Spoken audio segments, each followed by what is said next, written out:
Hey, how's it going? Continuing Disco Elysium tonight, today, whatever. Day 5, stream 10? No, 9? 8? So the first day in the game was one stream, and then the next 3 or 6. So 8. This is stream 8. Doesn't matter. Count could be off also.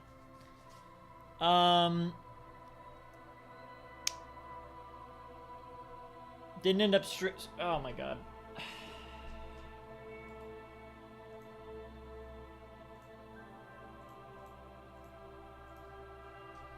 Alright, so here's what's going on with the stream schedule. I've been trying to do 3 streams a week now. Friday, Saturday, Sunday. With a new tertiary streaming block on Fridays. So that's not how it's gonna go, actually. Oh my god! Yes, stay focused. Camera. There's literally no... I don't know how else to focus the camera without, like, just disabling it and re-enabling it. That's weird that the words are disable and re-enable instead of re-able or disenable. Don't quite match. Don't know what's going on there. I don't know. I don't need to over-explain it. What I'm gonna do is, since this is the primary stream, Disco Elysium, since that's what I'm streaming week to week, I am just gonna do it in that order, and if I miss a stream, then that just means I don't end up doing, like this week, I missed the other 2, so I'm only doing this primary stream. If I only do 1 stream, it's going to be the primary stream. If I only do 2, it's going to be the primary and secondary stream. If I do all 3, then I do them in that order from primary to tertiary.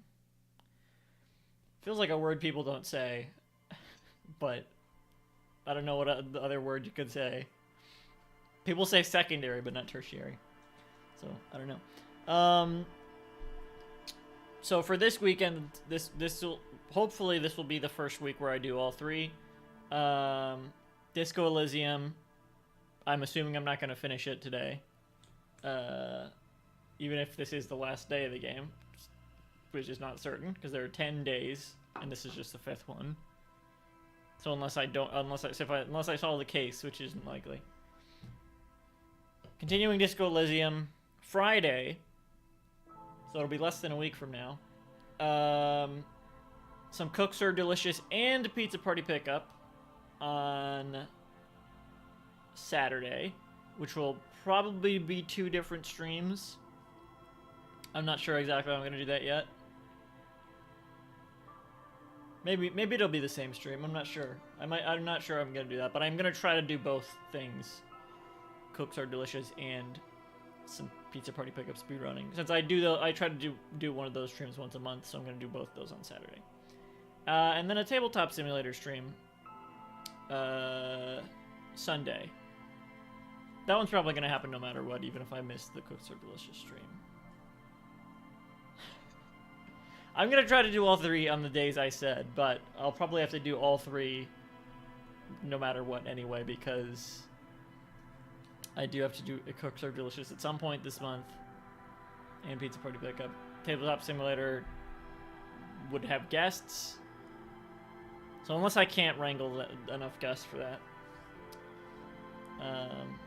that's gonna happen no matter what. And then Disco Elysium is the primary stream.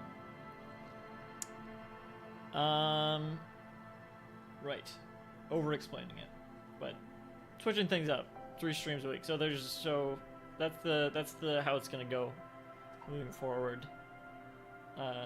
Primary stream, secondary, which is the smaller list. I wrote the list in the description of the Semi-Sweet Archive channel for those curious, but It's not necessarily going to always be in the order that's listed. Because it would be Captain Toad, but this Sunday, but I've already been planning. Sorry, no, it wouldn't be Captain Toad. It would be Donkey Kong, I guess, or something. I don't know. I guess it would be Tabletop anyway.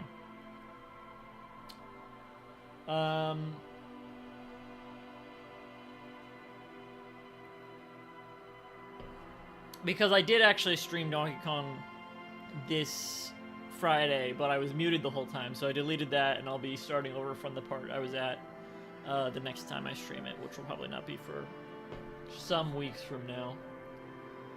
Anyway, Friday, Saturday, Sunday, Disco Elysium, Kosher Delicious, and Pizza Party Pickup, Tabletop Simulator. Let's continue Disco Elysium.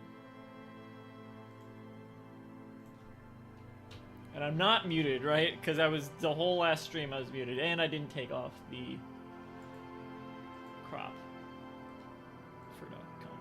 There you go. Day 5.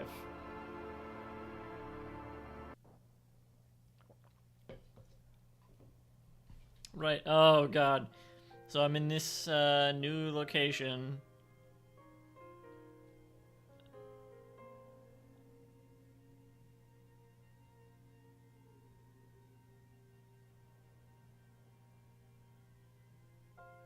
I was waiting for the panel to come back in because I thought it sort of reminded me of this Deltarune song. I think Deltarune. I think it's like ding, ding, ding, ding, ding, ding, ding, ding. Maybe that's Mother. I don't know. I should be able to. I should know, but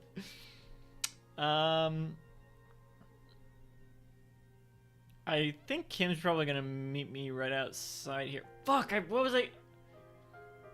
What is it I needed to do this morning?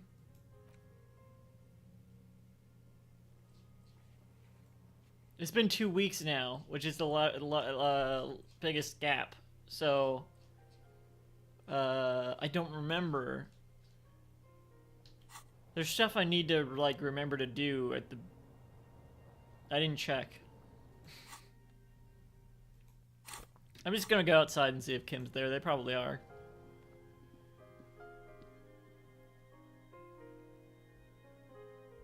Oh, I know I need to talk to, what if I just try to avoid them? Oh, nope, nope, nope. Yeah, they see me. They already see me. There's no avoiding it. God damn it. Let's talk to them. There was something, we found a hidey hole or something, right? What was it? What did we find in there? Well, there's that. Or we took that from some kid's house.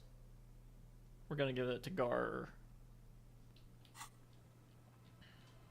Alright, let's talk to them. Wait, let's talk to Kim first. Maybe Kim has something to say. Yes? Oh, yeah. So, I shaved. Yes. Lieutenant stares at your shaven... I don't know what to say. Perhaps... Lieutenant stares at your shaven face, his eyes narrowed. He mumbles. He coughs. What is it? You can tell me, Kim. You're not smiling anymore. I know. Stunning, right? I knew I shouldn't shave. I knew it and still did it. What an idiot. That's what I'm thinking, yeah. 3. No, it's okay, I guess. I may have preferred the mutton chops. They sort of seem to cover the... He keeps staring at you dumbfounded and stops. Either way, good on you. You were saying? The lieutenant gathers himself. I agree, but wow. Rude.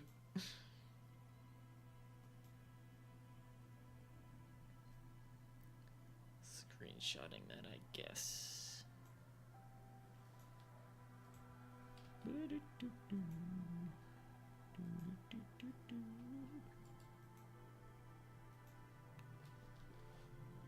I guess screenshot right off the bat. I have big news, Kim. Tell Kim about how you no longer obsess over your sexuality. Sure. Tell Kim that. Kim needs to know that. Okay. I'm. Wait, why did I read that? I managed to stop obsessing over my sexuality. Nothing. Actually, as I'm saying this, I realize I would not be telling the truth. Let's say it anyway. 1. Great. Imagine all the time you'll have for work now. Matter of fact, we should get back to it right now. Yes. Nod. Yes. Mm-hmm. Just one thing, though. What? Are you part of the homosexual underground? You didn't stop at all. You are just obsessing about other people's sexuality. You got me. Not the reaction speed's not that fast, is it? Yeah, but But am I? I'll spare you another 20-hour mine project. Yes, I am. Now let's get back to work. okay, great. That's the truth. All right. Why would they lie? Why would they lie about that? Our tenant, the policeman. I hope the waves don't keep you up at night. What can I help you with? Why was there a bullet under the floorboards of your shack? Damn that girl. She murmurs softly. And without anger, a long and harsh life has taught her not to bucket under pressure. But The lieutenant turns to you and gives you a little nod, then turns to the washerwoman. you didn't put it there, did you? She did. Gone and hid things in there?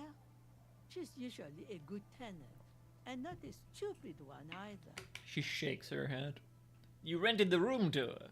Yes, I let my room to that Ruby girl. She speaks slowly, wringing out a rag. Oh, the wringing rags. After a long silence, her hands move into the water bucket. Some water sloshes over the edge. Splash, splash, splash, splash. As I've done before when she's been in trouble or just looking for solitude. I've made it clear. We welcome all kinds of people here. When was this? She came last Friday, left on Monday in a hurry. What has she gotten herself into? What day is it That now? girl. Her wrinkled hand needs a blue rag in the water. She seems genuinely worried about her previous tenant. She's seen her hiding out from trouble before. But this seems different. That's for the police to find out. Right then. Please answer each question to the best of your ability. I'm sure we have a few. Go on then, can you ask? We have a few. Excuse me. You said she left on Monday. Monday? Yes, early with the dogs, around 8 o'clock, I think. With the dogs. Is the room exactly as she left it? I cleaned it, like I always do. Was there anything else in there? No, The truth, sire. What is she like, Ruby? she's good company. Knows how to talk to an old woman. She rubs her cold At hands my together. age, you don't get a lot of quality conversation. So I really appreciate that about her.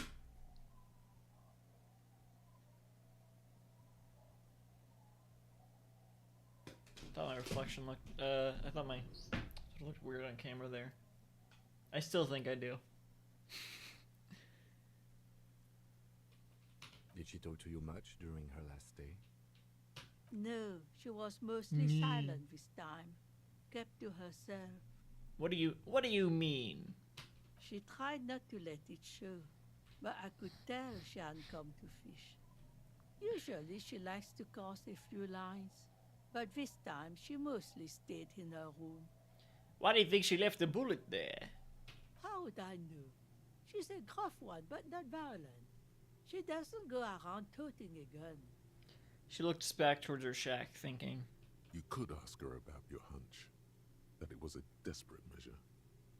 See if she thinks Ruby fits the bill. I have a possible explanation in my mind.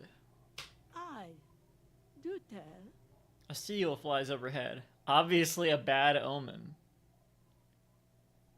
That's interesting that it says that in the washerwoman line. It's not like a It's an exit plan. On second thought, I'd rather not say. It's not something I want to talk about.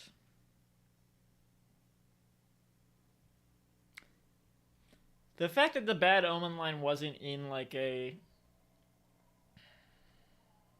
one of these. Oh, no cursor.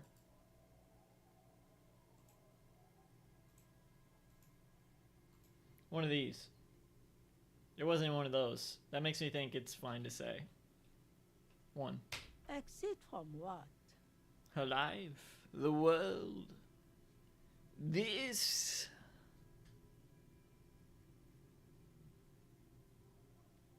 Three. The lieutenant stops writing for a moment. He looks at you, then at the old woman. No, she's a fighter. She tilts her head to the side, looking up at you, deep in thought. She really believes that.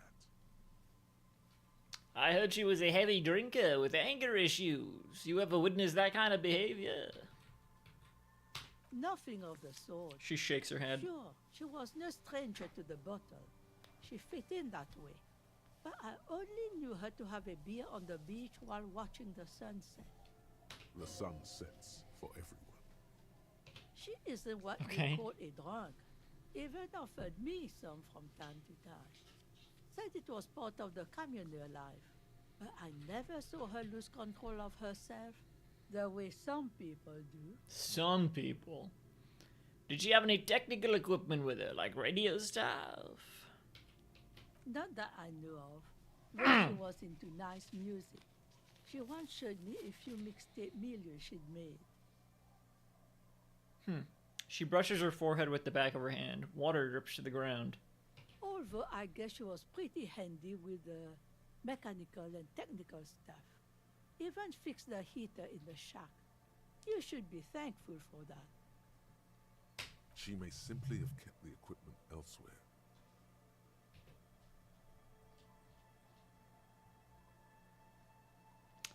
What are those punks on the ice? They're not punks, whatever they are. They had a radio equipment, right? Or something like that. Which just got me thinking, like, what if one of the people we've met on this side of the island, or maybe even earlier, is Ruby? We just don't know because we don't know exactly what Ruby looks like. Or maybe we do and I'm not remembering. I mean, we have an idea, but the traits, like the red hair and stuff like that, could be dyed. Where did she go? I don't know. The sewers. Further up the coast. She tried to leave quietly, but the hinges on that door screeched like a cat in heat. Woke me up. Jesus. I heard her rushing in those heavy boots, heading up north. No wonder I couldn't sneak past Kim. You'll never find her, you know. She knows the coast like the back of her hand. You only just arrived. Her tone is without malice. I wouldn't worry about that, man. We are persistent. Further up the coast we go, then. But that place is huge. She's a needle in a haystack. Needle? Wipe your brow. Man, I was really hoping she'd be hiding in this village. Are you sure she didn't go somewhere more pleasant? And less wet? Up the coast, is that somewhere we can go? Even?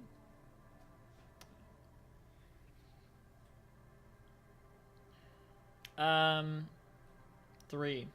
Yes, it's going to be too much work for you to find her. She drops the rag into Better the bucket. for you to stay here. Get a nice cozy fire going in the heater. It's clean now. Why? Why are you why? The felled electric mural. You feel like you should go look at it again. Step closer this time. What? Why? Where did that come from? I will. Wait. What? What mural? The one... the one over to the left? Over here? Like up the coast? Or the one that's like a blank wall? I'm gonna look at both. But first the one that seems more obvious. What more do you want to know about that poor girl? Yes, let's hear those other questions. She looks around on as spring snow starts falling lightly on the fishing village. That's interesting that that's in there. Because it is. It is snowing. I was asked to get... No, not yet. I found this jacket, but it's filthy. Could you wash it for me? That was one of the things I wanted to do when Kim wasn't around, and I did it. But now Kim knows. We'll know. Whatever. I can wash it for you. She says after looking the jacket over. It's going to take about a half an hour. Think you can stay put for that long? Stay put. Hell yeah. Hell yeah, sure. I could use a breather before another rainy day begins. Okay, fine. Yeah, I'll wait. Well, hand it over then, and I'll see what I can do. Thought I could just come back and pick it up, but... Must say, I'm proud of this one. It's pretty nice underneath all that filth. I hope you'll have an easier life in your hands. She nods, handing the jacket back to you. Oh, thank you. One Goodbye. thing, officer. Oh. If you do find her, please go easy on her. She looks around. The air is getting colder. She really means it. It's an honest plea. Yeah, I mean, sure. She's a good girl. Whatever she's gotten herself mixed up in. Probably not the murderer. That seems too obvious. Alright, we got some breakthroughs imminent. Finger guns. Let's learn it. Finger pistols. Finger pistols. 9mm. Snap, snap, baby. Turns out guns aren't that much for protecting as they are for attacking people. If you want to protect people, really work for them, you have to whip out your signature dual 9mm Villiers finger pistols. Who needs real guns anyway? That conversation you just had, it would have gone better had you snapped those bad boys at them. Note, 9mm dual finger pistols do not count for an actual weapon in a gunfight. Darn. Wasteland of reality. Congrats, you're sober. Nice. It will take a while for your body to remember how to metabolize anything that isn't sugar from alcohol. So you're going to be pretty ravenous soon. Eat plenty. You can expect your coordination and balance to improve in a couple of weeks. In 2 months, you might start sleeping like a normal person. Full recovery will take years though. It'll be depressing. Where did I fucking learn this? It'll be boring. Don't expect any further rewards or hand claps. This is how normal people are all the time. I don't want to accept this. Do I have nope. Out of empty slots here. So I don't remember. What was the one I wanted to forget? Well, I don't need to do it yet anyway.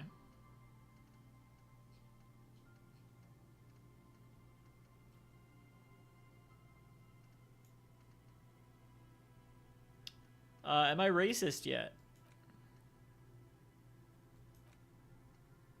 What was the second part of that?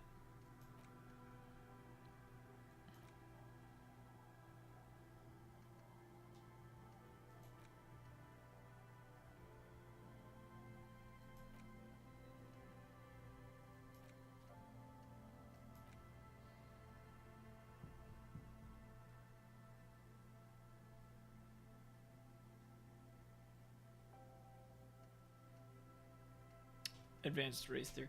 I'm gonna search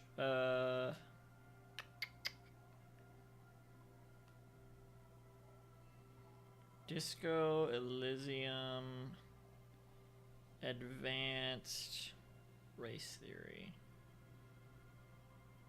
Can someone explain advanced race theory?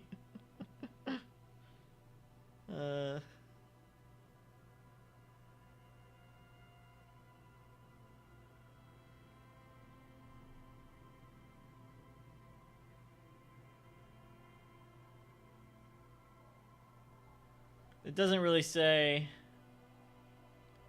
There is a thought that comes after that. I don't remember what it is though. Maybe I should look at this Reddit post. It says,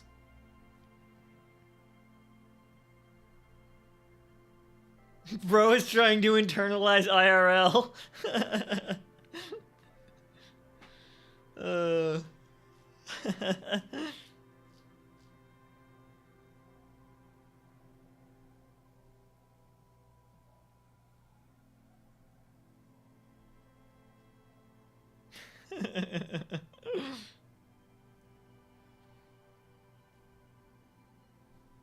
Oh, damn. Well, it kind of says why I'm doing this, which I didn't want to try to figure out, but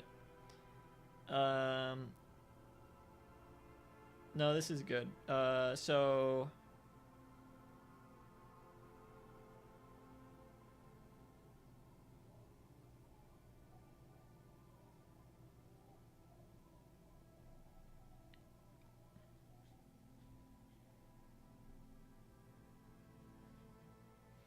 there was more, right?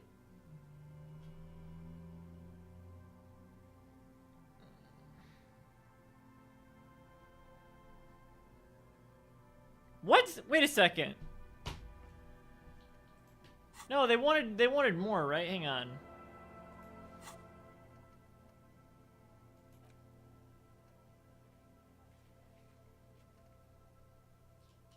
I already looked at the coast for signs, didn't I?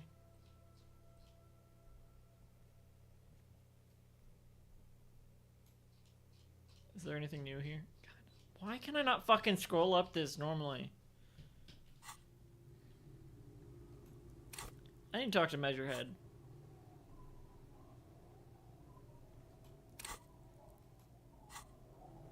Oh, yeah, let's look at this coat. Is this what I just got? Fallen Windbreaker.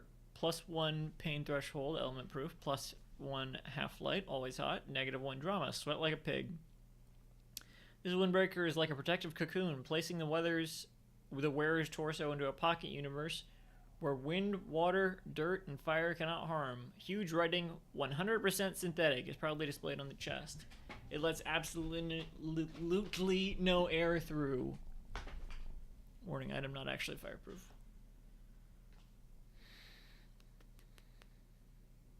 There's a negative. Let's just see. Looks bad. Looks really bad. Looks hideous. Let's not wear this. All that effort. Where's the map?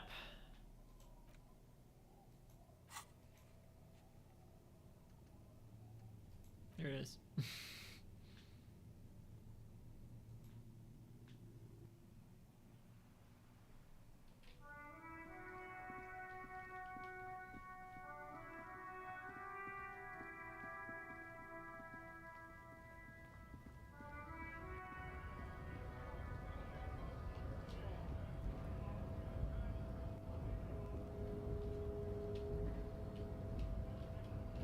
Do you have anything new to say? What are wondering, man? Nope.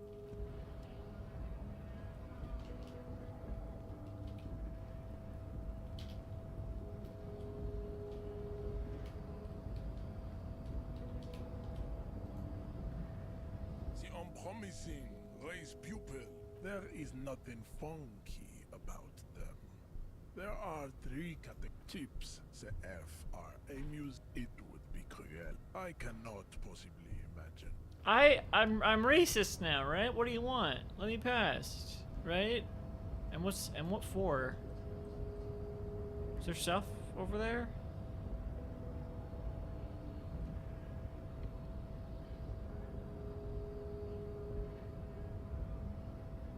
What? Why? Okay, because the wiki, which I don't usually look at, but I was trying to remember what the second part of this was. It didn't even mention a second thought. When after I became racist and I talked to Measurehead, they were like, "You have more to learn," and then there was another thought that came up, and I don't remember what it was. Was this?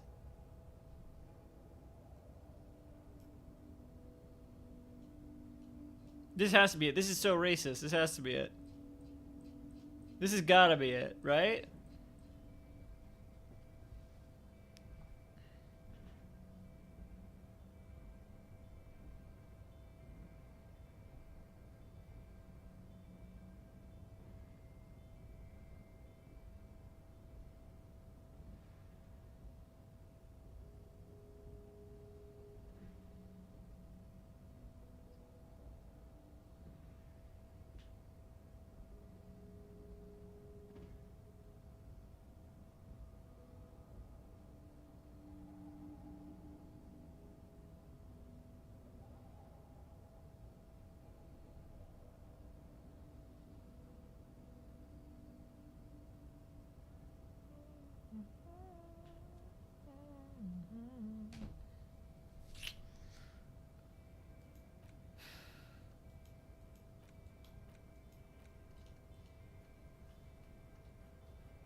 Did I fuck it up somehow? I don't under. I became racist for you. Pupil returns. Unpromising. Racist. Welcome to. He must think. I am not like them. I am craniometric perfection. You sure I'm not I've taken craniometrically the superior to you? trouble You exhibit forward projection of the jaw, indicative of schizophrenia and sexual inaccountability. From a purely aesthetic standpoint, the dimple in your jaw makes you look like a baby. This is not craniometry, just an observation. Excuse me. What else? It is impossible to Why see am I any listening to more this? of your bone structure. It is covered in the ravages of Al-Hul. From what remain of your features, I can see fleshy lips, baldness of the head, and long arms relative to lower limbs. This leads me to conclude you are not a police officer. You are a common criminal, an offspring of murderers and sailors from Sur la Clé and Vesper, and possibly even the degenerate sheep herders of Ubi. Interesting. So, one of my ancestors was Sur la Cliff and the other Vesper. Your racial heritage is uninteresting. It is the same as all Rivasholians. Your parents and their parents made the decision to reproduce while under the influence of Al-Hul. That is the only reason you are here.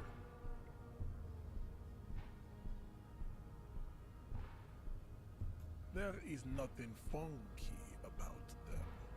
There are three categories of types. It would be clear. Those are a receding genetic. You know them by the name. You're welcome. The Maun are proved. Colorful tassels are. The Vespertine, the other large overproduction, as proven by the Maun and the Areopag, the latter. Nature was not capable of more. Type B are the unheroic race. Yes. Pinkness, the Koiko, the Revasho. Is it 82,000 years that we've been recording history? You have very little idea of what is happening. But that seems a little off.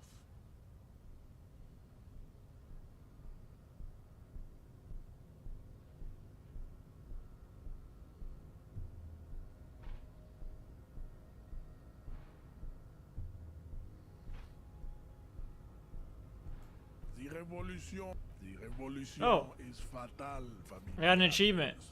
Truly rabid traditionalists. Say 10 traditionalist things. This is all new dialogue, but I'm honestly so sick of listening to this fucker. But enough of I think it's new dialogue. I don't know. I talked to him so long ago, like I can't even be sure. But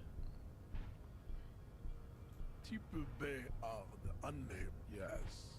To pinkness, the Koiko, the Revash. Is it 82,000 years? Enough of type B mediocrity. Type B are, yes. Pinkness is the Koiko, the Revasholi. Is it 82? The mysteries of the people of this planet are the revolution. Enough of those a receding genetic. You know them by In some, the Mount, colorful tassels are. the Vesper, the other overprint, as proven by the Mound and the Mess, the Areopagite, the Lat. Nature was not capable. God, I cannot possibly imagine what else we have to discuss. Tibere Vasholian. I must have fucked something up. I don't understand.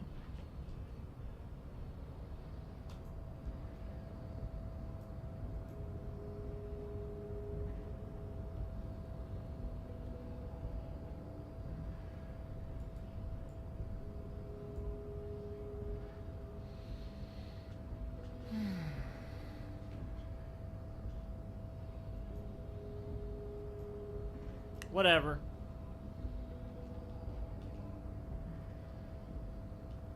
Racist for nothing. The fuck was that? What's going on with the sound?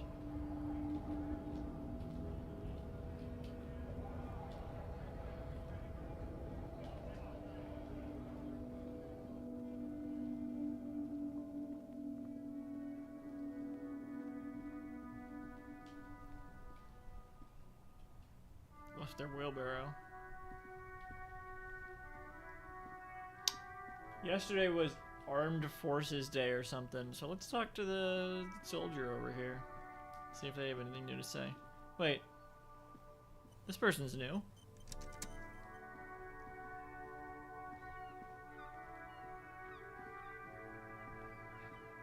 Officer, Oh! care to play a game with the lonely old man? Actually, never mind. Wouldn't be the same. Wait, what happened?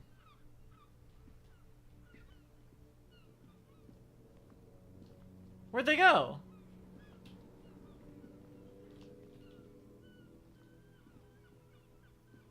What the fuck? Why am I stuck? Come on.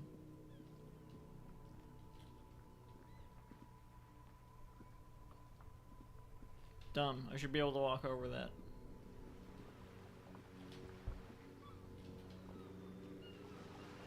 Wouldn't be the same. What the fuck's going on? Alright, let's talk to them. Let's talk to them. Can't sit here anymore.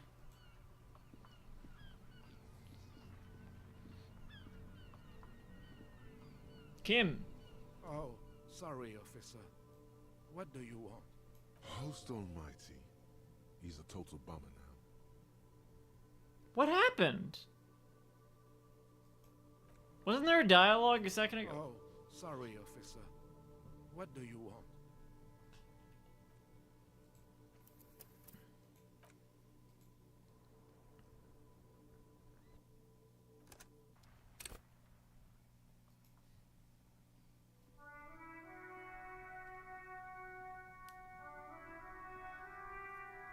Officer, care to play a game with? Actually, never mind. Here we go. Wouldn't be the same. Where's Renee? The prick is gone. He replies. I can barely believe it, but he's really gone. Trying to smile. No! What? He is trying to retain his jolly facade, but the underlying sadness casts a deep shadow over his wrinkled face. Gone? Gone where? Do you know what happened to his medals? May Renee rest in peace. No! What the fuck? Hell, most likely. He was Oh. an absolute cunt. Gaston sighs and mumbles more to himself than you. How did he die exactly? Was he really that bad? One. His hungry little heart finally gave out. He sighs. Dock workers found him in the guard booth this morning. Wasn't even supposed to be working for another week, but he just had to prove how tough he is. Damn. Wait, did he push himself to prove he can pull his weight and doesn't need handouts?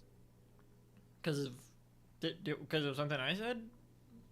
Yes, he was about to head home, cause when the dock workers found him, he was wearing civilian clothes and not the Kuketu uniform I saw him in all the time. Sometimes I thought he was wearing it just to piss me off. Now the joke's on him, cause he's gonna be buried without it. Gaston smiles a sad smile. That means the uniform could still be in the guard booth. Something to keep in mind if you really plan to give yourself to Revachol. What? Do you think our conversation about his job pushed him to go out there? The irony isn't lost on me, but I wanted to ask about something else. One. No, He replies quickly. He was the most stubborn man in Revachol. Nothing you or I could say would ever push him to do anything. The man was completely immovable. He has doubts, but right now, he just wants to move on and not think about it. Was he really that bad? I repeat, an absolute cunt. Even his old army buddies didn't want him around. He was like an old viper. He turns to look at the crater. The only people who could stand to be around him were Jenny and me. He She pauses. saw something in him when we were just kids, and she never lost sight of it. And I thought if the most beautiful being in the world can love him, then there must be something worth holding on to. His voice trembles. Did you love him? We've hated each other our entire lives. So much, in fact, that... He falls silent and looks at you, eyes filling up with tears. Yes, I loved that angry prick. He didn't deserve it, but I did. You know what his last words to me were? He wipes his eyes with his sleeve. Something mean? That he's sorry? Some right-wing royalist slogan? Something forgettable like, see you tomorrow, probably? Tell me. Yeah, don't guess. 5. In Guillaume's time, you'd have been shot without trial. That's what he said to me. He lived a cunt, and he died a cunt. Let's leave it at that. The old man gathers himself and wipes his eyes again. Well, damn, now I wish I could give you back that sandwich. Do you know what, let's not ask about that, because we can probably find it in the booth anyway. Here, something to remember your friends by. Give him the photograph of Renee and the girl. Oh, thank God I didn't sell it. Let me see. Gaston takes the This photo, was 60 years ago. hands trembling. We all went to that parade. Young René looked so happy, and Jenny... Eyes blur with tears, he has to stop. I'm sorry, officer. I just... He dries his eyes. Thank you. Thank you for this little memorabilia. It really means the world to me. How did you get it, though? Wait, what? That was nice. The lieutenant smiles. Something for us, but invaluable to him. He probably didn't even know when he had the photo. Old people die, you better get ready too. Wow. I offer my sincere condolences. Yes, we are both very sorry for your loss. The lieutenant nods. It is what it is. Part of life, really. But to know someone for 79 years, then one day they're just gone. Only half listening to you, he mumbles. Despite their differences, these men played such a significant part in each other's lives that now that one of them is gone, the other feels just lost. Damn. I just don't know anymore. About anything, really. He slowly And shakes. You must need something. He slowly shakes his head, then remembers your presence. Too bad Renee's gone. I was hoping to ask him about Maybells. I already asked, didn't I? Hold out the flower. René wasn't really what you'd call a botanist, officer. And believe me, he didn't like Insulindian lilies. The old man stares at the flower, then sighs and says that. Wait, Insulindian lilies? That's their old name, dating back to the time of kings and crests, and all that other stuff he loved so much. He replies with a slight nod. Why didn't he like them? There were many reasons, but mostly it was the communals. They called them the Bells of Revolution. A sad smile passes his face. Damn, I can't believe we're getting all this. Just because I was like, hey, yesterday was Armed Forces Day. Let's talk to the Armed Forces. Because I honestly didn't expect there to be much. I guess in the end, the Insulindian lilies were just another piece of the whole Insulinde. The royalists had to surrender to the Mazovian insurgents. It doesn't really matter anymore. But you feel the dried flower in your hand somehow still does matter, although not to this sad old man. Better be careful then. Don't crush it.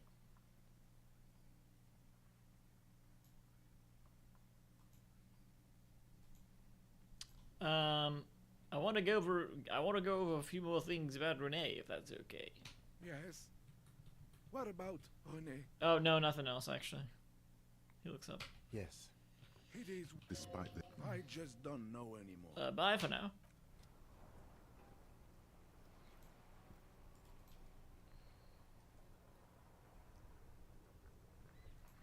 After the last stream, I'm really paranoid. I keep looking over to see I'm not muted. Because that was like nearly a full stream that's just I had to delete.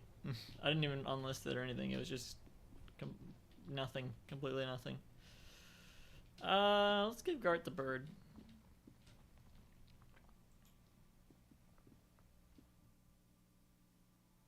And then,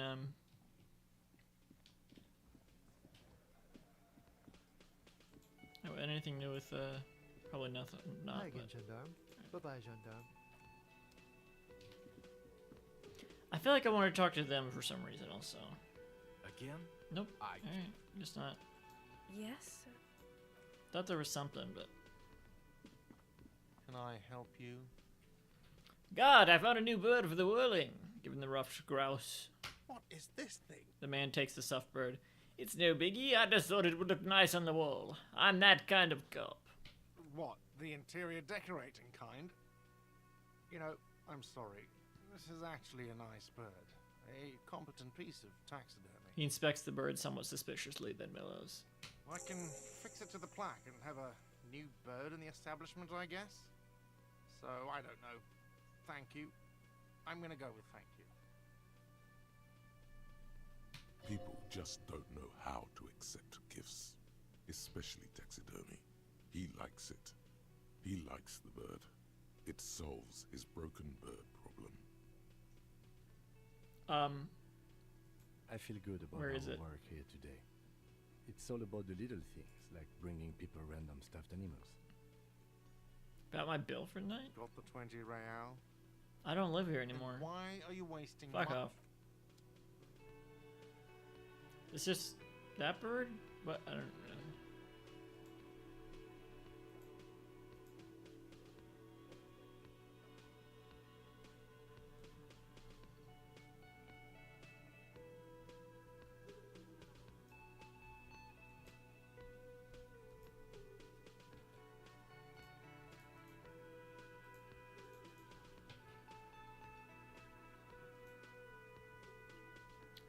Let's see if they have anything to say about. Oh, hello, dear. Nope. We gotta find those other cryptozoologists, really.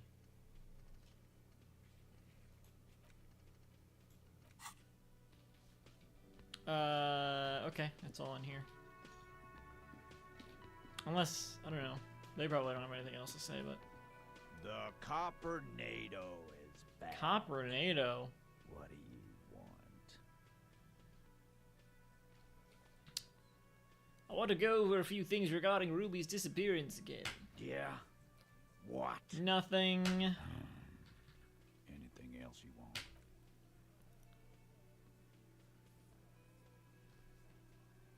Look at my fucking morale. How many charges I have and still only 2 health. What the fuck is going on? What am I doing? Alright.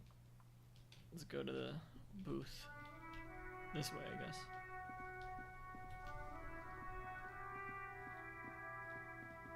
Hey. Back up, Kim. Wait, let me recycle some stuff. If I have, I assume I have like a few I could recycle. The Ooh, tin milk machine crates. stands. Your bottles clunk in. What about you? Anything else to say?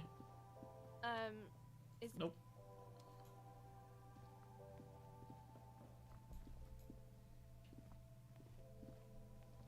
You see several. The packages are small, discreet, sloppily stacked, making them easier to take unnoticed.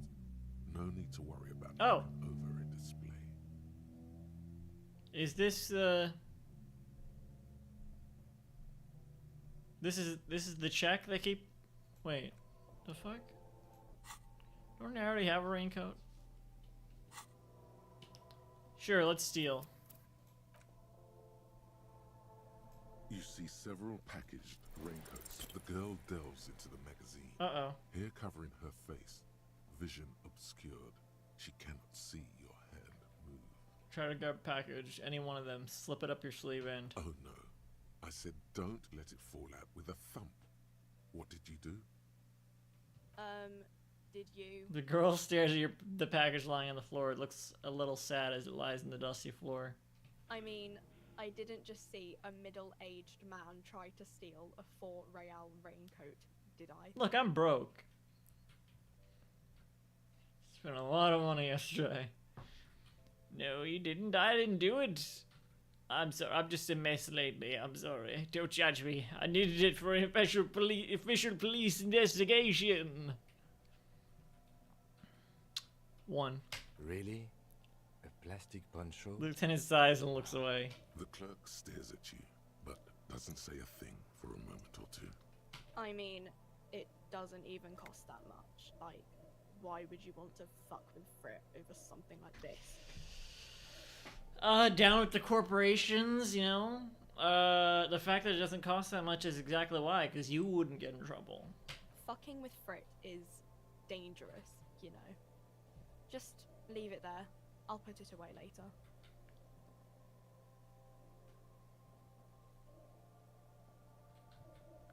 I don't even want it. So fuck that.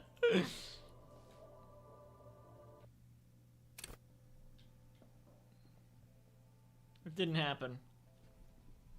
It's rewind time. Oh, fuck. Now I wish I had it.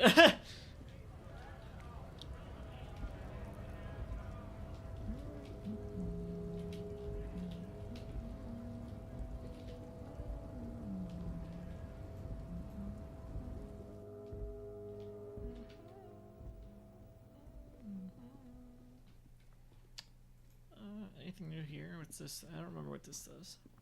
The already familiar cold touch of plastic welcomes you as you pick.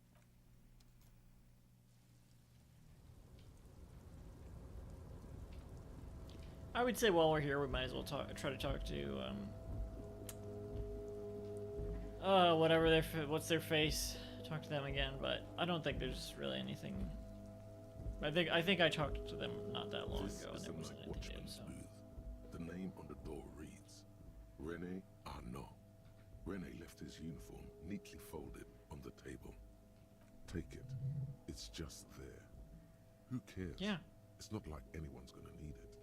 Generally speaking, it would be dishonorable to take it. But then, it looks like a military uniform, and wearing that is very honorable. So, a conflict of honor. It's up Take the uniform. I suppose René is not going to be needing it anymore. He studies It's a bit uniform. too colorful for my taste, though. It's needed for work and all that. This is gonna take my shit to the next level. I'm done here.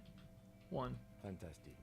Try not to wear it with other similarly colorful clothes. Why? Fucking asshole. Why not? What the fuck are these? Oh, this is part of the... Why is this so low res? What the fuck? What is with this art? What the hell?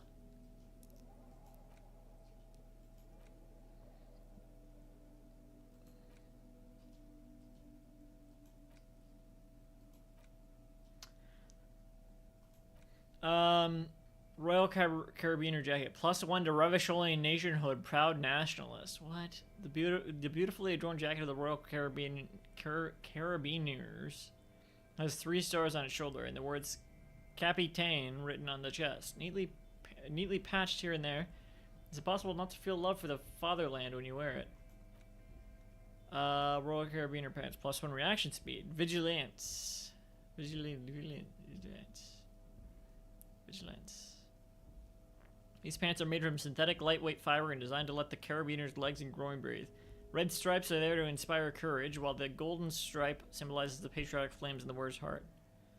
Okay, so... Oh, we got fallen jacket and fallen gloves. Ugly. Oh, what the hell? With a ding? I just want to see what the pants look like, really. Yeah, okay.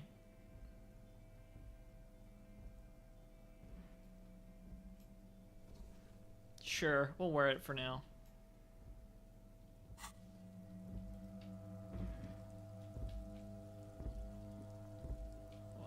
down there. Oop.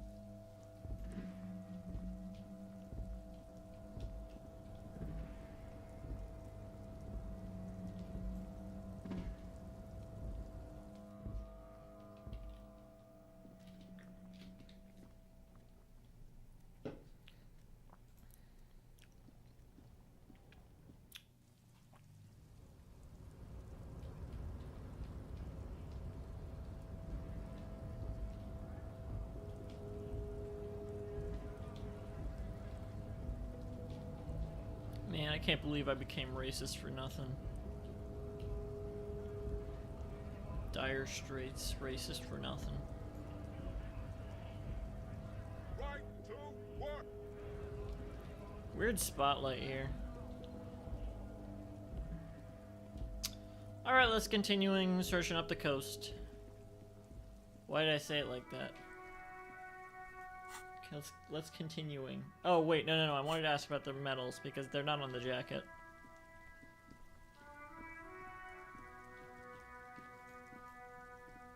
Oh, Host on my. yes. What about her Do you know what happened to his medals? I took them for myself. Took them to remember that old cunt. Nobody knew him better than I did. And I want to remember that old cunt by something. I think they're gonna die too. And then we'll have the medals. He looks at you for a moment and then speaks quietly.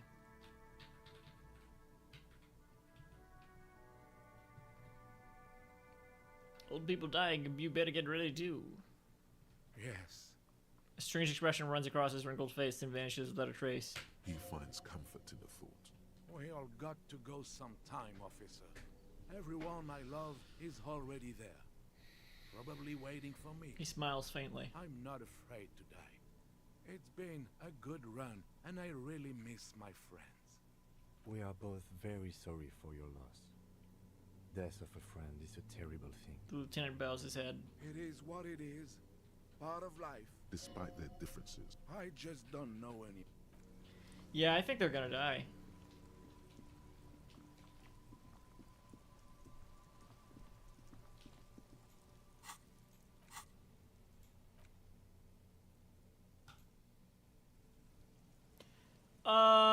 Did we talk to those kids actually outside? We didn't talk to the kids that are outside.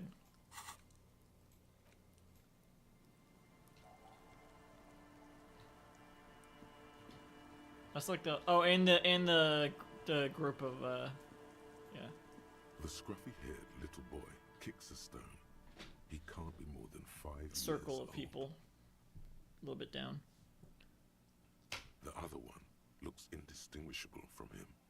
He watches his brother Flipped. kick the stone with his tongue lolling out of his mouth. Kids, have you seen any bad people around? What bad people? One of the twins looks up, his mouth slightly open. I don't think questioning 4-year-olds without their parents present is going to crack the case. Says the lieutenant.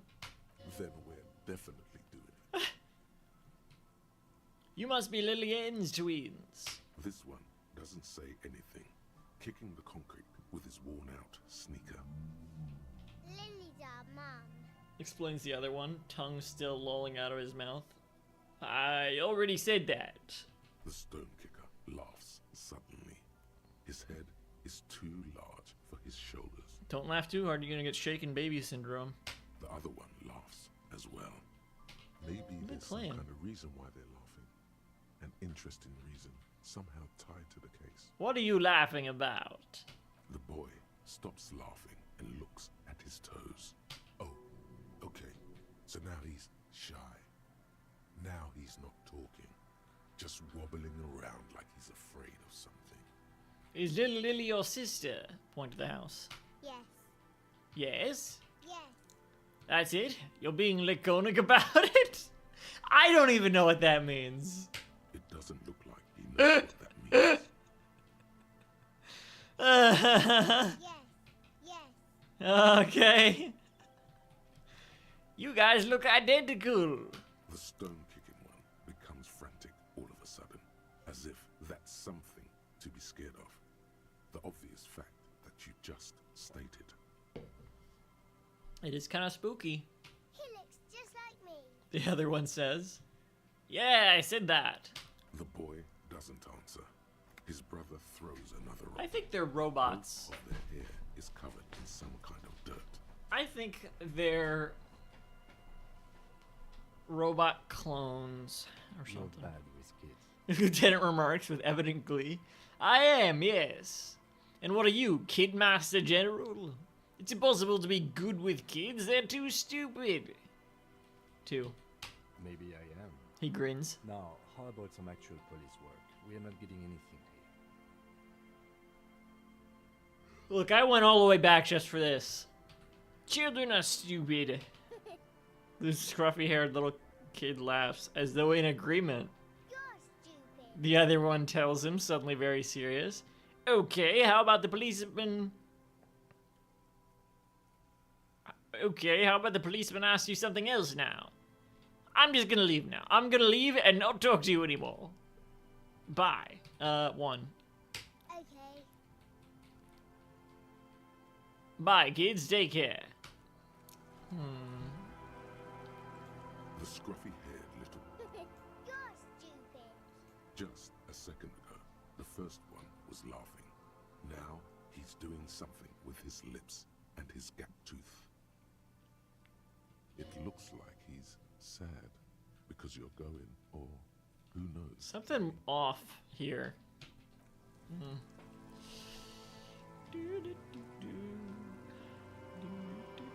Yeah, there's this group over here. You stop mid-step and put your hand on the garish necktie. That bottle, Bratan! Just look at that bottle! Shut up, Simon Pegg. That's who would voice the necktie.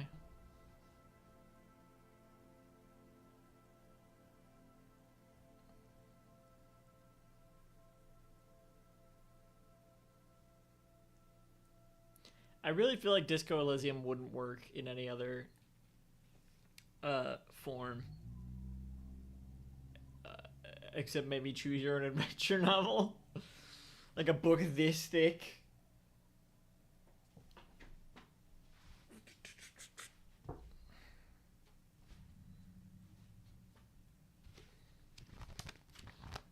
I'm being that George Clooney gif.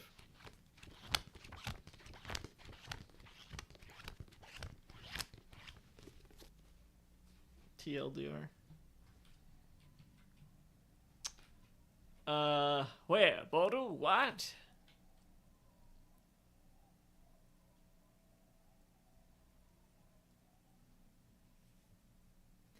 I feel like I would like to see parts acted out, but it would just, I feel like it's impossible to translate this into any other art form, is the thing. I don't think it would work as even a mini series or whatever, even though it'd be cool to see.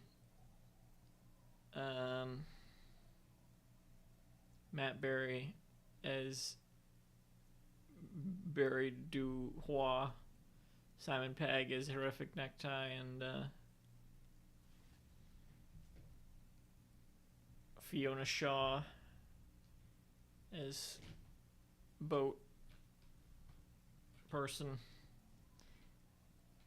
In this drunk's hand, on the pipe there, glowing blue, a mysterious, otherworldly blue, filled to the brim with holy mysteries. Hey, I'm trying to stay sober here. This isn't even about that! This is about so much more than regular alcohol! Please go talk to him, see what it's about! I'm drawn to it! That's a good point. What is it?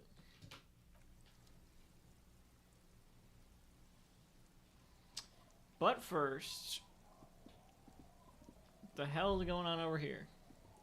A drop in temperature, an easy flow there, an empty street. Before you, a thoroughfare unjammed with lorries. No more drivers smoking on hitch steps. Just silence. What did the smoke smell like? Chemically sweetened. Across the road, a forgotten bus stop. Corrosion has opened a hole in its roof. An elm tree watches over the building. Its branches are dripping with rain and snow. The road is smooth and motley, craters filled with a black asphalt. The asphalt, first laid, is grey already. A row of tenements are under construction in the distance. Who are the people who live across the road? A tub warm with water, white with soap. A man bathes while radio waves transmit the lottery numbers. 4, 18, 21, 4, 1. A modern washing machine rattles a drawer full of silverware. His boyfriend is on his way home. He brings tins of meat and vegetables with him. Their pockets are heavier with money, but only slightly. What about the bus stop? Number 312D. Young girls used to come here, huddled up, hoping for more warmth than their thin coats give them. The bus took them to school. It has not run for 8 years. There were not enough girls to sustain its cost. What about the road? Craters pocked the surface. Children played in them until heavy trucks full of black pitch rolled in. The landowners have filled the craters with money. It is a vital artery of the flow of trade. There's one bump on the road. A dead dog lies flat about 200 paces away, right at the turn. Oh, what, are we not gonna see any of this? A dead dog? Tragedy comes from the wheels of a fast RCM vehicle, hurrying to work. Oh, not us. The Not cold us. washes over you. The sound of the sea has grown distant. That's enough. The wind moves the aerosol. A detective stands behind the boom barrier. A breeze moves a curl of his hair. Okay.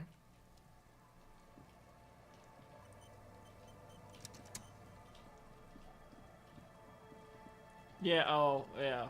I see.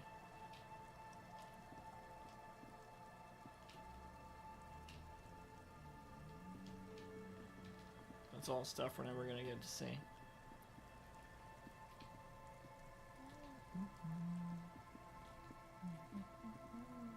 Alright, I think we've seen everything over in that direction. Fairly certain. Oh, that's interesting. You can actually, I can see more of this road than I thought because zooming out. Okay. Let's talk to these drunks. Oh, money.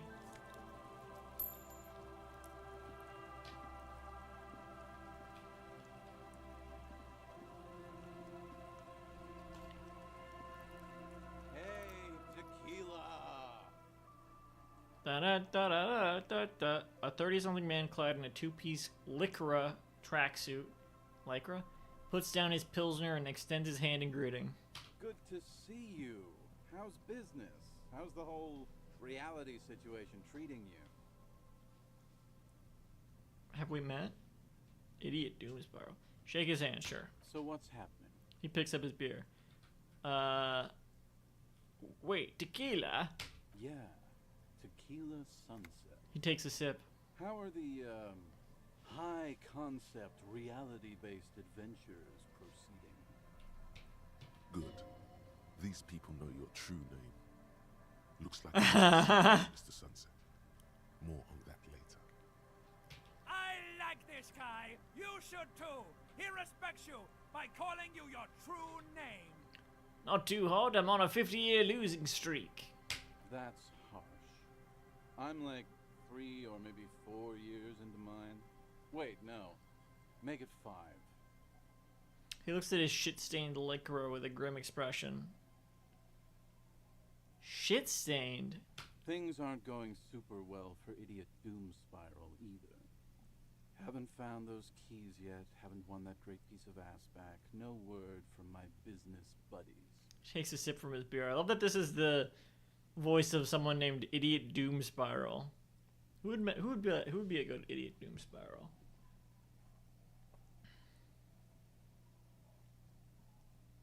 My first thought was Andrew Scott, but I don't think that they would actually be a good.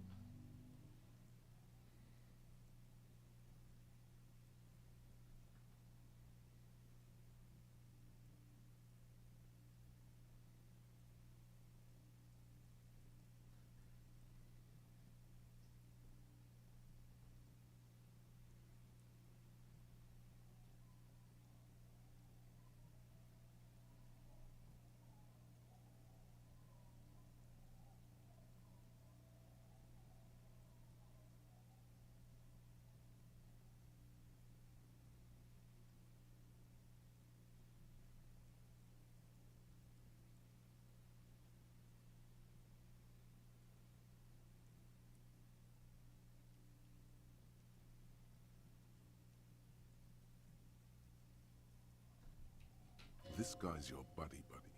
You feel it immediately. You belong to an organization, a fraternity of drunks.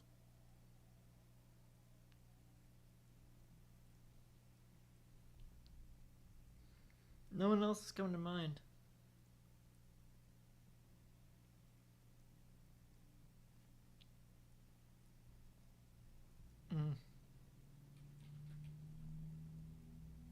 Have you seen a red-haired woman named Ruby around here lately? Wait.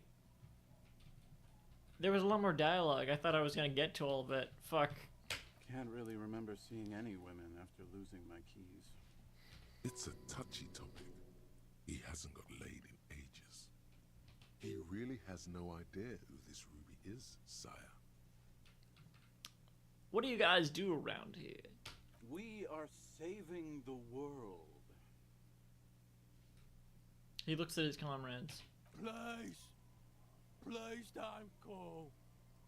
Begs the Don't go. begs the man in the pipe. Okay, we're drinking. We're drinking alcohol. That's what we're doing. I tried to save the world once, a long time ago, with enterprise, creativity, and willpower. But that didn't work out.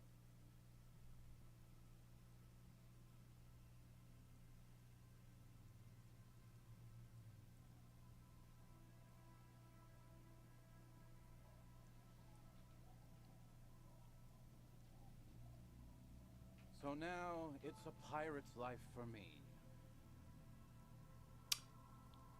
Dan Stevens. I think Dan Stevens is too young for this role, but that's their voice is kind of giving me Dan Stevens American accent vibes. I don't think Dan Stevens is old enough though.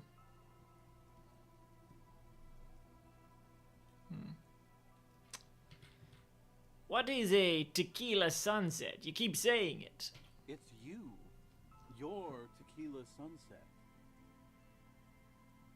Maybe not Dan Stevens anyway, I don't know. How do you know these? We've met before. Don't you remember? No. Maybe? Maybe. He takes a sip from his beer. You look like you want to know how tequila sunset came to be. You look like you want to hear the tale. Sure, yeah. Let's hear it. Tequila sunset. Something ominous there. For some reason, the name tequila fills me with foreboding. Maybe I shouldn't learn what it means. Go ahead. No, this sounds scary. One. You think you feel bad now. Wait till you've heard the story. No. You need the wisdom. Go ahead. Let me take a sip to moisten up my cord. Yeah, of course. Tequila sunset rolled into Martinez last Friday. And by tequila sunset, I mean you. The man, the myth. Wait, did we meet on Friday? Oh, he takes a big sip and then begins. Hey, let's not jump ahead of ourselves. This is your story. Stop interrupting.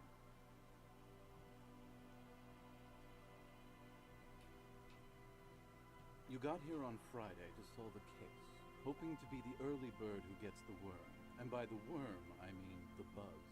Because as far as I know, all you did was get piss drunk.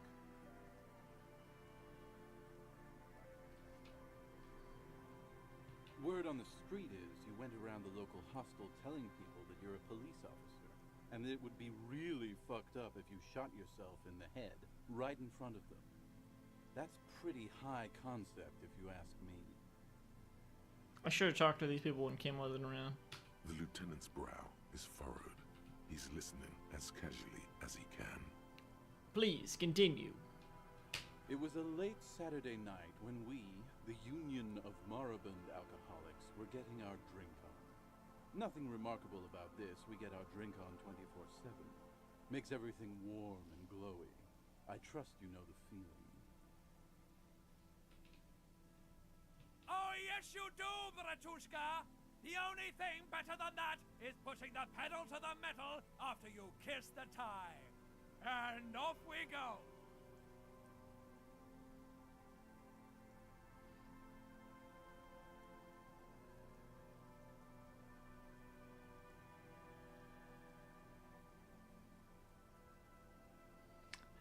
How old is Kim supposed to be? Because I'm looking up,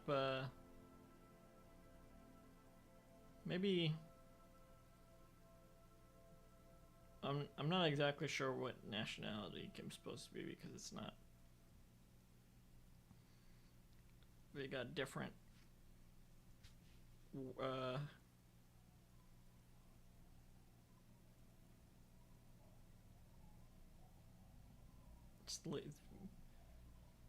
world building. I don't know. But maybe Zhang Wen. Zhang Wen. Could play Kim.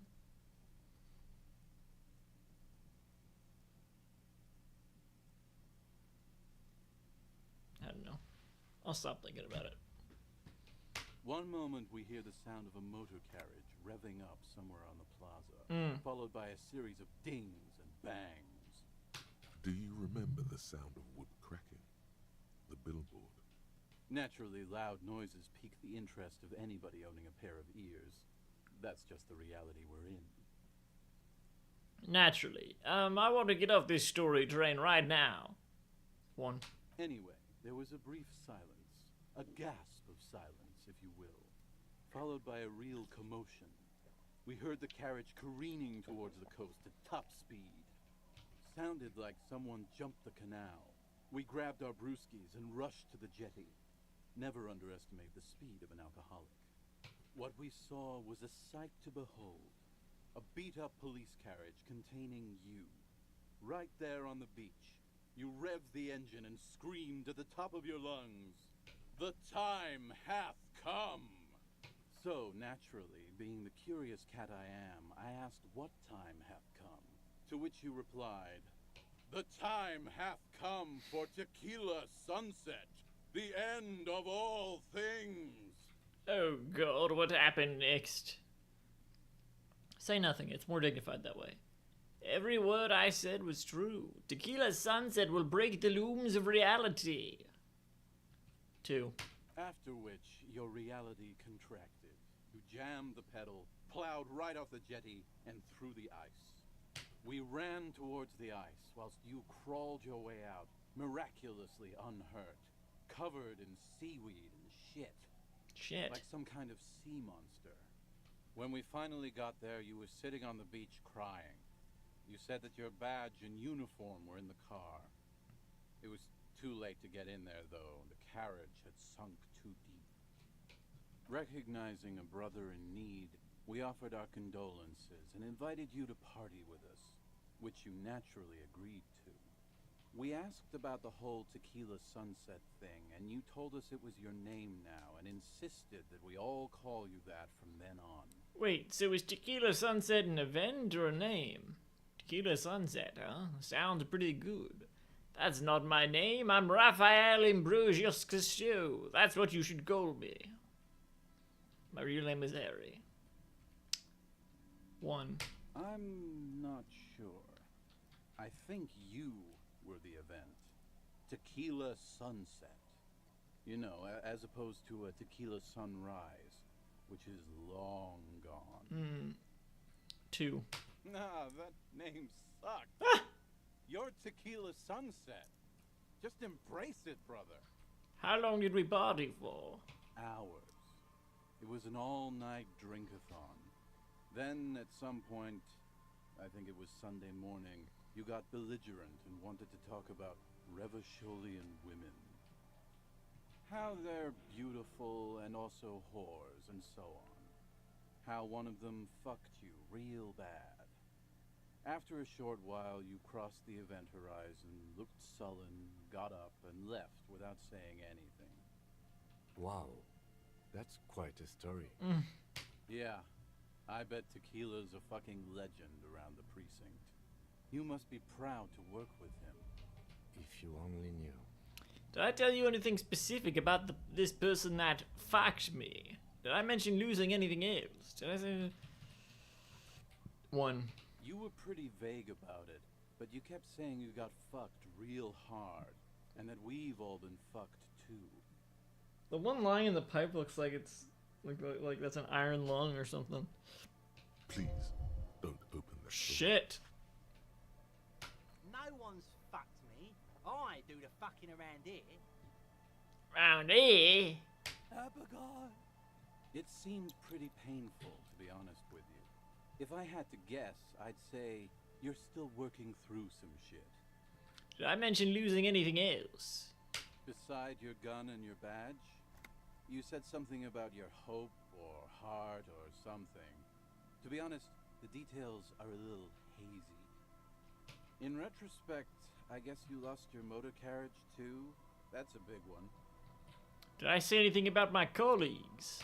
You told us that they were a bunch of fucking losers whose main interest was cramping your style.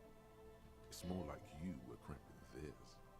No specifics, though. It was more about you that night. You were the star of the show. Did I say anything about the case? Yeah, you said it was no biggie and that you'd solve it in no time. And that you didn't need anyone to do it. You're doing it solo now.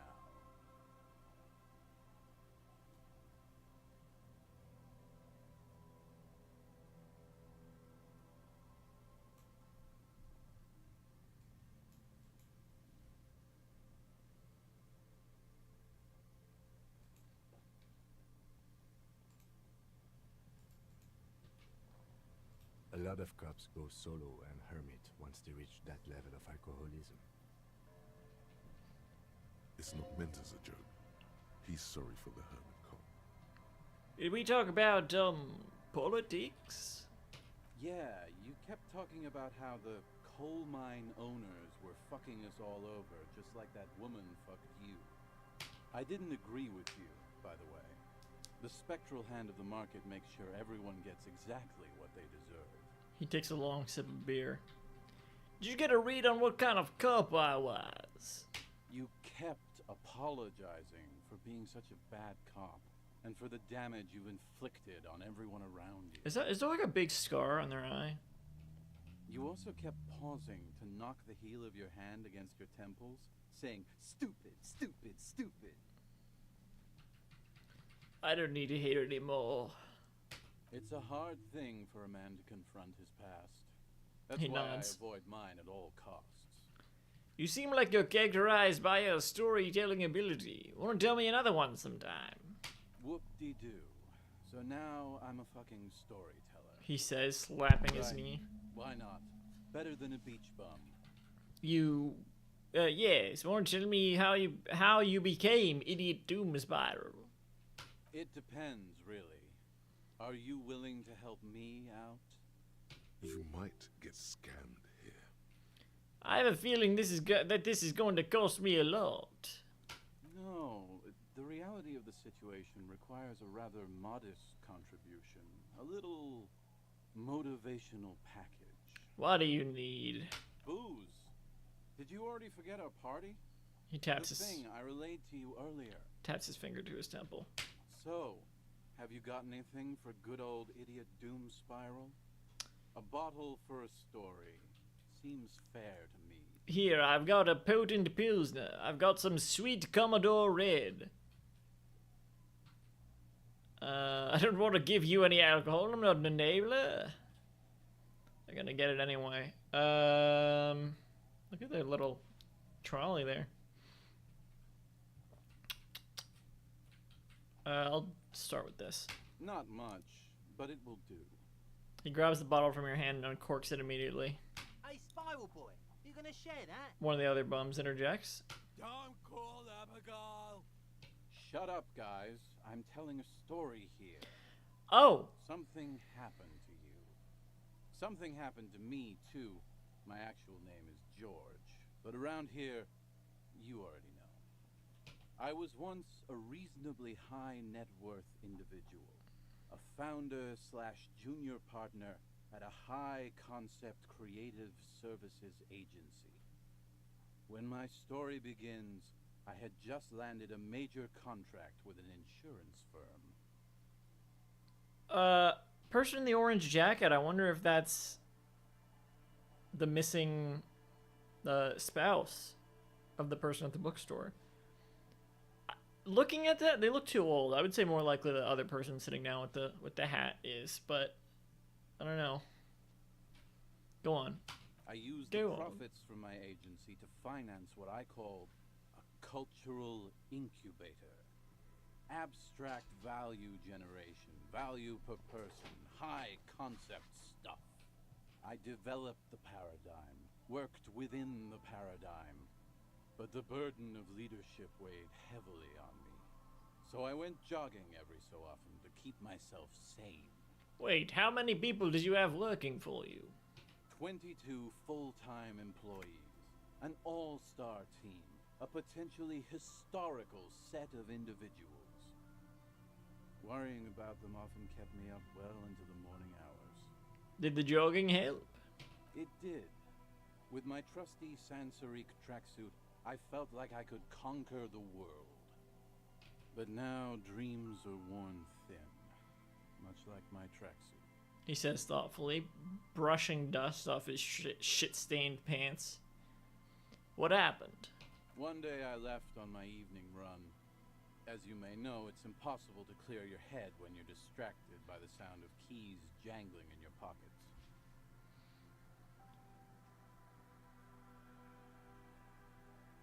He shakes the bottle and makes a ringing sound. His eyes are clouded. His dilated blood vessels encircling his irises like stinging brambles. His eyes are your eyes. So I removed the key ring and put the keys for the front gate and the apartment into different pockets to stop the jangling, you see. At least, that was the plan. I was halfway done with my usual lap when it started to rain. The reality situation became very wet, very quickly. How wet are we talking exactly? Wet, okay? It was raining really hard. There's a trace of derision in his voice. I made my way back home and discovered that I didn't have the key to the front gate. I'd mixed it up with the key to the letterbox, which was useless. Naturally, the situation required me to climb over the gate, which I did. There was no climbing down because I slipped and landed on my ass.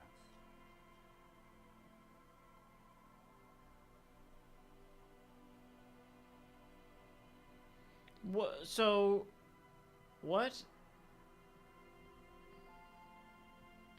What'd they do with the key ring? Wait, I'm so confused. Why? So they. How did they lose a key? Did they throw away keys they thought were unnecessary? Like, why was it? I don't understand. Ouch! I would have landed on my feet. I've got feline reflexes. Say nothing. Reality was looking rather grim just then. Me lying on my ass in a mud pit in the middle of a heavy shower. But when life knocked me down, I always got up. So I made my way across the yard. Standing in front of my apartment door, fumbling with my pockets, I realized that I'd also forgotten my apartment key. You've got to be shitting me! I wish I were, Tequila. I wish I were. He turns his head towards the skies. Instead of my apartment key, I'd taken the key to the office. Okay, so what happened next? I rang my neighbor's buzzers. It was late, and most of them didn't even answer. Those who did assumed I was trying to sell them something and hung up before I could even explain the situation. People are naturally wary of ad men, you see. One moment someone chats you up, 5 minutes later you've bought a box of edible lingerie and a strap-on. I don't begrudge them, especially since I was known to be one of the best. He pauses meaningfully. Heavy is the head that wears the crown. Just then, I experienced a moment of clarity. I still had the key to my office. I could wait out the storm there. But when I reached my office, I remembered that I'd asked one of my producers to change the locks there. Why? And since I hired only the best, he'd already done it, and I couldn't get in. Anyway, This feels like a situation I'd find long myself story in. short, life spiraled out of control. I haven't gotten into my apartment for years, and my girlfriend left me because she didn't want to date a homeless man. The company, well, you see where I'm going with this. So, now you've heard my tragic tale. What do you think? Like nothing you've ever heard, huh? Takes a long swig of his drink. Wait, is that it? I feel like there are some steps missing. Tequila, I've thought about this series of events for a long time. If there was anything else to it, I would have thought of it by now. Why didn't you go to the authorities? Well, at one point they came to me, but, you know, I didn't have any ID on me. So they tossed me in jail for 2 days. I can't say it increased my faith in the RCM. No offense, gentlemen. He shakes his head. I'm almost homeless myself. Doesn't seem so bad. The hobo lifestyle definitely has some perks. Not having to pay rent, first and foremost. Not being responsible for 20 other people is nice, too. But that charm wears off pretty quickly. Before you know it, you're wearing a shit-stained tracksuit and spending your days picking tear. Tear. Why do you keep losing all your stuff? Good fucking question, Tequila. If I knew the answer, you think I'd be hanging out on a beach in this formerly premium but now extremely dirty two-piece lycra tracksuit? Why is it shit-stained? I used to own my reality situation. My business buddies and I had our own creative services agency. I had a nice apartment, an even nicer piece of ass, but somehow it all got away from me. Now I can't hang on to anything. Just last week I stole this nice new jacket, but then I lost it too. The only things I haven't lost are these two drunks. You of all people should empathize with this. Perhaps this lost jacket is something you could help with? What was the name of your agency? My agency, man. He takes a long, The melancholic Boom sip. Boom Room. Our concept was combining high art with the lowest forms of marketing. The color red, breasts, and oil painting. Ah. Like the new royal portrait. I convinced my partners to reinvest some of our profits in an even more high-concept cultural incubator called Thin Air. Wait, I'm sorry. The artists were happy, the clients were happy. They said breasts. I was thinking of boob. As in that boob, King Charles. What a boob.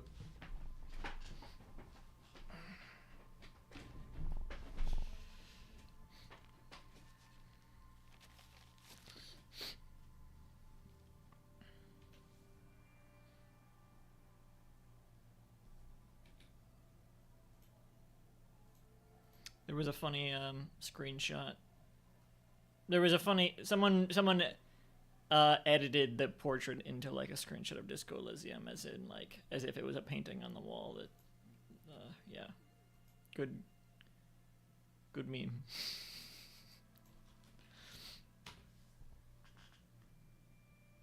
It was by let me see.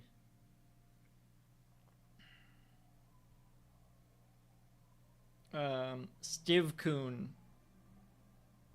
on Tumblr and Twitter. That was who the meme was by. I found it so quickly.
Okay.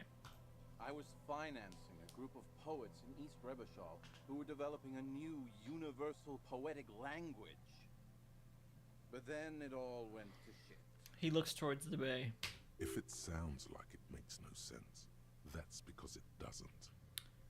Mixing oil painting and breasts to make ads isn't high art, it's just cynical wankery.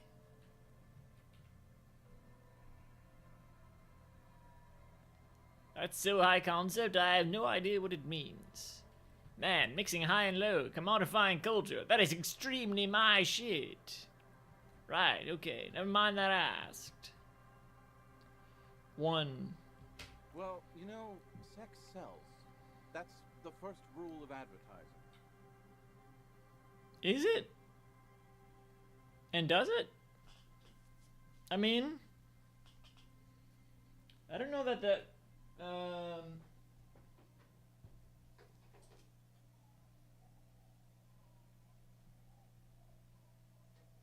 God, I really fucking bent this heater out of shape here.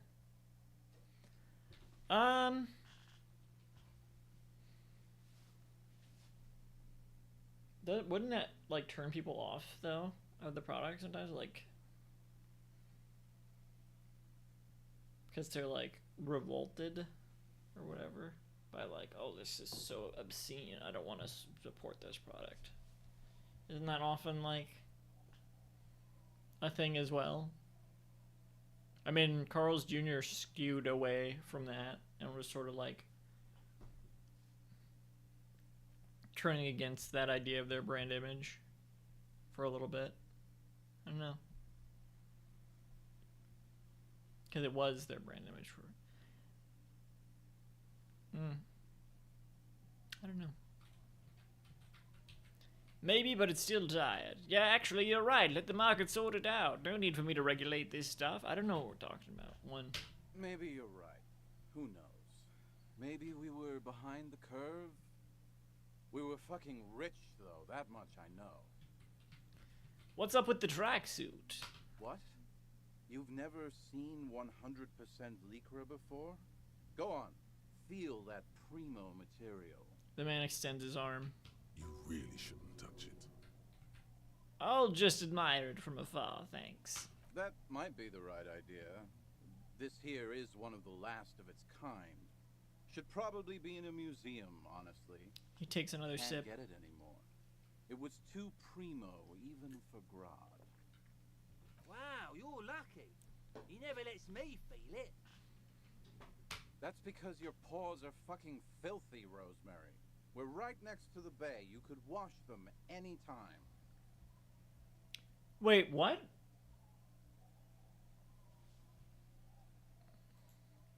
Kim always has this jacket. Kim had this I don't think I did anything. Kim has had this jacket since day 1.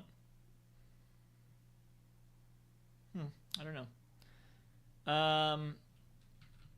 What about the other drunks? My fellow members of the Union of Moribund Alcoholics?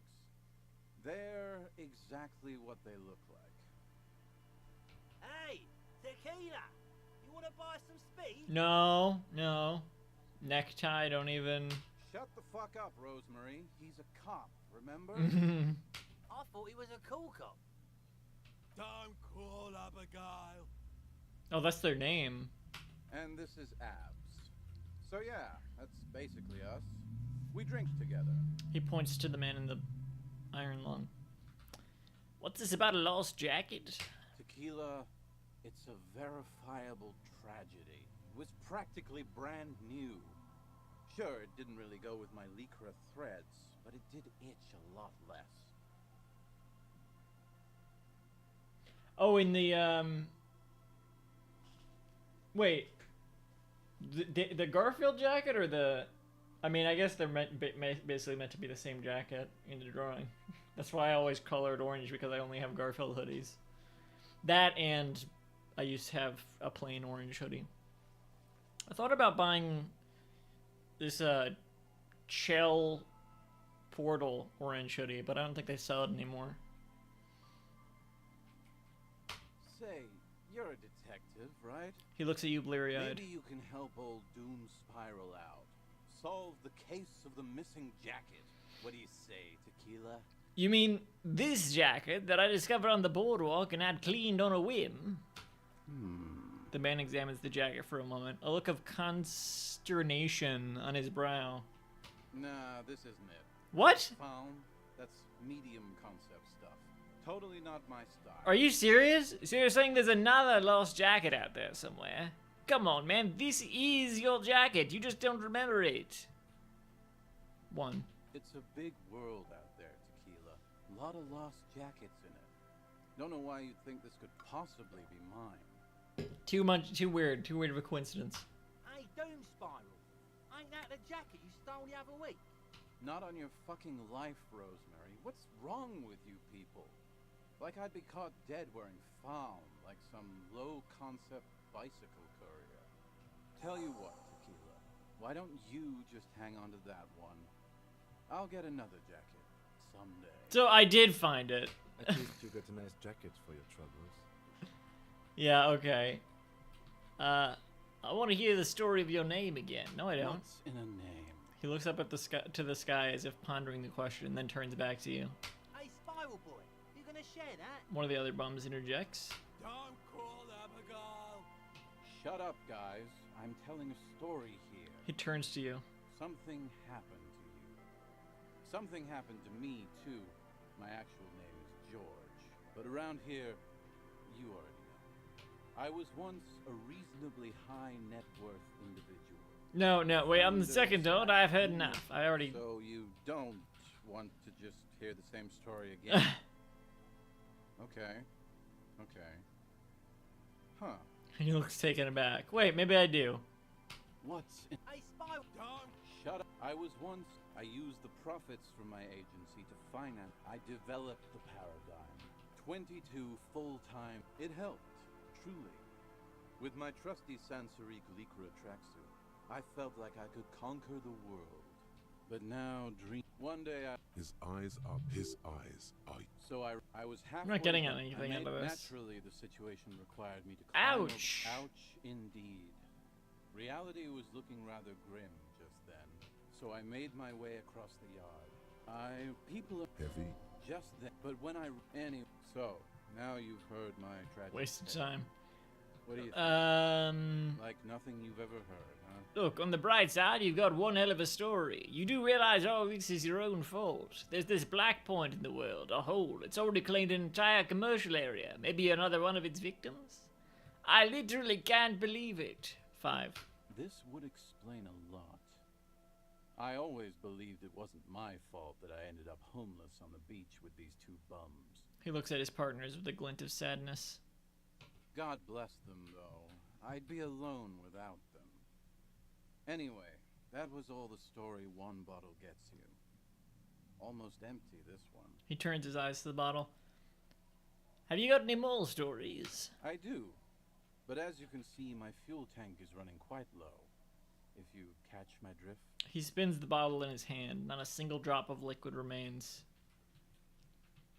I don't have any on me right now. Cottonmouth is keeping my tongue imprisoned. He shrugs his shoulders dramatically. I got you some more booze. Can you tell me the next story now? Of course. Drink first, story later. He holds out his palm. I've got some sweet Commodore Red. Classy. He snatches the bottle and pushes the cork in through the bottleneck. Pushes it in?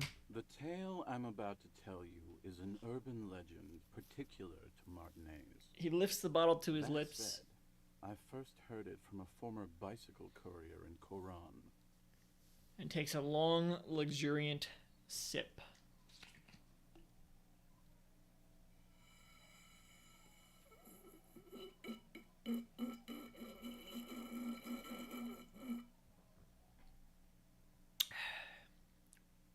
There are many variations on the basic story, and the details often conflict. What everyone agrees on is that nobody knows the exact nature or identity of the phenomenon. Well, about the, Doom commercial area? Are you telling the story of the headless... Shut the fuck up, Rosemary. He clears his throat. Summer of 44. 17-year-old Gertrude Het is walking home from a late shift at the harbor. It's almost midnight. She stops for a cigarette near the canal. The streets are warmed by a southerly breeze. Southerly? The lights of a passing motor carriage bloom and fade in the distance. In the harbor's dark, her cigarette is a beacon, dancing alone. You're telling the story better than The image comes to you Doomsbarrel. effortlessly, as though you'd walked the same streets yourself 1,000 times. Our heroine finds herself enjoying the peace and quiet the canal provides. He looks up to the skies as if searching for peace himself. What she doesn't know is that her peace is about to be shattered. From behind her comes the clattering of hooves. Startled, she turns around, and what does she see? I don't know, what? A horse? The giant of Coco Nua? 3. What? No, I told you this is a Martinez legend. It's a man. The pause is long and dramatic.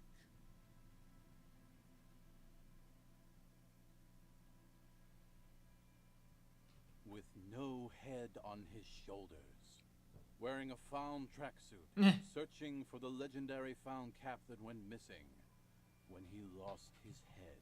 Whoa. Full tracksuit. I got full jacket and gloves. No cap though, I don't think. I'm telling the truth. Whoa,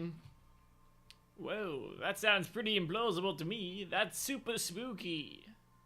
1. Woe is right, my friend. Gertrude Het may have been the first to witness the headless found rider, but she wasn't the last. Oh no. Tell him about the two feminists by the locks. Fuck, Rosemary, they were dating. No one said they were feminists. Everyone always misremembering this stuff. This wouldn't be the De Ponte Delgado case, would it? What? You know it? I've read the case file, but please, go on. Right. Early autumn of 46. Ula de Ponte and Eva Delgado are fishing near the waterlock long after the sun has set. The wind picks up.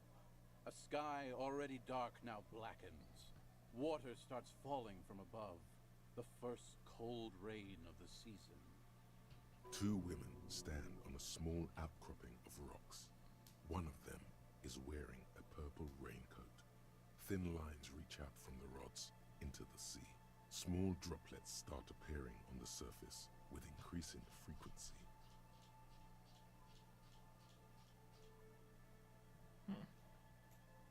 The women are caught in the downpour. They act quickly. Eva gathers the rods whilst Ula turns around to reach for the tackle box. Don't turn around. Don't turn around. Too late. When she sees something, her shriek is so violent that the residents of the nearby apartment building believe lightning has struck. But there is no lightning. Only a heavy downpour and the silhouette of the headless found rider looming on the horizon. Ula makes a run for the shore, but Eva slips on a rough rock and disappears into the cold, cold canal with nary a sound. Her body is never recovered. He looks you straight in the eye. And the man falls ominously silent for a moment also. What did the case file say? Ask him. What happened to Ula de Ponte? Ask Doomsbarrel. 1 first. Naturally, Ula de Ponte became the prime suspect in the disappearance of Eva Delgado. De Ponte maintained that it was the so-called headless found rider and that she ran, fearing for her life. He adjusts his glasses. During the investigation, it became apparent that there was a love triangle, the third party being some small-time businessman. I don't remember the exact details. The leading theory was that an argument broke out on the jetty, and De Ponte pushed Delgado into the canal, then cooked up this stupid cover story. Was she arrested? No. She committed suicide before she could be taken into custody. They found her in the bathroom with a rifle, her face slowly peeling off the ceiling. Oh my god. Not a pretty scene. I would imagine not. Man, that's some grisly detail. Oh well. Here's to another case closed. He takes a hearty swig from his bottle. Anyway, That's the story of the Headless Fowl Rider. Pretty crazy, huh? Who was the Headless Rider before he died? I've already seen some weird shit on this case. A headless jockey in a tracksuit fits right in. That's nothing. I've got an even crazier story. Well, let's ask this first. Well, Tequila, that's part of the legend. No one knows for sure.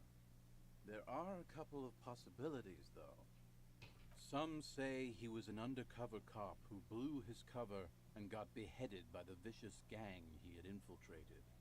Now he rides, searching for his lost found cap, plotting revenge. Weird that it's like a branded urban legend. Imagine if the Bigfoot was called like Big Nike or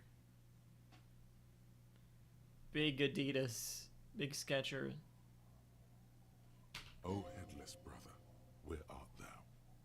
Others claim he was a professional jockey who veered off course during a steeplechase, ended up in somebody's backyard, and got decapitated by an exceptionally taut clothesline. Personally, I think he was just some guy who hanged himself from a really tall tree, and the fall was so violent that his head came clean off. Coincidentally, at that exact moment, a horse happened to pass under him, and his beheaded corpse mounted it, where it remains to this day. But then, no one really knows. So like a logical explanation, although somehow even more far-fetched. For some reason, this does strike you as the most plausible theory of them all. You read my mind. I've got a hunch that it was the undercover cop. I'd want revenge too. What? I'm lost. I bet he was the jockey. He seemed...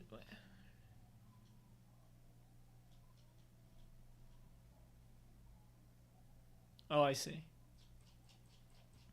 I bet he was the jockey. He seems super committed to his sport. I've got to agree. Your theory sounds the most plausible. None of those really sound plausible, to be honest. 3. Isn't it? All the pieces fit together perfect. That's how I know it's right. Yeah, perfectly. Anyway, to each his own. You want to hear any other stories?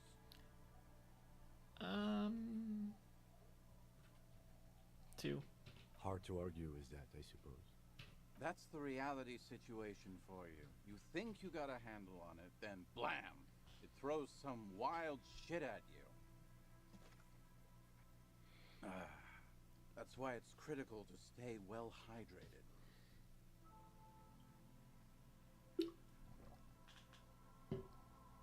Three. Yeah? Why don't you go eat shit, Tequila? There's no way you know a better one than that. What about the Koldu Mamadokwa? It's a magical self-replicating sound. The gnome of Jeroma dissolves his victims with acid. The giant of Coconut is as big as a mountain. There's the kind green ape. It's very kind. And green. Yeah, actually, you're right. Nothing comes to mind. Let's say all of them, if I can. 1. I have to admit, that's pretty high concept. Still not as awesome as a headless rider in a found tracksuit, though. Yeah? Gnome of Jeroma. Acid gnomes? Sounds like a stupid, low-concept band name. Yeah? Giants?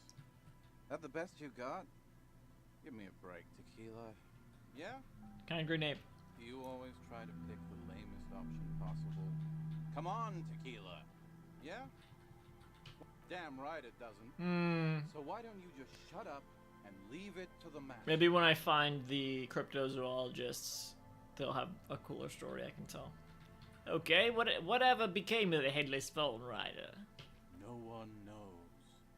Some say he stalks Martinez to this day, and can be seen near the canal when the clock strikes midnight. He makes a spooky gesture with his free hand.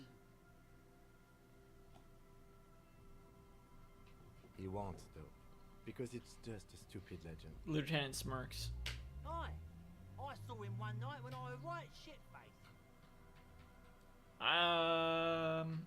Have you got any more urban myths? I actually do have one. The strangest of them all. But I'll need to fortify myself before I can tell that one. Do you have anything to fortify old Doom Spiral? Tell me you got some story juice. I don't have any on me right now. If you find any, I'd be extremely grateful. Be seeing you. You too, Tequila Sunset. Okay, let's step aside for a second. I have something I want to talk about. Oh, is it that I'm wasting so much time again, or?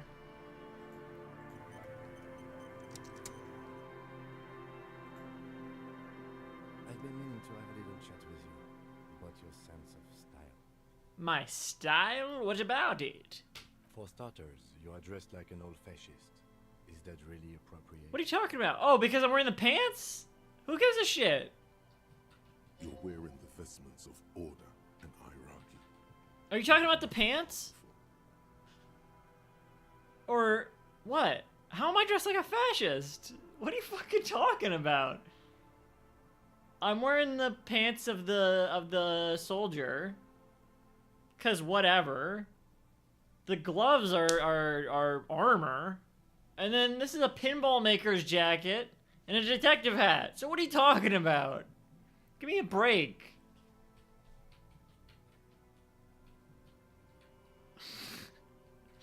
What are you talking about?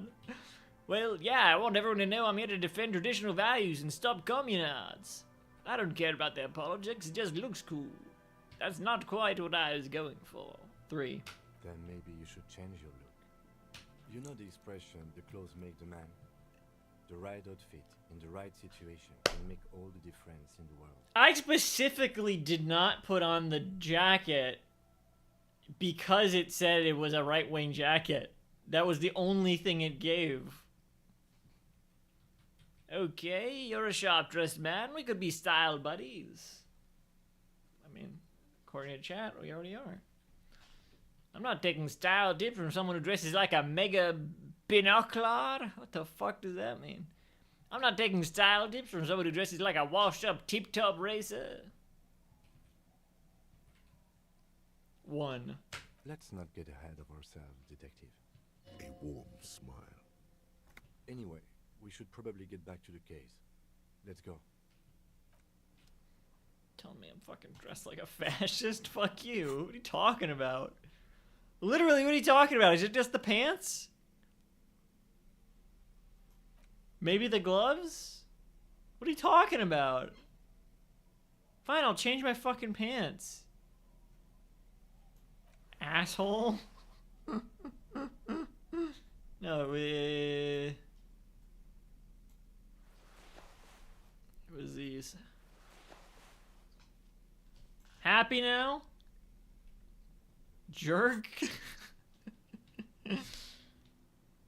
How come I can't pick up these bottles? Good to see you, friend. Do I have deals set up for you, buddy boy? He spreads his arms as if wanting to embrace you. What are you talking about? Good to see you too, friend. I'm a police officer, not your friend. 1. So what do you want? He tilts his I want head. Smokes. They're cheap. Very cheap. I got Pilsner. Great deal. You won't get a better deal on that piss. Spirits I can let go for 300 reals. I also have speed. And by speed, I mean amphetamine. Great. See? There it is, Bratushka! Yeah. The spirit! Let's buy the spirit! 300 real is a lot, but this has to be done! It's our end game! I don't have that. What are you talking about? This is just another stupid drunk idea I'm having that I'm attributing to my necktie. This is the mystery and the truth that I need to buy that spirit. What if I don't want to listen to my necktie anymore? 3. Snap out of it, Bratan! This is no time for melancholy introspection! It's time to buy that spirit! 1. Bratan, you don't understand! It's not just another drink! This is what our relationship has been building towards all these years! This is the climax, the mystery, the virginal sign! What relationship? You have to No! get from him! No! Get off him! No! Kill him if you have to! No! The ultimate fate depends on it! And the fate of many worlds. Fuck off. The lieutenant looks at you, looking at the bottle of spirits, then at Rosemary, suspiciously. He knows something is going on in your head. Amphetamine. Fucking 300. He's kidding. Hi, by amphetamine I mean speed. I think you didn't hear me when I said I'm a police officer. I thought by speed you meant amphetamine. Right, got it. 2. Hi, that's what I said. Right. Good, my man. Now what can I offer you? Hi, sure did, buddy boy. Taps the That's side of his why nose. I said amphetamine. I mean speed. I mean amphetamine. I got both. Good, my man. Quite Now, the what business can I- venture you've set up here. Oh, the system's been good to old Rosemary here, and I'm milking her like a bitch goat in the backyard. He gets a proud gleam in his eyes. What do you mean? You see, friend, He raises man his makes index own finger. luck, and I made mine real good. Got my hands on 3 bottles of liquor exquise, sold 2 to the fellows around here, and immediately invested the profit. Bought cigarettes, bought beer, even bought a bit of speed. And look at me now. I got everyone on my hook. He spreads his arms and smiles a crooked, toothless smile. I'm already hooking for Kuno, I think. Looks like you're on your own hook, too. Impressive entrepreneurship. Point to his vice stand. I approve. Got a permit for this little shit show.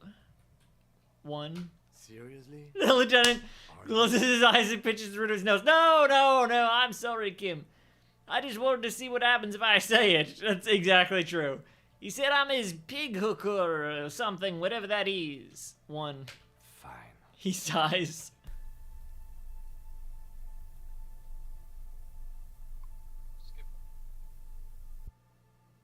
What the fuck was that? That was so creepy. I think that's the 3rd or 4th time there's been a dialogue error like that. Is anyone reporting these? How do you report these anyway? I guess it's just like this. I don't know. They're probably not updating this anymore. Interesting. We're never gonna know what that line reading was. Oh, there is no line reading. It just says the fresh entrepreneur has forgotten your presence and is now trying to count a small number of coins in his hand.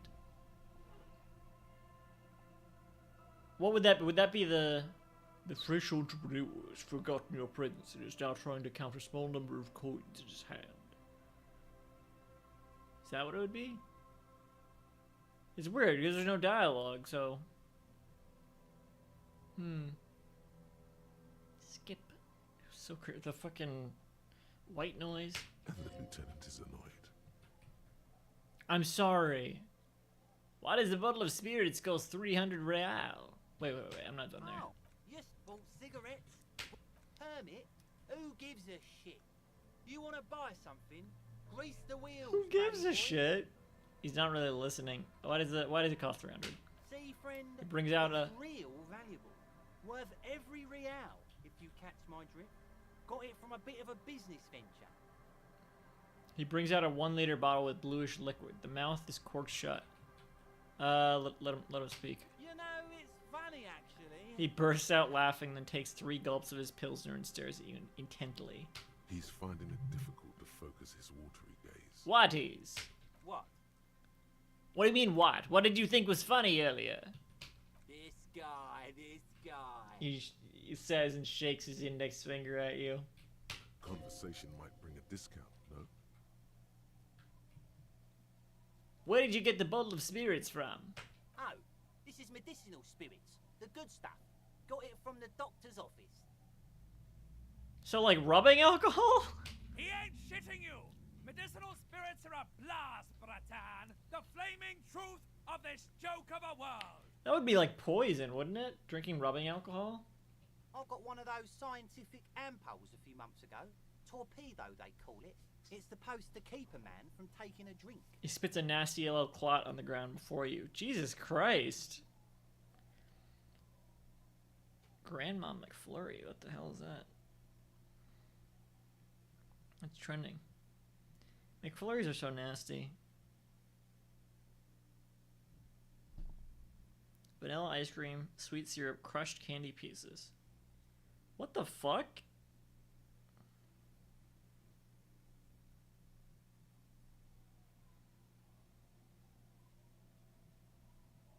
Like honeycomb? What is this?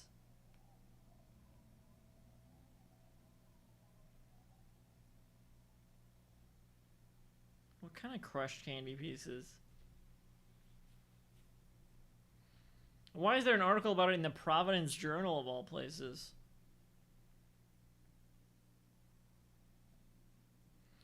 Chopped crunchy candy pieces like grandma's favorite treat that she hides in her purse, mixed with the delicious syrup. What the hell does that mean? This is the vaguest thing.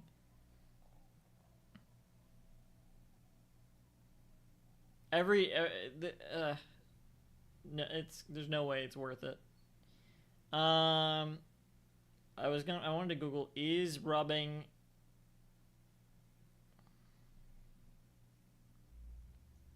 alcohol? There's not even an autofill for this because no one would think to drink it, I guess. Poisonous to cats, poisonous to dogs, poisonous to drink. Poisonous to drink. Is rubbing alcohol harmful to drink? No, I don't want an AI answer. Fuck off. Drinking rubbing alcohol can quickly lead to alcohol poisoning. So it's just because it's just a really strong alcohol, I guess. It just, but you can drink some of it then, and you'd probably get drunk really quickly. That's what I'm hearing. So you could drink like a shot of rubbing alcohol, you'd probably be good. Maybe half a shot. Didn't stop me for shit, that's for sure. 5 lemons with half a pack of butter and you're good to go. What?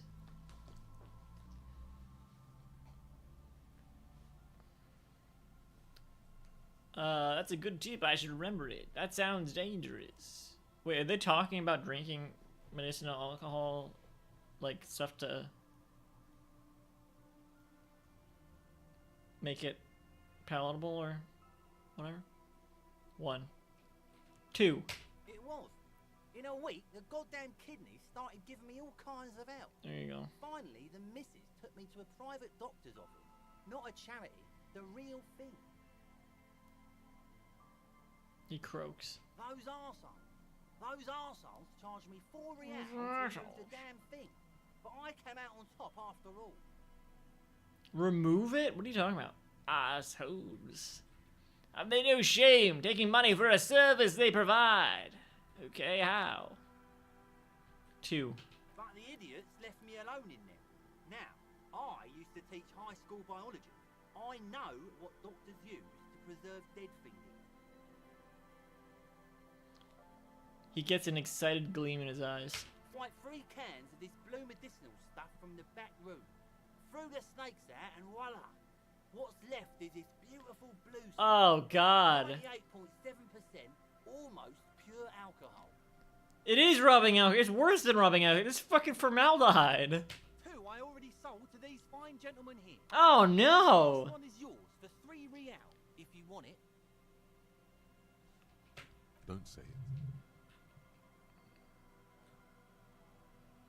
3 real. I thought it was 300 real. Oh, don't say it.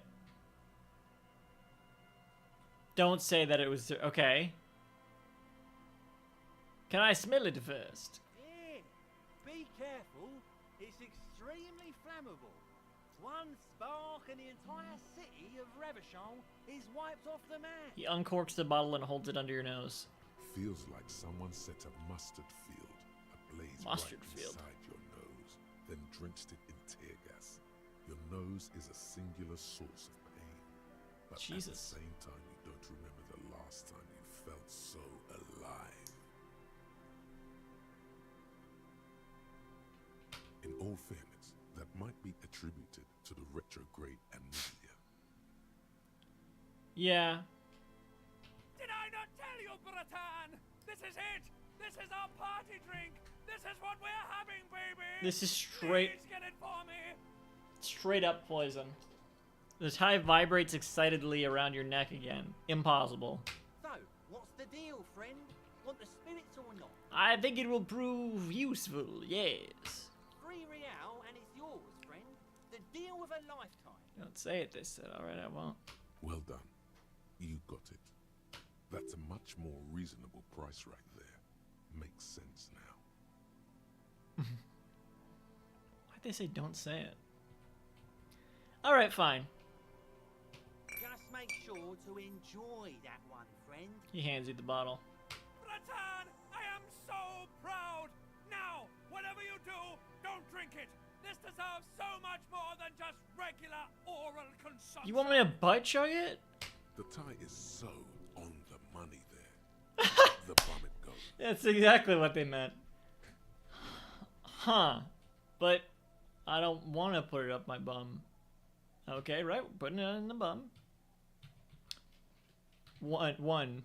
Just wait for my sign. No. Keep it with you. Keep it warm. Keep it safe. Soon we will enter the other world. I'm not drinking this. Soon. The time will come soon. Have patience, brave one. Take your word for it. I'm getting a really dark vibe from this. This won't be pretty. I don't care what you tell me to do. I'm not drinking it. So, like, I've stayed clean this whole playthrough. I'm not drinking rubbing alcohol. I'm not drinking formaldehyde. Certainly not butt chugging formaldehyde. And I don't want smokes or pilsner or whatever. I mean, I guess.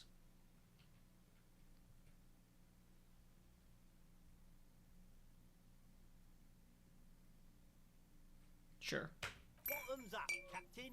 Hands you an ugly brown bottle. In the civilized world, it's a custom to tip the shopkeep, friend. But come back anyway. He waves you off. Tequila sunset. Found another batch of alcohol. Can you tell me the third story now? Of course. Drink first, story later. No. I'm not going to give them the blue medicinal spirit. Well.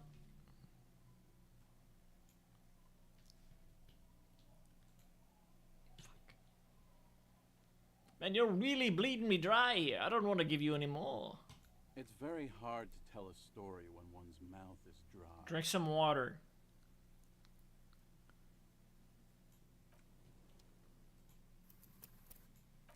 I don't think they're going to take it, but just in case.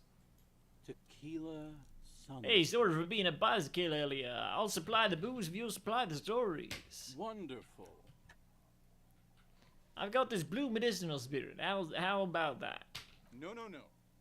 Contrary to popular belief, I enjoy being alive. Didn't you already drink one? He raises his palm as if to shun you back to wherever you came from. Here, I've got a potent pilsner. Not much, but it will do. He grabs the bottle from your hand and uncorks it immediately. This last one is the most Martinet story I've ever heard. He takes an almost comically long swig. Thus fortified, he continues. I've never heard it mentioned outside of here. At first, I thought it was a joke, to be honest. But I've been on the coast 8, 9 months now, and in that time, I've seen at least 3 expeditions come through, searching for something. Oh! The cryptozoologists. A shovel hits the sand somewhere behind the reeds, near an abandoned construction yard. The young men look over their shoulders suspiciously. The sound of their digging seems loud in the sudden silence. Cryptids? A place to call home? Your lost keys? Oh wait, okay, what kind of expeditions? No, cryptids? Magic animals? No, man, this is serious stuff. A place to call home. No, Tequila. Most people already know where they live. It's guys like you and me that are the exception. Your lost keys. Hey! Fuck you, Tequila. He says, his voice level. Hit a nerve there. Okay, what kind of expeditions? All kinds. I've seen archaeologists, gangsters, even a bunch of ad agency types. Like you. I'm telling you, Tequila, this thing's got a pull on certain kinds of people. Wait, what do you mean certain kinds of people? What exactly are we talking about here? 1. You know, obsessive types. People with predilections. 1. Some of those expeditions come back after a week or so, looking haggard and dejected. Others don't return at all. The first time I saw one of these expeditions, I thought they were fucking with me. There was no way it could be true. It was just too high concept, even for me. I'm not even sure I should be telling you this story, to be perfectly honest. You're in a fragile state, and it might be too much for you to handle. They say this about everything. I can handle it. You're right. Maybe it's not a good idea. I can handle it. Okay, fine. I'll tell you. But I'm warning you, it's pretty out there. His eyes narrow Our with mystery. story begins at a legendary design studio, right here in Martinez. There was this designer. His exact name is lost to history, but in life, he was a legend. Made it big in Aranya, where he did some real pioneering work on grotesque and sans serif typography. A fucking genius, man. That is, if he even existed. Who knows? It's an urban legend, after all. He takes a swig, wipes his mouth, then continues.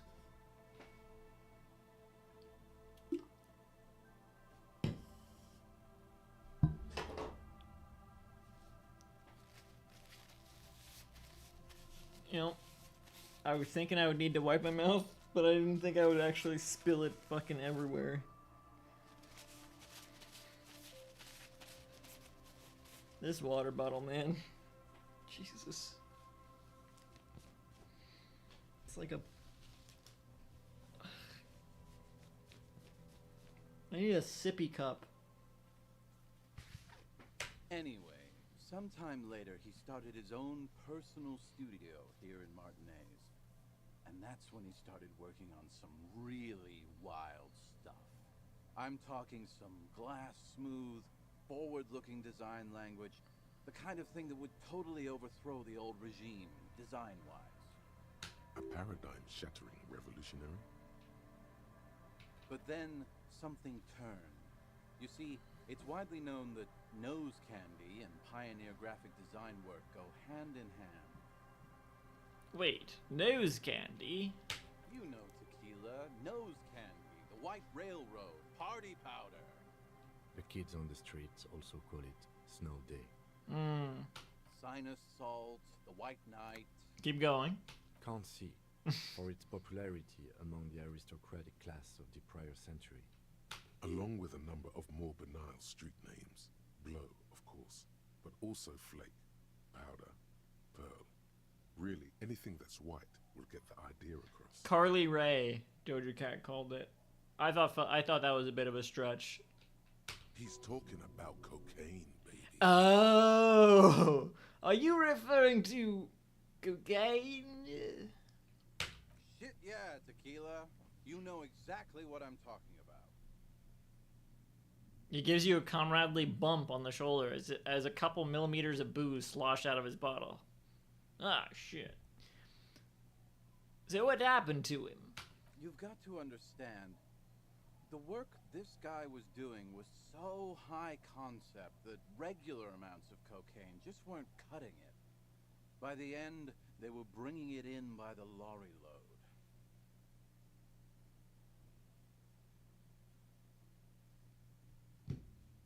Now, as you might imagine, snorting that much cocaine can't be healthy for a regular human, right? Wrong. Do it all the time. All the time. All day, baby.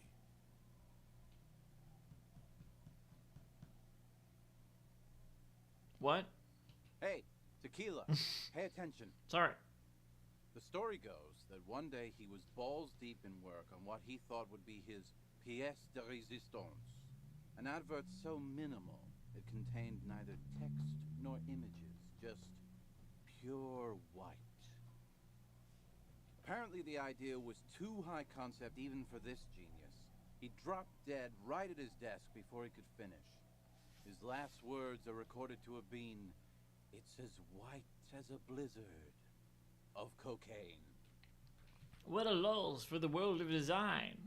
What a stupid fucking idea. Say nothing. But the story doesn't end there. Supposedly, when they performed the autopsy, the coroner discovered nearly a quarter kilo of coke jammed into his nasal cavity. Jammed? That's almost certainly anatomically impossible. Wrong again, nerd. Where there's a will, there's a way. That's right. 250 grams of blow had accumulated in there over the years. We're talking high-grade Saramaritsian pure. Not that cut-rate shit your grandma does. How'd you know about my grandma? There are those who believe the designer was buried with this quarter key of nose candy still lodged in his sinuses. That's what those expeditions are looking for. Are you no. What are you fucking talking about? The cocaine skull.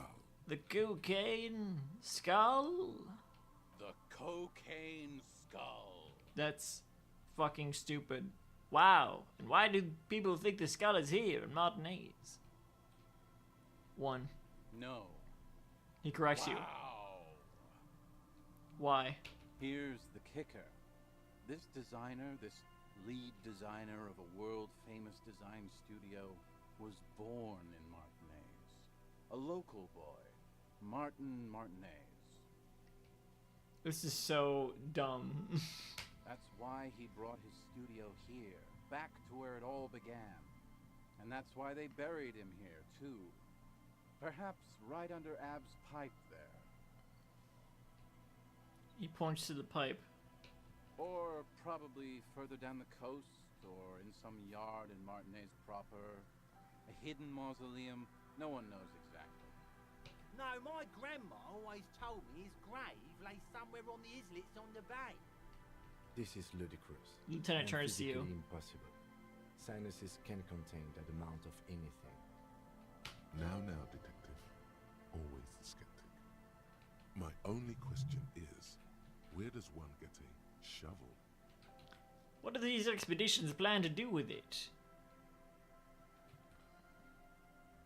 The archaeologists say they want to put it in a museum, the gangsters say they want to sell it on the black market, and the ad agency guys say they're seeking inspiration. Bullshit. They just want to snort it. But you could beat them to it, Harry. You could snort the magic skull cocaine instead. I'm pretty sure they all just want to snort it, though. And why wouldn't they, eh? Sounds like right strong stuff. Rosemary, you said something about islets. Don't listen to him or his grandma. He's just making things up. No, my grandma told me. I've heard other people say it too. That it's underwater. Or no. Then it would be maybe soaked. it was the storm sewer. He thinks. Or maybe it's in the air. Or in an ancient state pyramid offshore. In a pyramid? Now that would be something. What have you learned from the other expeditions? They're pretty vague about it in general. The gangsters like to claim they're looking for the grave of a friend, with picks and shovels. The archaeologists act all official about it, saying they're conducting serious research. Honestly, I think they're not really scientists, just rich. The junkies, for some reason, are pretty upfront about it. They just say they're looking to snort some blow out of a dead man's nasal cavity. Honest men on an honest quest. You should join them. Fuck off, electrochemistry. By now, I'd say I know about as much about it as anyone on the coast. Okay, I'm convinced. Let's go find it. Whoa, whoa, whoa. Hold on just a minute. Finding it right now is literally impossible. What? Why? For one, the way is blocked by that big lorry that says Delta Logistics Company on the side. You definitely have to search the area behind that lorry too, yet it is impassable. And second, outfitting an expedition like that is expensive. It'd have to be a big production to do the cocaine skull justice. You need new gear, people who know what they're doing, all kinds of provisions. It's just not feasible within the economic and temporal frame of our current setup. Matter of fact, unless a bunch of money just falls out of the sky, we might never know what's up with that skull. I have to agree. We barely have what we need to solve the case we've got now. We can't afford to run around chasing after quasi-mythical pieces of drug paraphernalia. Besides, it would look extremely bad for the RCM to be caught up in something that has the word cocaine writ large on it. The PR is tricky on this. Damn, that's too bad. Who cares? It was an idiotic idea anyway. What are you talking about? Don't give up. Maybe there's another way. Maybe up around the coast. Your loss could have been an amazing, ridiculous adventure. He shrugs. Your loss. That's all right. We've got plenty of adventures for one case. That's true. I'd yeah, sure, tell me about Right. this again. A story specific to Martinez and its history. He takes a sip and gargles the drink to prepare. I've never heard it mentioned outside of here. At first, I thought it was a joke, to be honest. But I've been on the coast 8, 9 months now, and in that time I've seen at least 3 expeditions come through, searching for something. A shovel hits the sand somewhere behind the reeds. No, I'm All good. kinds. Some of the first... I don't actually need to hear the whole thing again. I'm not even sure I should be telling you this story. You're right. Maybe it's not a good idea. Okay, fine. I'll tell you. No. But I'm warning you, it's pretty out there. There was the... He existed. I'm talking about. Anyway, sometime later, he started his own personal studio here in Martinez. But then something... You've got now. Wrong. All. Hey, apparently the idea was too high concept even for this, but the story... That's wrong. That's... There are... The cocaine skull. The cocaine skull. Here, that's... Or... No. This is... Now, my own... Wasting time. Good thing, because I don't think you can find it right now anyway. What? For one, and Oh second... my god. Besides, What are you... You're that's all right. We've got plenty. Are there any of more adventures stories you for can one tell? case. Not that I can think of, currently. I guess that makes sense. You have been drinking a lot. That might be the case. Yeah. Be seeing you. You there, in the pipe. Grumbles an unshaven man with a ruddy nose. He narrows his eyes at you as if in recognition, then turns his head away. The noxious odor emanating from the drunken man is strong and familiar. Don't you call her? Yeah! Don't call Abigail! I am the law. You really don't have to. Besides, he won't understand you anyway. He will understand me, huh? The lieutenant's eyes. Abigail.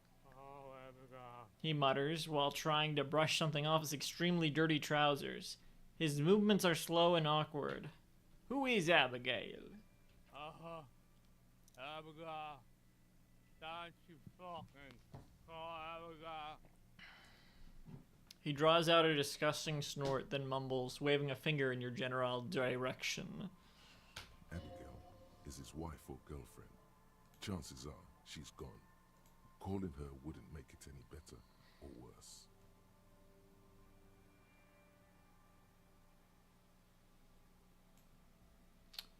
I assume this is just the person,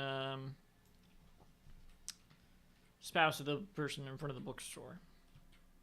Have you seen any women around here lately? Abigail? His voice perks up, Abigail, where are you? then trails into a string of random babbling. Who are you? What's your name? Don't call Abigail. He says. His eyes move around erratically, then the look in them hazy and unfocused. Where am I? What is this place? The man hiccups, then mumbles something unintelligible. So that's what should have happened with the line before where it just said skip or whatever. Hey, I'm on an important official investigation. I demand you answer my questions. There's no use in yelling at drunks. Lieutenant He's interjects. barely holding it together. The drunk man starts coughing a really disgusting, hacking cough. Yeah, at least they didn't cough up a clot like that other clod. Why shouldn't I call Abigail? He snorts and beckons you to lean in closer. It's gonna cough on me or something, but whatever. Lean in. Don't call Abigail. Don't call Abigail. His breath smells harsh like a toxic swamp as he whispers to you. He then waves his hand as if shooing you away. Don't. The man stammers. Don't call. Slowly, his head nods off to the side and he passes out, tongue dangling from his mouth. There was little chance he'd be a reliable witness anyway. They don't look passed out. Don't call. Don't call her. The drunk man speaks in his sleep. Drool dribbles from the left side of his mouth and down his jacket lapel. Hey, wake up! There's no waking him from his stupor. His mind is elsewhere.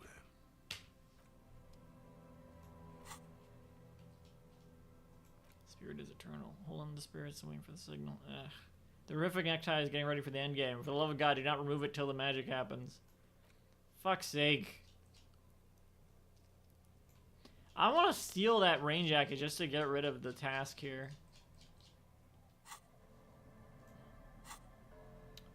What do we got? Tools? Nothing new there? Why is it like that? Items.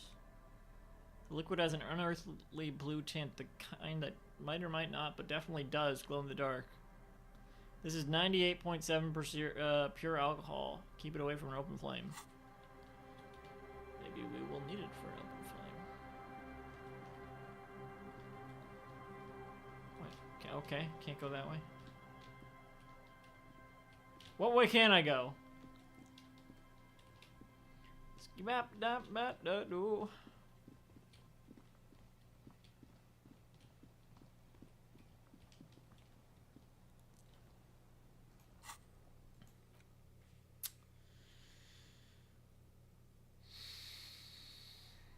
What did I want to do here?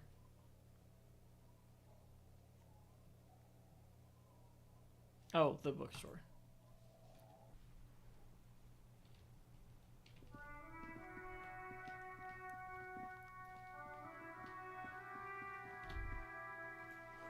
You memorized the title, Lose 87, Radio City. Seems important. I don't know what you're talking about. I mean, they seem too young. I don't know. Can I ask, is your name Abigail? Oh well. We're gonna go... I'm gonna take a short break, and then... snack break? Maybe.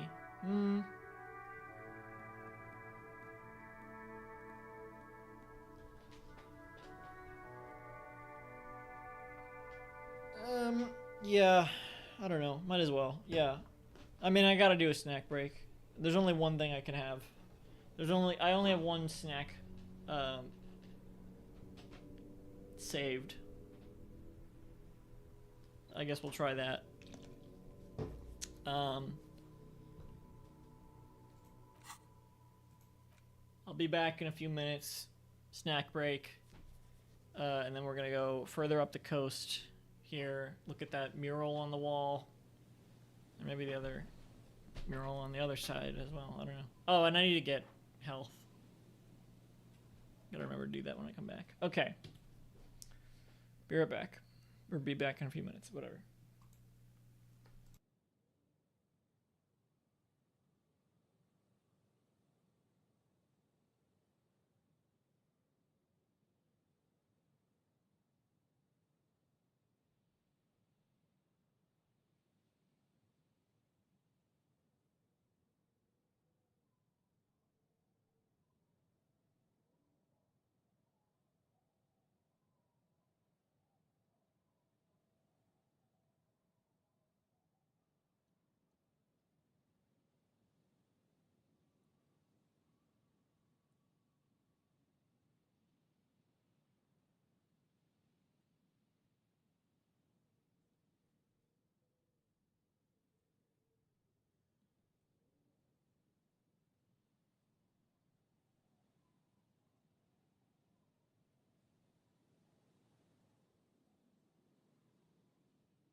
Where's the music?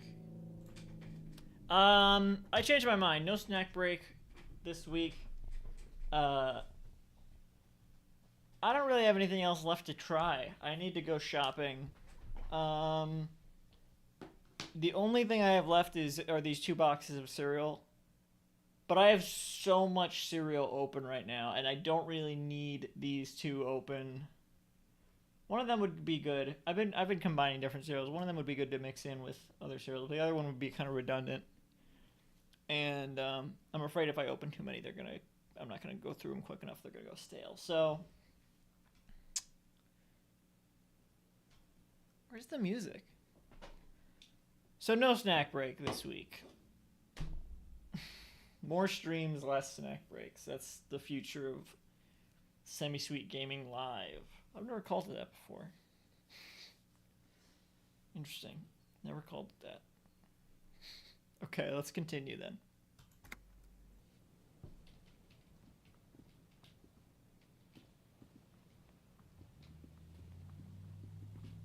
The hell is this?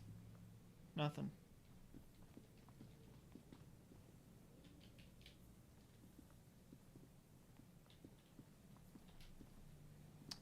We're not going in there quite yet.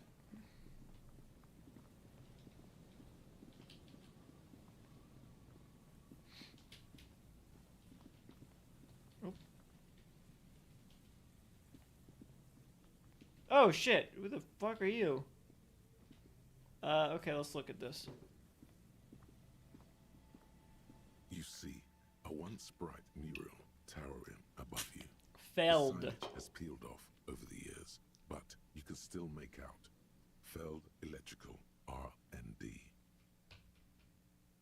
Feld. I was thinking Fallen. A slogan used to intertwine with the loops along. Okay, alright, step closer. Above the mural, a collapsed roof, broken windows set in walls that are cracking and will soon also fall, and the coastal breeze rustling and sighing in the remains of the edifice. Why did I want to look at this again? There's something in the wind. Sometimes the only way to go forward is to fail first. Why do I feel like I know this place? Indeed, somehow you knew it was here. An urban ruin gutted by looters that once used to consume money and dispense warmth and light. You felt it before, when it rained in Martinez, and you felt the cold of the rain. The feeling persists. It has been in you ever since. What is this building? Maybe we could, ask the man who's pointing at the building. He points to the man who points at the building, telling his son something. Great idea. Yeah, alright. Could Ruby be in there? In there? She could. Or she could be in the identical room over there. Or in that boat shack. In that church tower, maybe. We already know they're in the church tower, Kim. Lieutenant points behind you. Why single out this one building?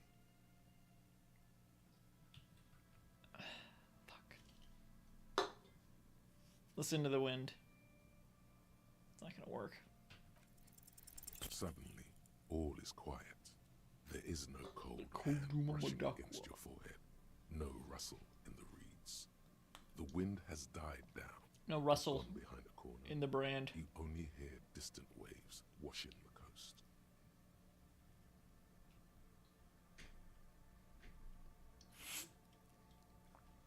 The ruin in front of you is silent as a tomb.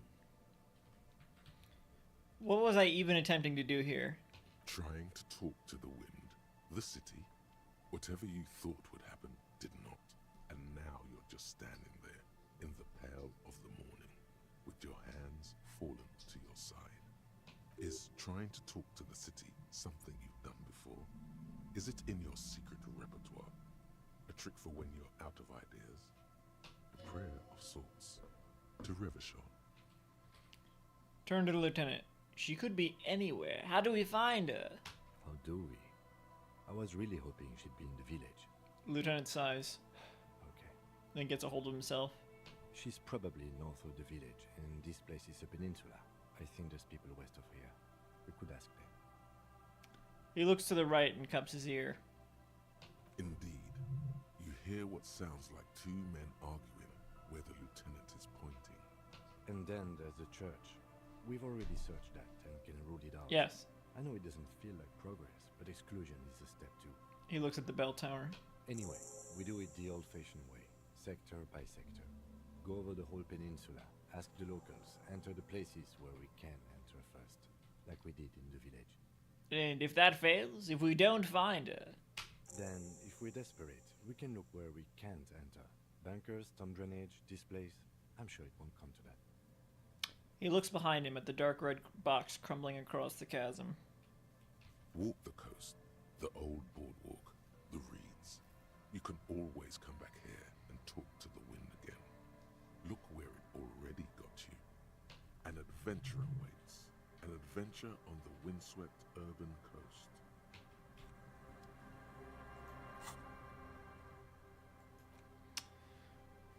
Look for Ruby on the coast. Ruby was in the cinder block village, but left Monday. She could be anywhere in the peninsula, north of the village. Look inside the church, ask around. There are people to the west of the mural, or, I don't know, ask a girl on a date. Then ask her. Ask the wind, maybe? Return to the failed mural and consult the wind if you don't know what to do. Other than that, keep searching the coast.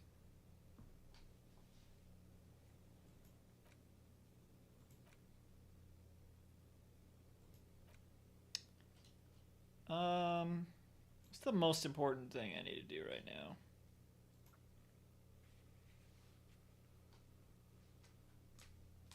I don't remember what most of these were. I think this might have been ask them on a date. Oh, there was something with them.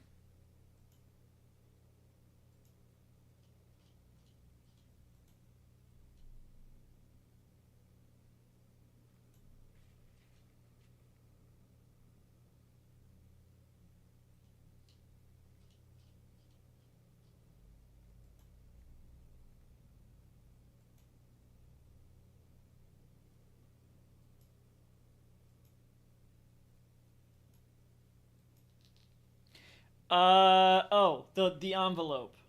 That's important.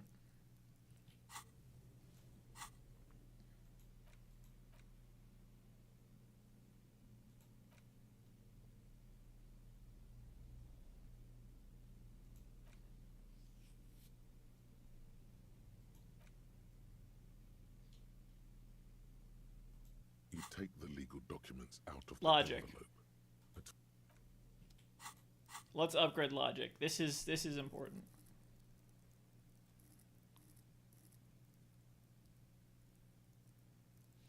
Let's save first in case it doesn't work, because we can't afford to waste checks at this point, I think.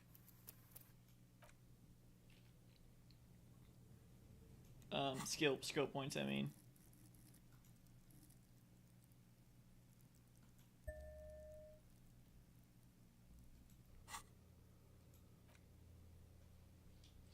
Wet envelope, anything else? Andre. Okay. Helps me with that as well.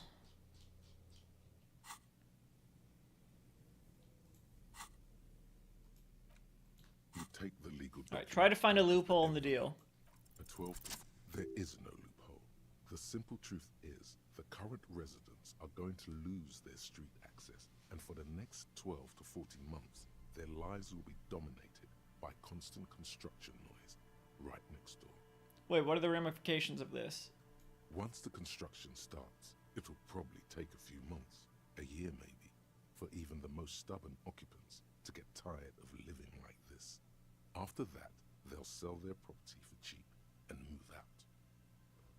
Look, Kim, pointing to the photocopy. These people are going to have to move away because of the noise. Of course, I should have seen it. The lieutenant frowns as he reads over the document again. Eval probably has eyes on us, but if the second signature were to be somehow wrong... He pauses to think. He won't say it outright, but he's suggesting forgery. You're suggesting... Forgery, yes. It would render the document invalid. He purses his lips. Oh yeah, let's do this. That's illegal. I expected more from you, Kim. 1. Yeah, let's do it. It's not the sort of act I would normally encourage, but under the circumstances, if done discreetly, it may be the only way to save what's left of the village. You probably don't have a pen. Here, you can keep this. I have another one. He takes one out of his pocket. Or you could try to trick Everard. Get someone random to sign the document. By the time the union boss finds out, your business here will already be concluded. Fuck.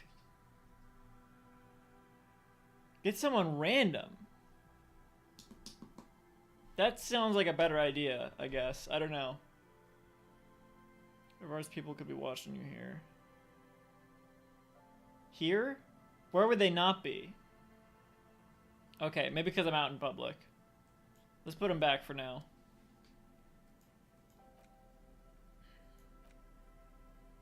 A blue pen, like a large caliber bullet that shoots out ink. Once belonging to Lieutenant Kitsuragi, comes with a side order of resentment.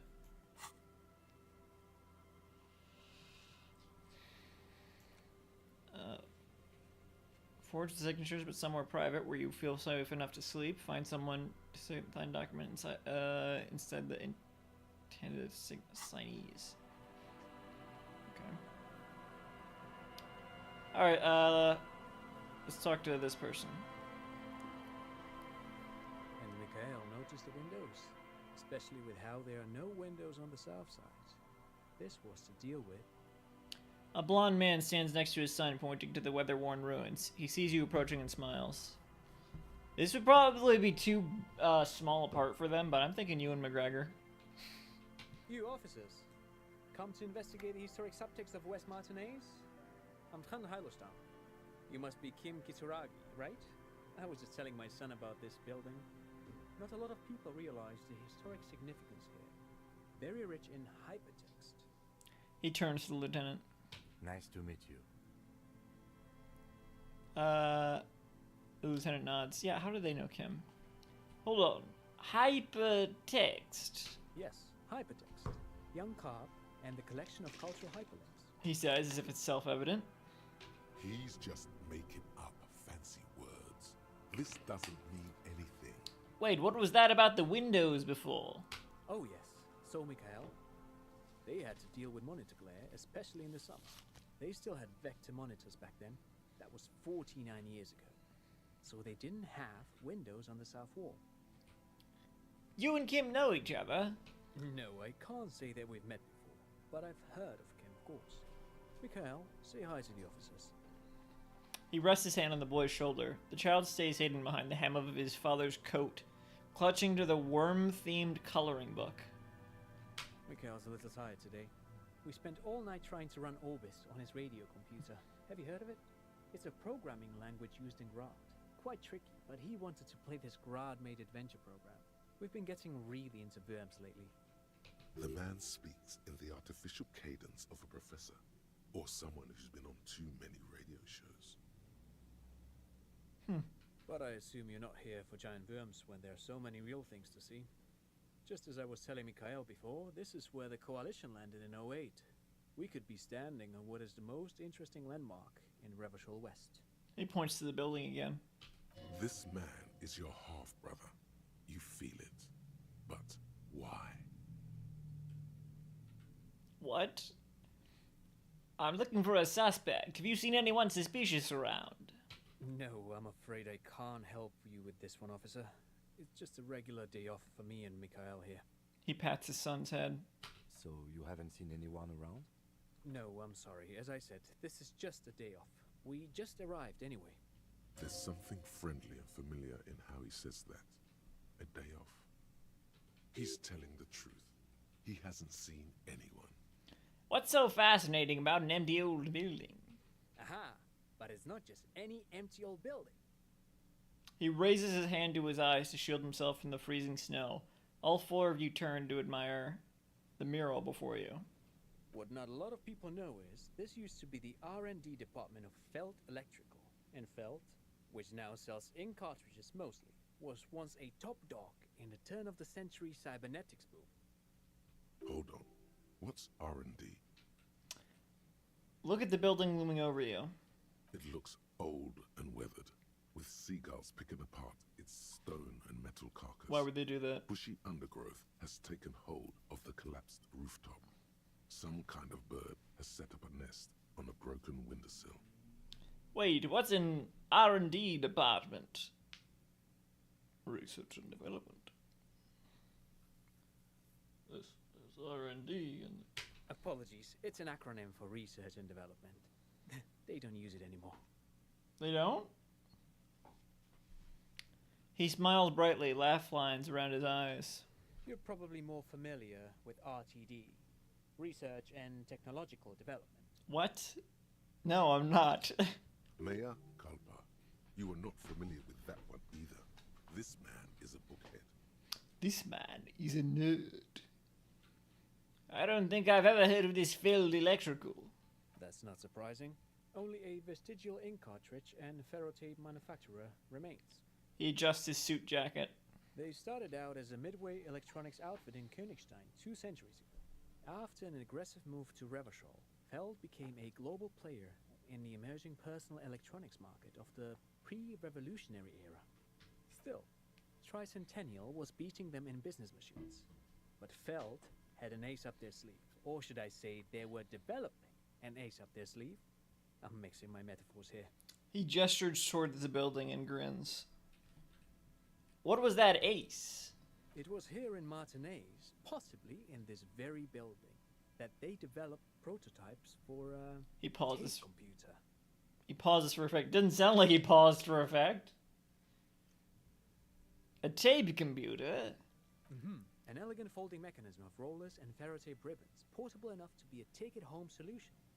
Revolutionizing business machines, possibly even bring them to the average consumer, which is a feat of engineering even today's giants, Rehm, ICN and ZAM, haven't achieved yet.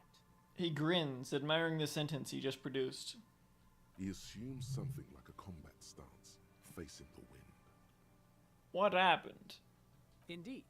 What? The revolution! The boy wipes his nose on his sleeve. Unfortunately, their moonshot project never made it to the market. He Feld's nods. move to Revachol backfired. The revolutionary government liquefied their assets and expropriated those very advanced prototypes, possibly from this very building, or one of the adjacent ruins. He pauses, pointing to the other building, then continues. All of this was built by Feld, even a boardwalk. Wild Pines built Martinez proper as a resort for their middle management. Feld built this side of town for R&D. Fuck, the Sunday Friend was around here yesterday and I didn't talk to them. Where are they now? Damn it. They might be somewhere. Down here. You're saying that failed electrical built this boardwalk? Look under your feet. Yes, they even built a pleasure wheel, but that got destroyed in the war. Oh, like on the map. A pleasure wheel? The lieutenant looks wistfully at the horizon, as if picturing gondolas rising to the sky. Perhaps reminded of a childhood memory.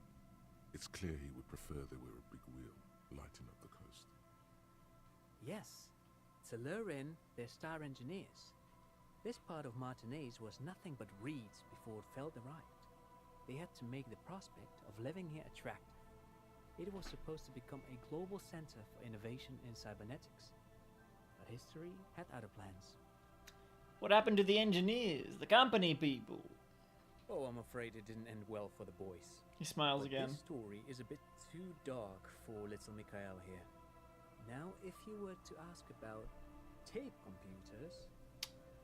As if he's somehow personally responsible for this bleak turn of events. What did the revolutionaries do with those advanced tape computers? They used them for military communications. He says. But also to write and send out press releases. The most notorious example being Le Décret de Mars. While his son looks up, idly chewing on the corner of his worm-themed coloring book. What was that? What's the Mars Decree? I mean the radio transmission sent out to news agencies and world governments by the newly created Commune of Revachol on the 7th of March in the year 02.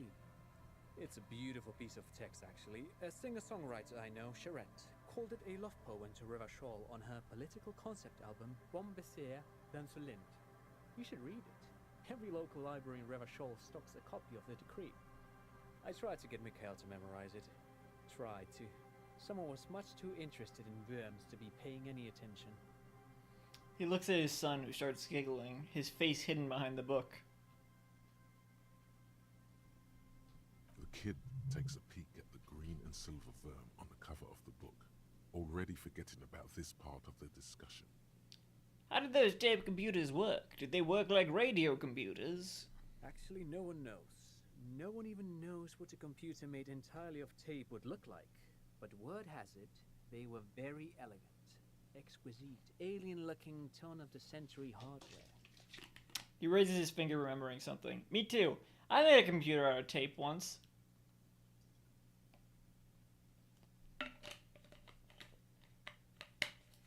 That like sort of clear tape. I made a diorama of a monitor, and the tape was like the screen, and you could see inside. And it was supposed to be like a horror sort of scenario, I guess, that these people were like trapped inside the computer monitor.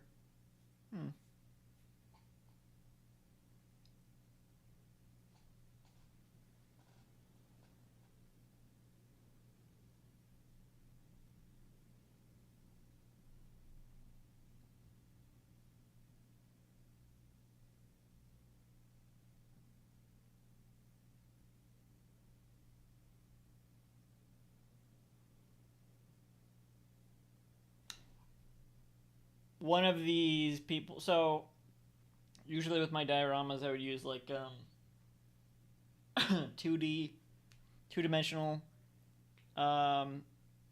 figures.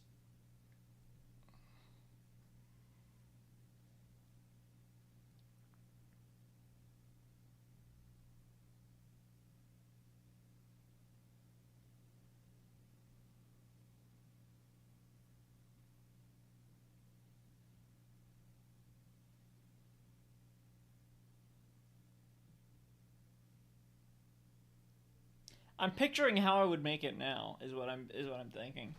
So that's what I'm lost in thought there. So like paper cutouts of like little drawn characters. For the so one of the characters was like halfway through the screen, and I had like a blood effect, which was also probably just like red ink on paper.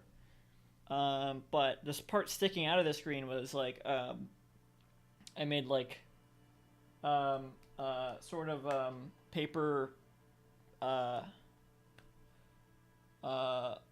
paper figure art. What do they call it? Like where you fold. It wasn't really as good as that. It was like I don't know. I just taped pieces of paper together to make like a 3D shape of someone like coming out of the monitor. I used to make a lot of dioramas like that. I had a diorama phase, but they all got really dusty and fell apart and stuff. It'd be nice to make dioramas again.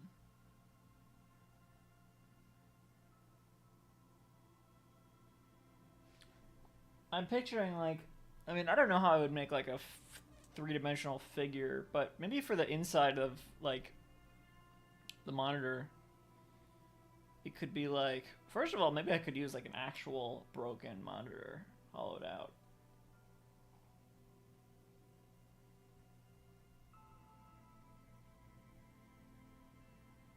Be interesting.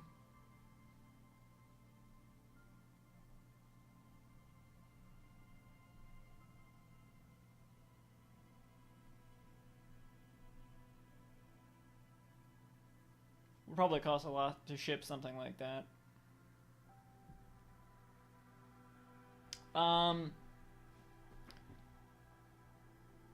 For the inside figures, I could use like pixel art. I was gonna say voxel art. What's voxel? Is that like 64-bit? I'm thinking like that bead art, that 8-bit bead art, as like two-dimensional sort of figures like that. 8-bit figures in the computer. That could be fun.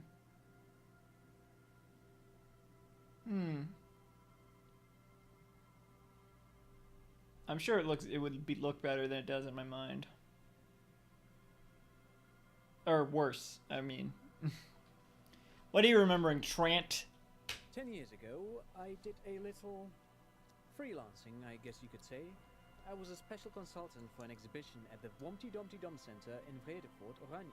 It raised the same questions, and we had lengthy discussions with Paul Ockerman, who was head curator at the time. This was before the twins Keith and Guy Jews joined the team, trying to... Wait, did he just say Wumpty Dumpty Dum Center? yeah, they did. He did it. He said Wumpty Dumpty Dum Center, like it's the most natural thing in the world. Wumpty Dumpty Dum-a-dee-dum. What the hell is a Wumpty Dumpty Dum Center? And who the hell are Keith and Guy Juiced? Yeah. Okay. The Wumpty Dumpty Dum Center.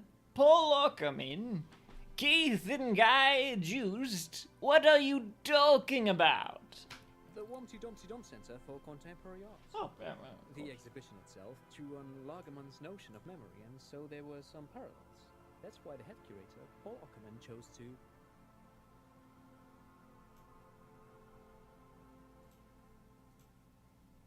You're making this up, turned to the lieutenant. Kim, is he making this up? Come on, there's no place called the Wumpty Dumpty Dum Center of Arts. One. In fact, I'm not. The Wompty Dumpty Dum Center is a place you can visit if you're ever in Vredefort and are ever in the market for an exhibition space / contemporary art research center. He clears his throat. Why did I get a thought for this? Oh, fucking God. -1 suggestion? Why would I want that? But perhaps I should return to the tape computers. As I was saying, the device itself was very elegant, fragile even. One could write directly on the tape using a special chemical solution. The machine would then analyze the handwriting, perform operations, and project output onto a white screen. It was a beautiful, delicate thing. Made of black film and folding tape structures. Cool. Pfft, I've seen cooler things than that. The RCM should get some of those. 3. Even 1 would be very useful. He agrees. Though I understand the socio-economic causes of the revolution, it pains me to imagine the revolutionaries setting fire to the precious device. But so they did. The failed playback experiment vanished into the fires of '07. Wait, the failed playback experiment? Why did the revolutionaries destroy it? 1. Yes, the official name of the prototype. Some sources report it as the failed playback experience. But those are incorrect. Yeah, why'd they destroy it? Who knows? Maybe it was an accident, or maybe they didn't want the technology to end up in the wrong hands. Either way, they're all gone now. All 3 versions of the prototype. Nothing but debris and ashes remain inside that building. He takes a step back. The boardwalk creaks mournfully in the wind. I wanted to ask something else. But of course. What else? He smiles and ruffles his kid's head. I think this is the killer. They seem too chipper. Something about them. I think they did it. I want to hear about the film building again. No, I don't. What's on your mind? But of course. You look like someone who has money. Do you have any money? I do have some money, yes, but that's not what's really important here. He brushes it off like it's not a thing at all. He's not gonna give you money. What are you doing? Clearly you were just profiling. Could I have some of that unimportant money then? I don't want your money. I just wanted to see whether my profiling skills were working. I'll listen to authority, too. Of course, Detective. I wouldn't have assumed anything else. Matter of fact. He looks up again, a playful hint shining in his eyes. I don't know if you're familiar with this, but the Vespertine Department of Justice has published a rather interesting paper on the criminal profiling in former socialist states. Have you read it? So fucking conversational. If not, then you definitely should. If not for tips and tricks, then just for theoretical curiosity. Anyway, that's just a little something that sprang to mind. Is it? You were saying? He squeezes his son's shoulder lightly. Forget it. They don't sell those kind of books at crime, romance, and biographies of famous Right. Great. Thank you for all the interesting information. Leave. No, thanks to you for having me and little Mikhail here to pick your brain. A very interesting conversation indeed. Shut the fuck up. Shut up, Trent. Let's talk to the kid. Nope, they're just one entity, I guess.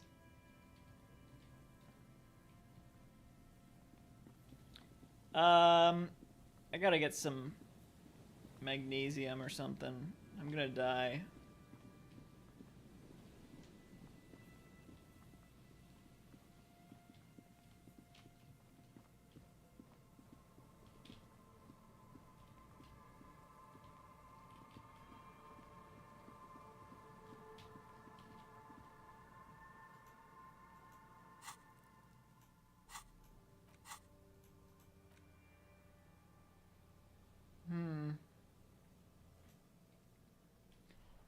Excuse me. Sorry.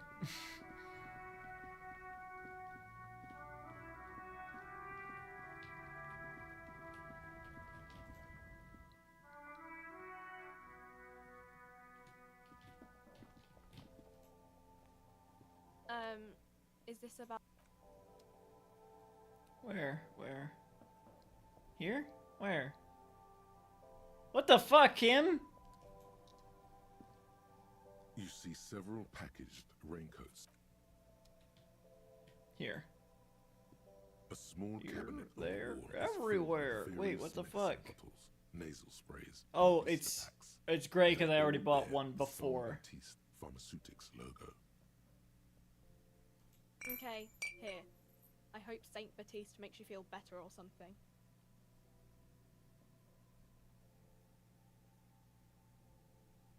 Okay, here.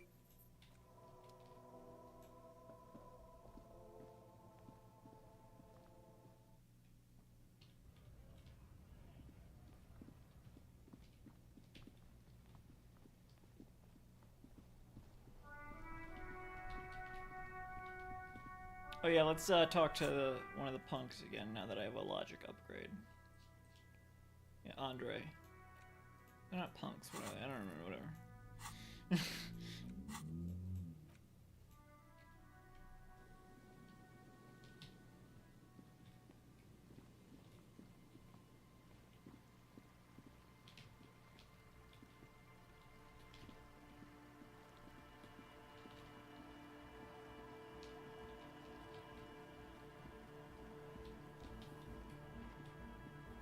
What the hell?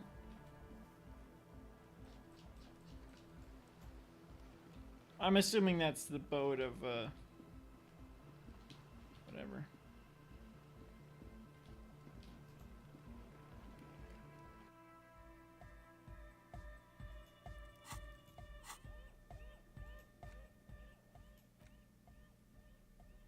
You take the legal documents out of the envelope. They can't see me in here. Whatever. Hi again. So, how are things going? Alright. Maybe everything isn't quite as you've been told. Take a moment to analyze. A number of things don't add up. Let's take a look. Alright, what are you really up to? How about gather around, kids? Okay, kids, now gather around. I've got something that I have found. Let's rap. I got bad news for you, Andre. Things don't add up. No, one. We'll start with one. The young speed freak puts down a busted capacitor and looks at you. The one with the large head seems very enthusiastic I forgot how about whatever you have planned. their art looked.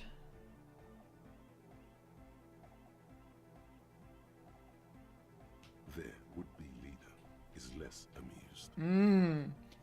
Sometime in the past, I'm not sure when and where, but betrayal was involved. I fell sick and became the shadow you see now. But before that, I have reason to believe I was a police detective. Yeah, we'll continue with that line of thought. But you still are. Thank you for your kind words, but everyone in here sees I'm a disgrace to the uniform.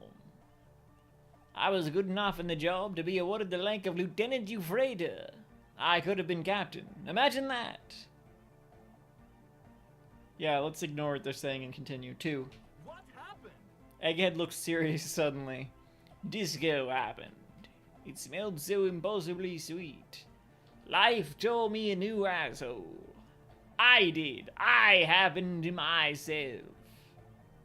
I don't know.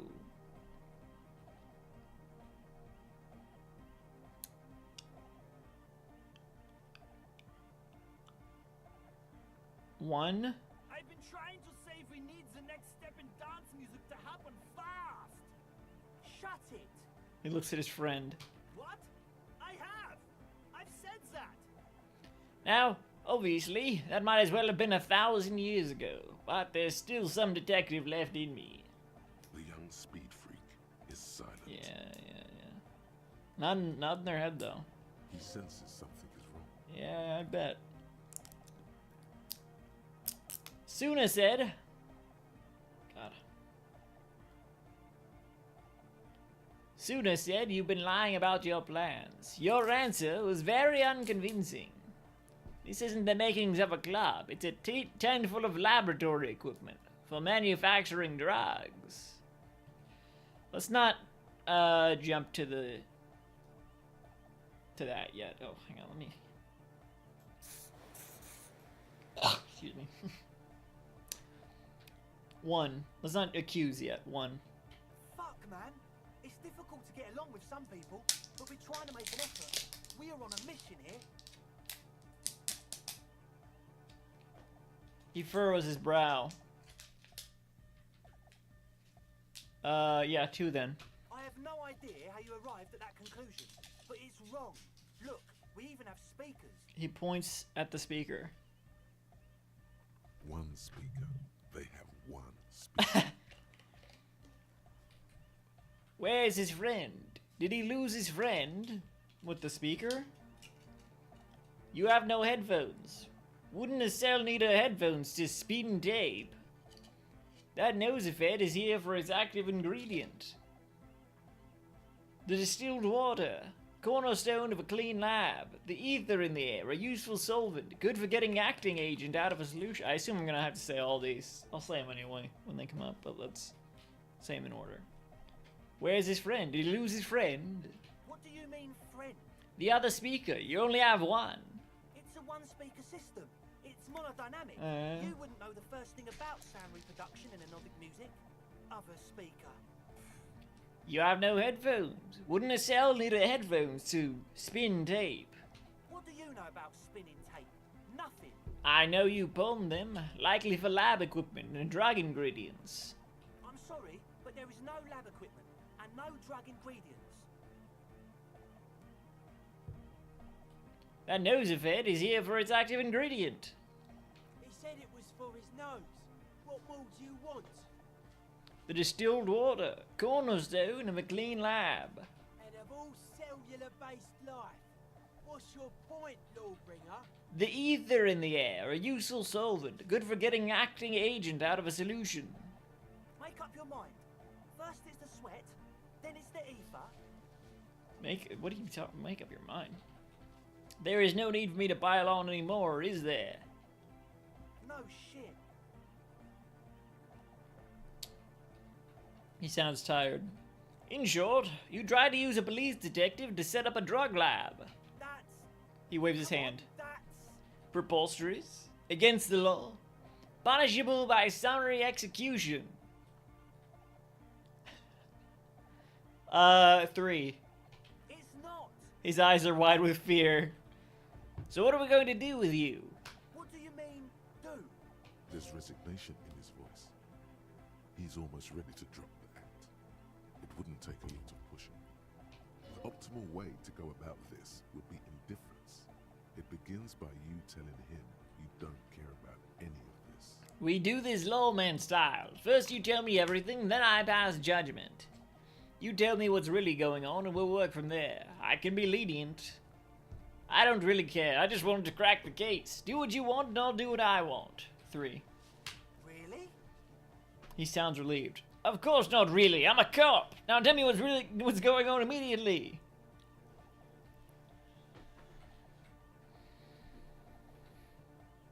Really, really? I want to ask you about something else. It begins by telling you you don't care.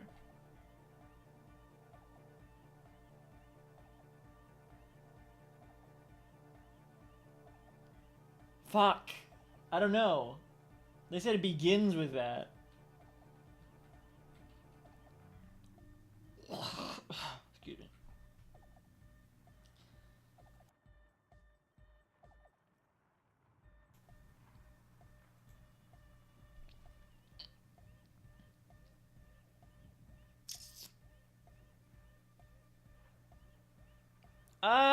Fuck. 2. You wanted to just ask me about something else. He's a bit perplexed now. Or you can tell me the plan for the church. Or you can tell me the plan for the church really was. Yes, I did. I'm that kind of person. Now tell me. 1. He thinks for a moment, then opens his mouth, but closes it again. Then finally raises his hands. Things are just way too hard for an entrepreneur in this city. It's not like we're not going to turn the church into the wickedest club in East Revershoal. Because we are! We totally are! We just got to turn it into a speed lab first. You know, to get our foot in the door. And why did you need me? Like I told you, spooky arseholes moved in while I was getting all this stuff together. A month ago, the place was empty, and now it's all spooked up. They're not really spooky, are they? No, man. They're spooky, all right. It's just that they would also probably call the police if we started cooking speed in there. But the sign was way off too. I couldn't feel the love at all. So, what now? This is it. Judgment time. Give me your cash. Ask for a bribe first. Back up and report to Precinct 41. I don't see how arresting them would be useful.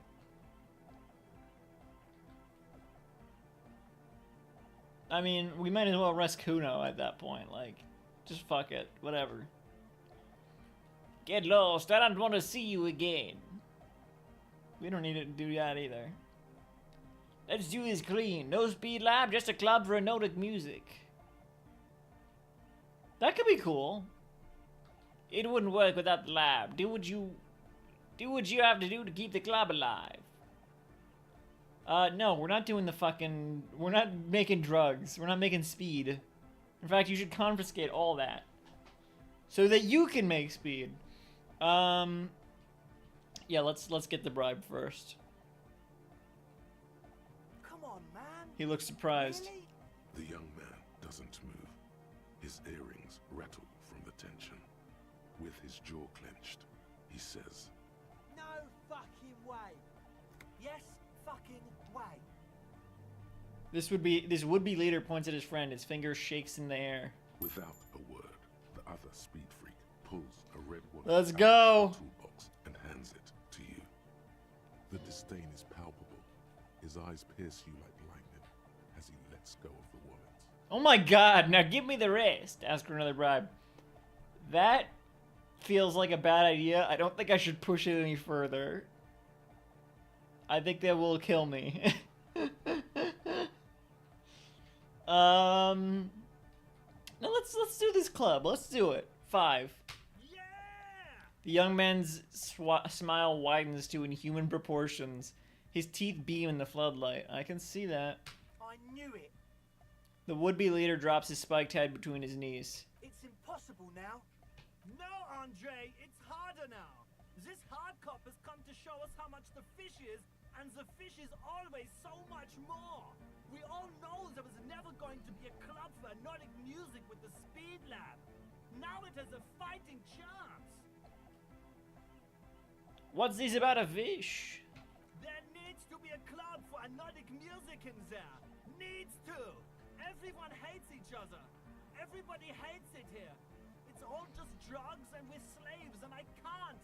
We are running out of time. See? Egghead wants it. I think there's that the person out on the ice. They're into it. They clearly care about Anautic music. Make that club. Just don't make speed. We need a win, Andre. He looks at you. I promise this will be a win.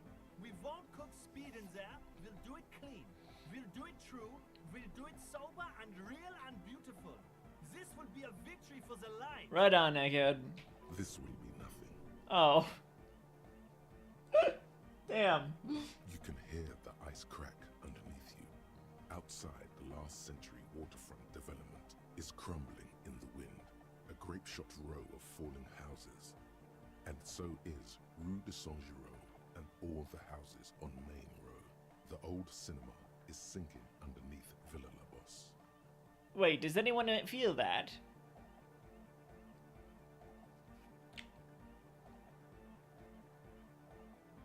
Right, let's call this incident crime prevention, but I have my eye on you. One. What? Yeah, nothing. Okay, we'll try to do it without the drugs. He raises his head from between his knees. We'll do a straight club up in there, spinning the maddest reels, and nothing but, I swear to God. Okay, Egg? From here on, it'll be straight all the way. That's it for now. Goodbye, officer.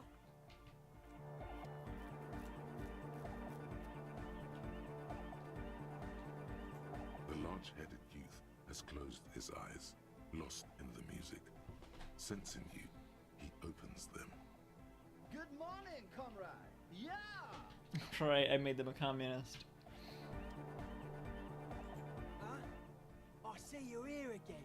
Offside, man. Did I mention getting us into the church would help? You rubbed just through his tools. Yeah, well, I'll see.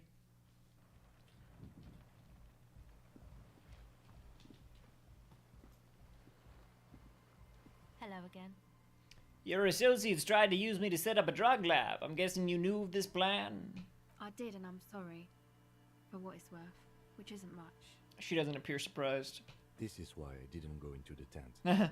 Typical delinquency. The lieutenant looks at the ocean, squinting his eyes. You don't get to choose your posse, they choose you. Mine are idiots, but they're mine. I tried to talk Andre out of it. Should have tried harder. Misleading a cop is no joke. I don't care, I'm loco. I just wanted you to know that I know about the plan. 2. Okay, but I still regret it. I should have been able to control them, and I will in the future. I promise. That's good. May I ask, what did you tell them? Do what you will with your dance club plans, just no drug labs, please. Thank you. I'll get them under wraps, I promise. The young woman nods. I'm glad I did that for Estelle and for Egghead.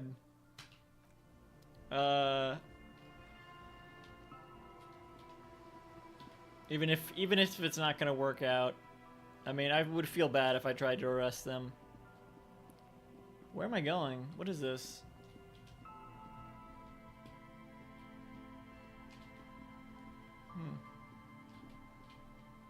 Bird? To your right, a white-bellied cormorant eyes you suspiciously. What are you trying to do there, cormorant? Ah! What the hell is this? Any note about that? I guess I already saw whatever note there was about that.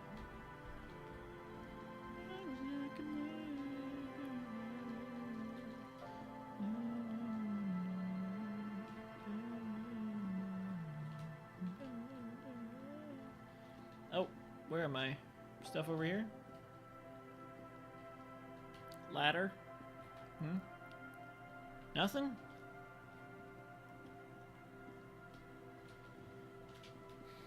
What about up here behind the church?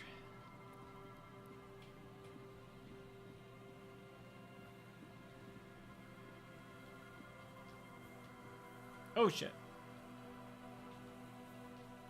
I opened up Steam menu for a second. Where are we? Oh, fuck. Okay, there's lots of stuff up here. Let's not go up here yet.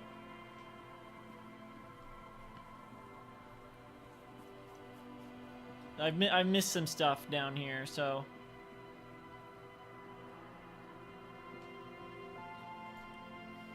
Let's talk to the person in the church here. Ooh, ooh, rats. Oh my god.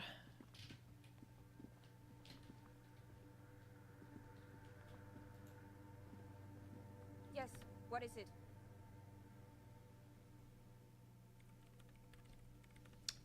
What if I just force you to leave? I'm a police officer, you have to do what I say. What if you didn't have to leave? I talked to Andre, he wants to make it work. I don't want to make anything work. She replies, her expression unchanged. Hold on, you don't want to make anything work? Yes, anything. I don't want to make anything work. It's not the anodic dance music that's made her bitter. It's the failure of Fortress Accident. Are you bitter because your radio game project failed? That's right. If we couldn't get our Welkins to happen, I don't want anything to happen. Ever again. Something strange shines in her eyes. There's not a trace of irony in her voice. She means it. Convince her to cooperate with the ravers.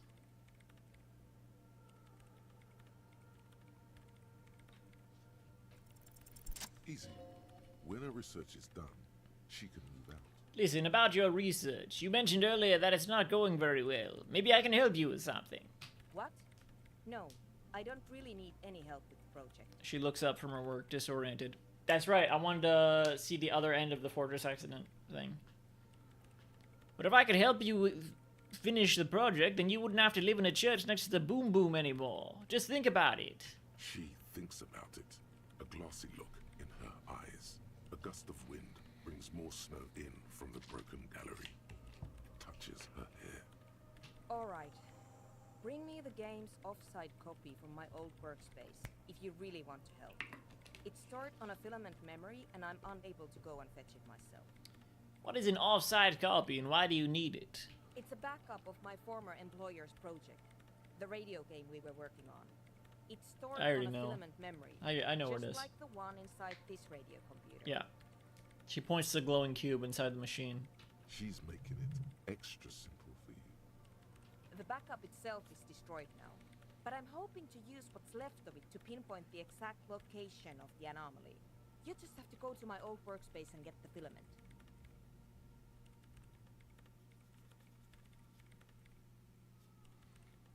By your old workspace, do you mean the studio of Fortress Accident in the doomed commercial area? Yeah, that's the one. You can get in through the bookshop. You just have to do some explaining to the bookstore lady. Wait, bookstore lady, you mean Plaisance? That's her name, I believe. Actually, I've already been inside the doomed commercial area. Good. Then you might know the giant ice bear fridge in the building's cellar. The filament is inside the fridge. Just go and get it. No, it's not. Wait a second. What the fuck? And where exactly is the offside copy? In the giant ice bear fridge. Yeah, I don't know why. I just told you. It has red glowing eyes. It's impossible to miss. You just need to get the offside copy from the ice bear. No, it's not in there. But you've been to the fridge and it wasn't there. There was a note saying... I found a note from the ice bear fridge. It said the offside copy has been moved to a safer place. Wait. A note from whom? She freezes. Specify where they took the filament memory. It said the offside copy had been taken to a nearby ice cream maker. The note was signed by someone named Sulislaw. Jariza. Of course. She relaxes. Project lead, Sulisław Jariza. God, he was always so hell-bent on keeping the copy somewhere safe. And feature creep, and the Valley of the Heads. She mutters. Like it would have made a difference. The offside copy was perfectly safe when the data loss happened. That data loss was anomalous. She crosses her arms defiantly. And the heads... I won't even get into the heads. Millions of them. She stops. Go find that copy from that ice cream maker, will you? Thanks. Valley of 1,000 Heads. You like the sound of that. Oh, yeah, the ice cream maker. I found the ice cream maker, but couldn't get it open. It's completely frozen. This is getting ridiculous. Can't you just defrost it? Or, I don't know. I don't know about the ice cream maker. Just figure something out. There's a solution, but she doesn't want to hand it over to you yet. It's a thing. Something she holds dear. What do you mean by that? Why can't you go and get the filament yourself? The bookstore lady hates me. Says I'm part of the curse, whatever that means.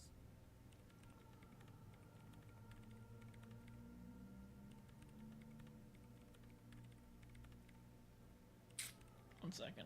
Wait, are you part of the curse? Of course not. Anyway, I don't have my keys anymore and she won't let me in.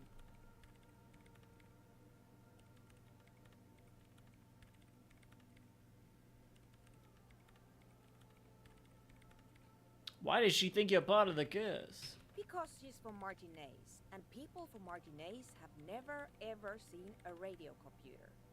She thinks it emits elemental evil. That's a bit biased, don't you think? No. She literally started praying for the higher powers when she first saw my rain city. I'm not making this up. She stares at you with droopy eyes. The lieutenant coughs like he's amused. Once I came in one morning, only to find that my terminal was full of those strange trinkets and amulets. Wards. It looked like some Semenine magic. The bookstore lady hates me. Says I'm part of the curse. Whatever that. Because she's from Martinez. Yeah, people at Martinez don't really like to get with the times. Don't be too harsh. That's only because of their socio-economic situation. What if it does emit elemental evil? Narrow your eyes. It doesn't emit. It receives. She stopped explaining. You sound just like her. She started praying when she first saw my rain. Turned to higher powers. The lieutenant coughs. Once I came in one morning... Alright, I'll go look for the offside copy. Thanks. She thinks for a moment, then reaches behind the radio computer and hands you what looks like an oversized pry bar. There we go. And here's my Kvalsund multi-tool. You might need it to hack loose some ice. It opens everything. If you get me the offside copy, then you can keep the Kvalsund. It hurts a bit for her to say this. She's not too happy to be parting with the Kvalsund. Alright. Awesome.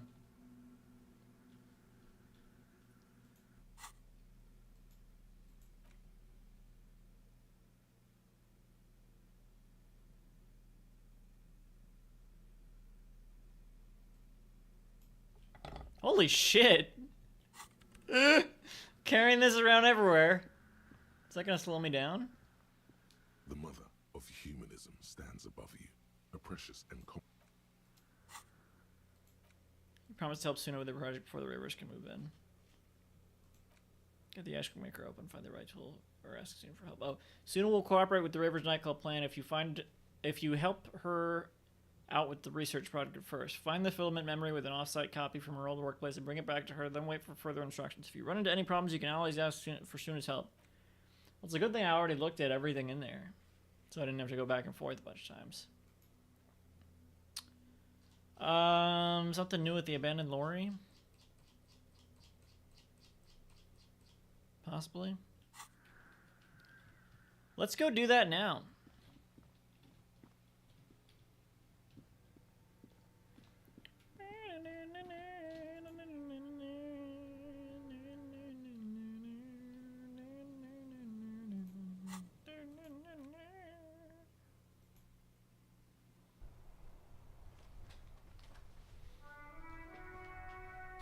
Let's go, well, let's look at the abandoned lorry first, before I forget what this is talking about.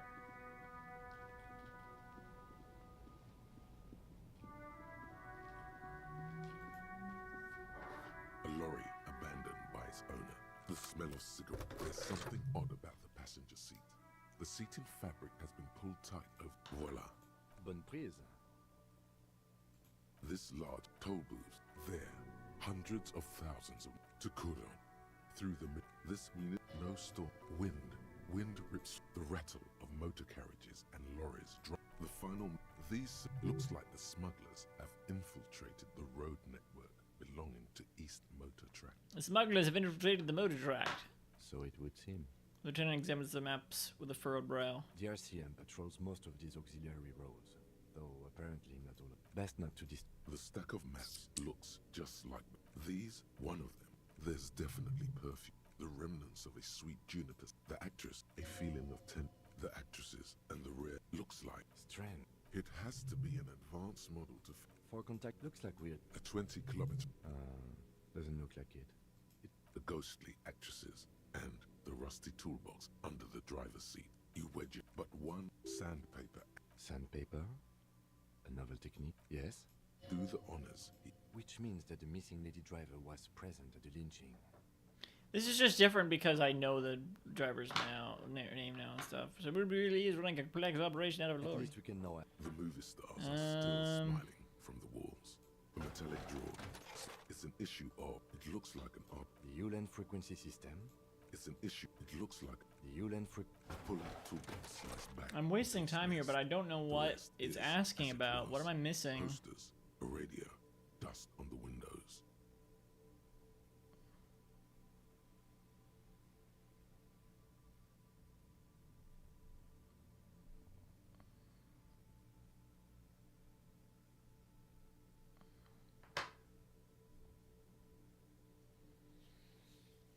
Looks like Strange. it has to be an advanced. Doesn't look like. The ghostly act. Voila. Bonne prise. Best not to dis. The stack of maps looks just like before. But these, one of them, there's definitely perfume in the remnants of the actresses and the rear looks like Strange. it has to be For contact looks like we. a 20-kilometer radius at least. Doesn't look. The ghostly actresses and the rusty toolbox. Voila. Bonne prise. This large toll booth. There. Hundreds of thousands. Best not. The stack of maps looks just like it looks like. Strange. It has the ghostly. These, one of them, particularly. There's definitely perfume. The actresses. These, one of them. There's the actress. A feeling of tender. The actresses and the you wedge up, but one odd sandpaper adds. Sandpaper. Yes. Do the honors. Which means that the miss. At least we can. The movie stars are still smiling from the walls. The radio transmitter sit. Voila. Bonne prise. This toll booth. There. Hundreds of thousands. To Kuron. Through the middle. This means no storm. Wind. Wind rips through. The rattle of the final. These looks like. So it would. The RCM patrols most of these auxiliary roads, though apparently not all of them. The Besmerti with cool names, like it's definitely his bad. Lieutenant Kitts especially bad. Hard to say. Best not to. The stack of maps looks just a metallic drawer. Slides out. Pull out toolbox. A metallic drawer. It looks like The Ulan frequency system. I've never heard of that. Pull out toolbox. Knows the right.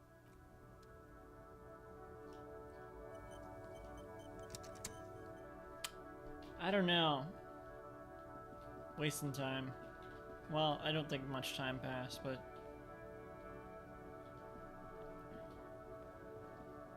Or is this the abandoned lorry they're talking about? Wait, no, no, that wouldn't be that. Oh, Fallen. Was there another...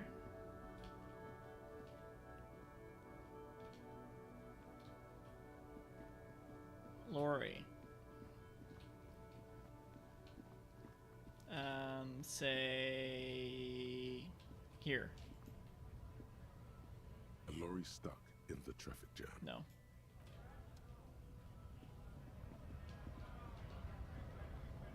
But...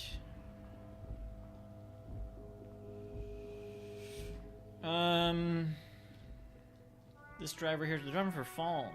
We know more about Fallen now, so maybe they have something to say about that. Make way for the master. Nope. Tommy is their name. Forgot.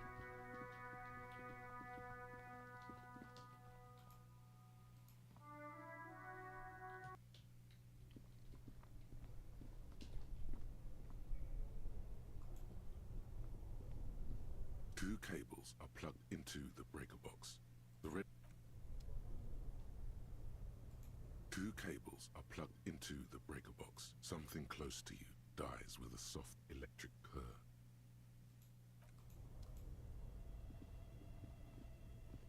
This orange machine is dead still.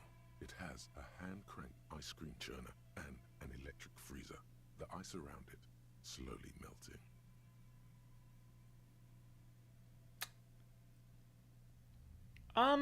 I have the right tool, don't I? Don't I?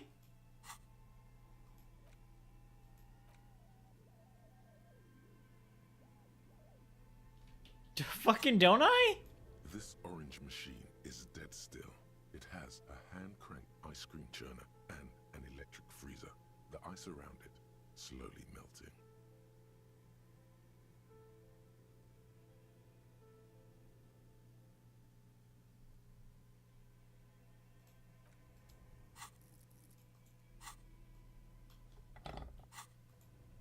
This orange machine is dead still. It has a hand-cranked ice cream churner. You slip your fingers under the frozen lid, but the ice is too cold for you to get a good grip. A pry bar would come in handy here, or something stronger, like the Kvalsund KR2 multi-tool. Didn't Sona give you a perfect tool for this kind of job? The Kval. No, I only have an 8. You should take it out. Equip the multi-tool. I fucking know. Seemed like it still wasn't gonna work, so. This orange machine fine, fuck is it. dead still. It had ice Oh my god! under the strain Okay. of the giant Kvalsund multi-tool until darkness Oh. lies inside. Till the lid But cracks you open. can faintly make out an object, intricate and foreign, left there for a sub-zero beauty sleep, a filament memory with the words "off-site copy" written on its side. Take the filament memory. You gently lift the cube from its frosty bedding, careful not to damage it. We should take it back to Miss Lukanen killed as soon as possible. I'm not sure how well unused filaments tolerate room temperatures. Yes, but aren't you curious to know what's on the precious filament? These are Exactly. I am. I was just thinking that.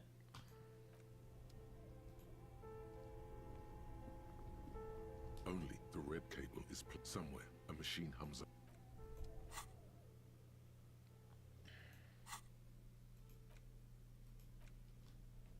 $50. Damn, I should sell this. The cube-like crisscross filament feels oddly fragile in your hand. Its intricate structure still cold to the touch. Silver tape on the side reads "off-site copy." Note: this filament contains information that can be read using a radio computer. Yes, I understand.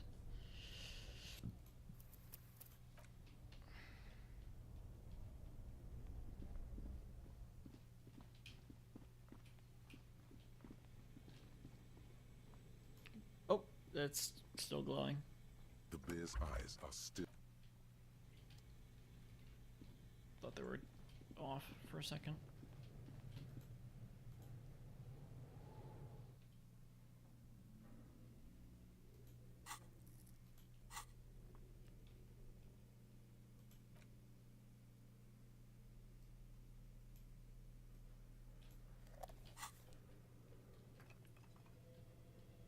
So there's already a filament in here, right?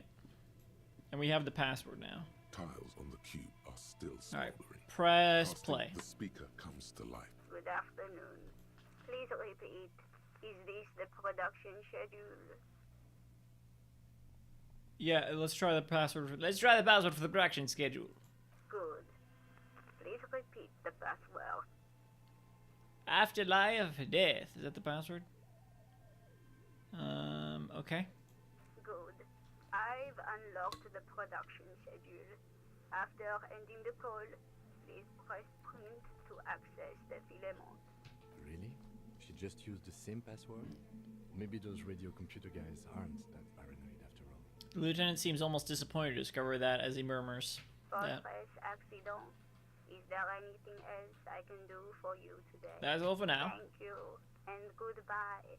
Tiles on the cube are still smoldering. Press print. Cast with a quiet determination, the printer starts printing. A piece of paper unfolding like a handheld fan. A black crisscross of letters covers its surface. Read the printout. It's a project report written by the lead producer, Andrew Andy Schott, about Wirral Untethered, a radio game developed by Studio Fortress Accident. The first few pages give an overview of the capital and workforce, while the rest of it seems to be a production schedule. Read about capital. I want to know about money. its short time of existence, Fortress Accident SCA managed to burn through truly insane amounts of money. The first tranche of seed financing brought in 150,000 Ria, but then came the delays. Eventually, the damage reached 400,000 Ria, with only half of the game finished. Gosh, where did they get all this money? Let's just say it was a real adventure for their Igaunian investor. Igaunian? Read about the workforce. Who worked there? How long? Fortress Accident employed 18 people. The bulk of the team composed of writers and concept artists. There were also radio programmers, sound engineers, a CEO, 2 marketing experts, and a single overburdened producer who developed a habit of popping Pyrrolidon in the basement to escape his obligations. Pyrrolidon. Why did Fortress Accident have so many concept artists? Wait, why did a radio game need so many artists? It didn't. It didn't need so many concept artists. No, definitely not. A few more producers could have come in handy though, especially when dealing with writers, some of whom routinely skipped work because of mental health issues and extremely unprofessional sleep schedules. One of them even managed to steal some valuable company property before skipping town for good. Skim through the production schedule, whatever it is. The production schedule depicts their glorious descent into bankruptcy. Because of the concept artists? Not the concept artists. It wasn't even the writers, with their panic attacks and 3-hour lunches. It was impossible not to fail. The project was too large, and no amount of money could satiate the ever-expanding ambitions of the development. It's a wonder this game was ever finished. They tried to make a 4 million real game with 400,000 in their bank account. They thought they could bridge the gap with pure willpower and imagination. They couldn't. I could have bridged the gap. What? No, you couldn't have. Right. What do you mean? I totally could have. Definitely not. Not a chance. Even then, success remained within an ever-narrowing margin of possibility that, despite everything, never entirely disappeared. That is, until they discovered the Valley of the Heads. The what?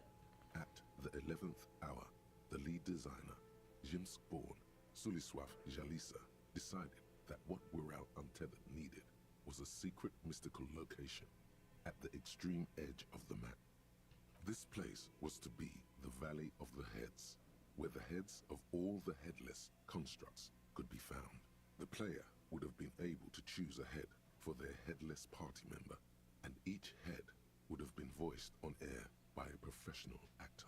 This is some insane shit. Who were these people?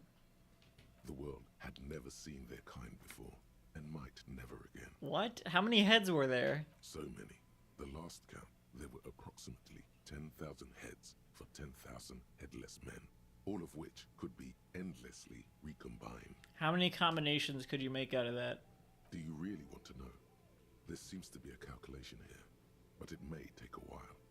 Yeah, how bad could it be? Oh my fucking Jesus Christ. Oh my God! Skip. Oh, that's the number.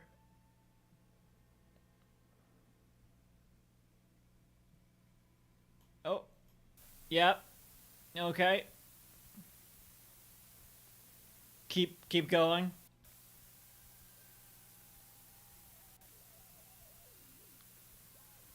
The lieutenant taps his foot impatiently, his arms folded tight against his chest.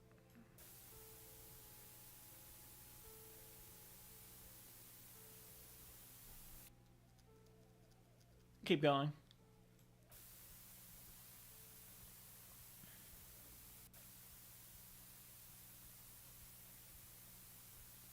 What if you broke the radio computer? What if it's never going to stop? Just let the numbers wash over you. Oh. Fuck. And that's it. Oh my God. That scared me. The amount of zeros is disconcerting.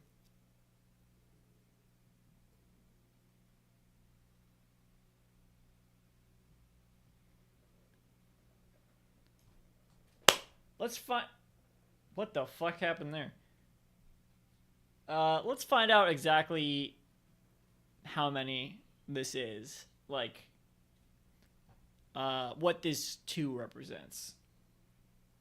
So, this is gonna take a while, I think. Maybe. Well, okay, let's see.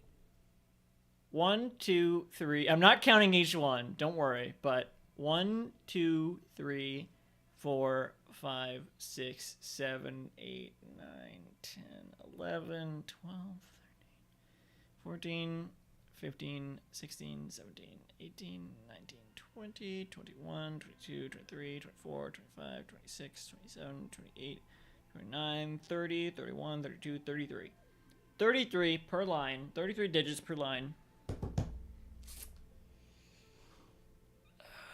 Let's write this out. So, 33 digits per line.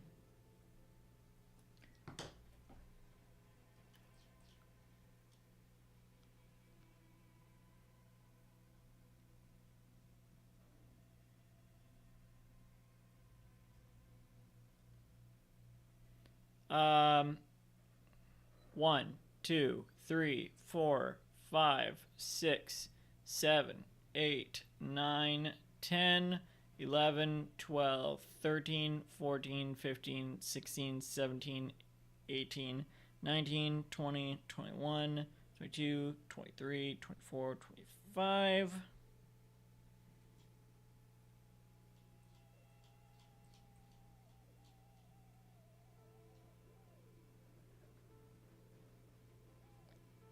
$50.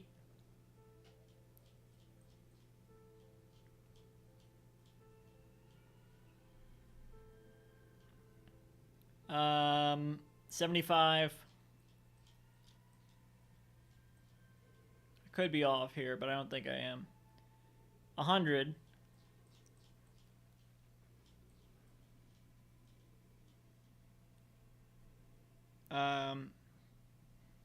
101, 102, 103, 104, 105, 106, 107, 108, 109, 110, 111, 112, 113, 114, 115, 116, 117, 118, 119, 120, 121, 122.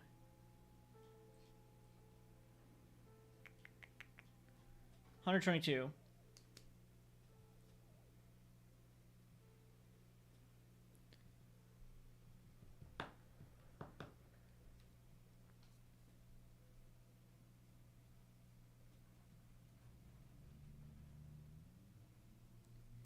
And we're going to skip this line for now. Any line with the ellipsis here, we're going to skip for now. This would be another 25.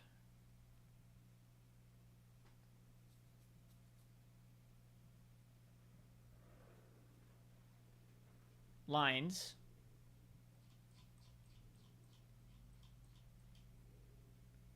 Uh, 50.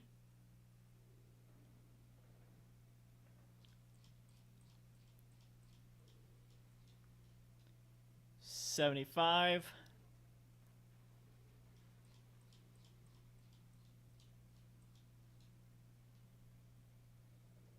100.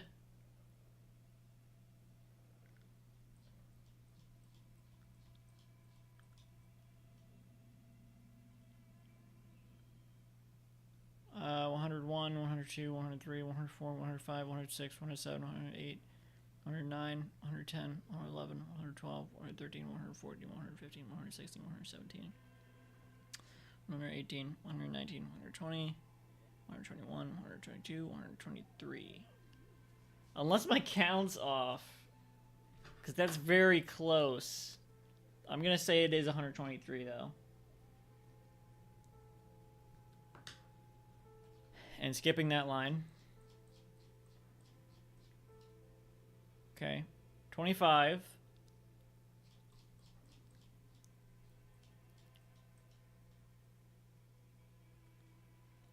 50.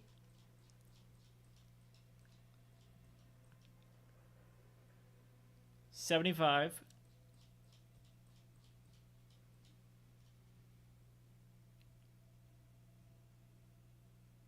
100.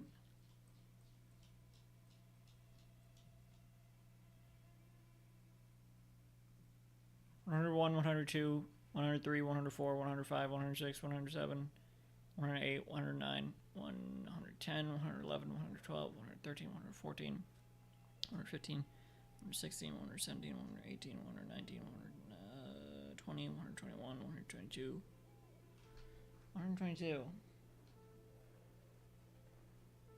Interesting. All right.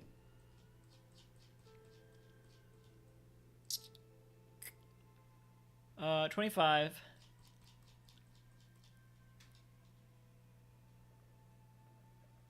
50.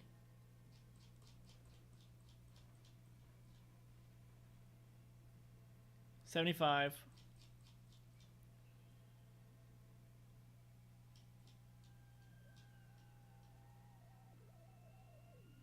100.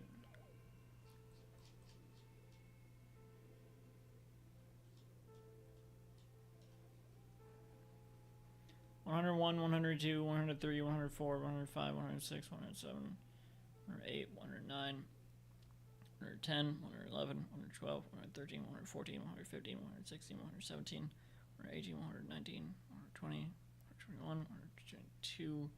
Okay, I think it is 100. I'm gonna say my count was off before, so I think it's 122 every time.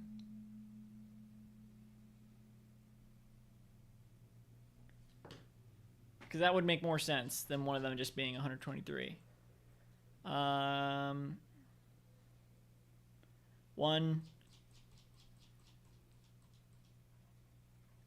2, 3,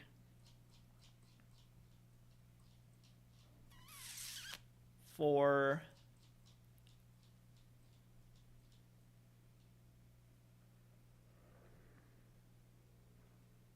I'm going to assume that's another 122.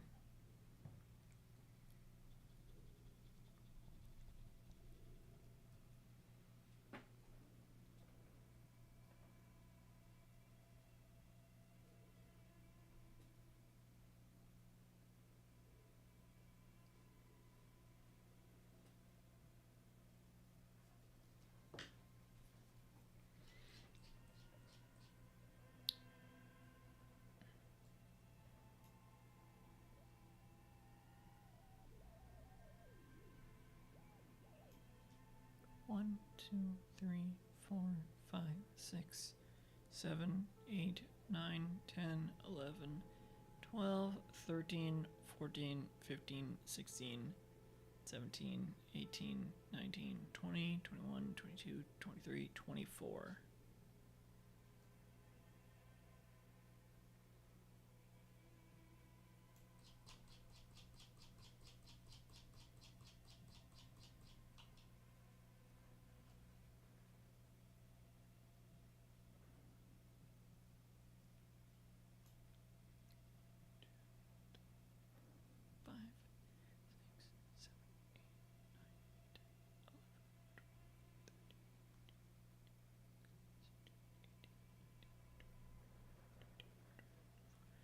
Okay, so that's also 24 every time.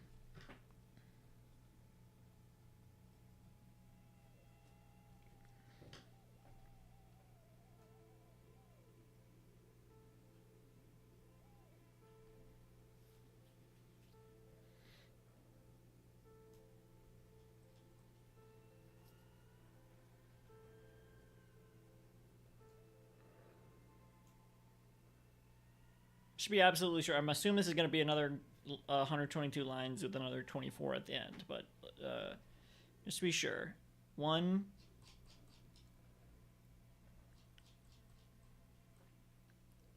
2, 3, 4. Yeah, all right.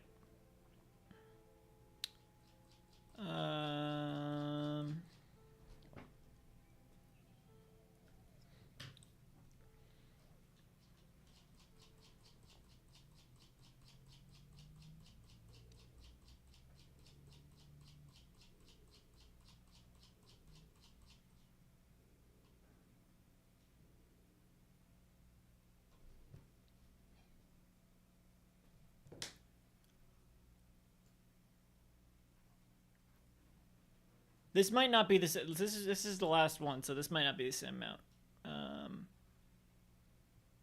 This will also be harder to count though.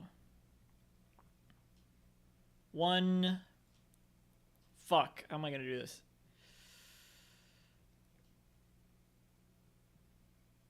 I'm just gonna assume it is. 1, 2, 3, 4, 5, 6, 7, 8, 9, 10, 11, 12, 13, 14, 15, 16, 17, 18, 20, 21, 22, 23. My count could be off. My count could be out there. Hang on.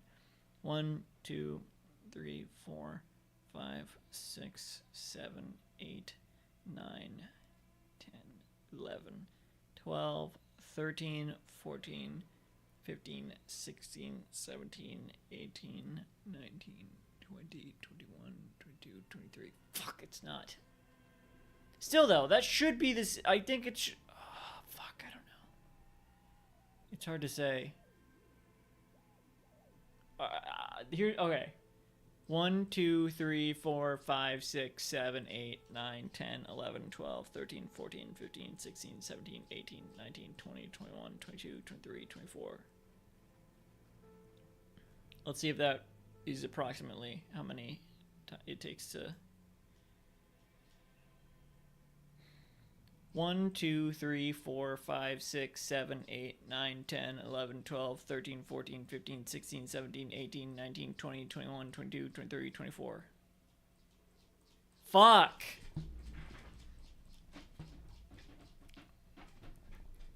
I could be short. I could have been doing shorter scrolls.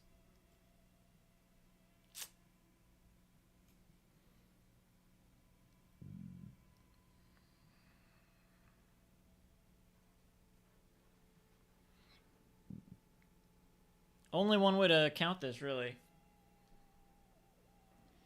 So we have 25.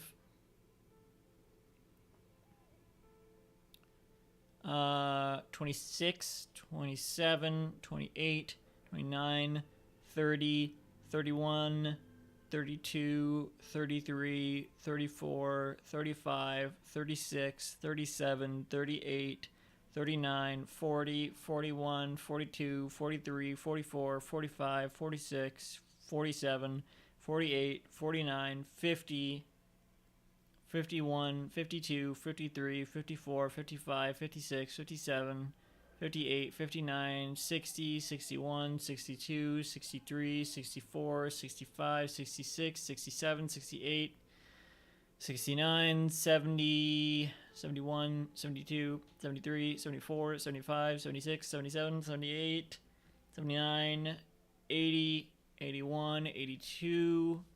All right, no, it is less. It is less. 81 lines. And then 23. All right. Let's put this all together. I think I have I can get the exact right amount of digits, more or less. 33 times 122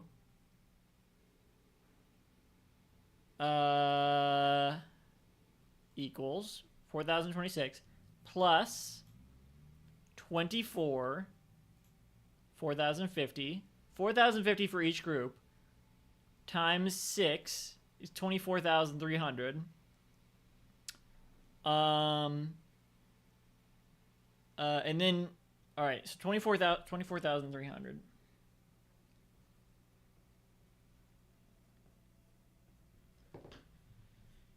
And then for the last group, we have 81 lines of 33 plus a line of 23. Right, so 2,696 plus 24,300 is 26,996 digits. You can't see my calculator, I'm realizing, but that's the math I'm doing. So there should be 26,996 digits, which is How many digits per number is what I'm gonna Google here. Finding the number of digits.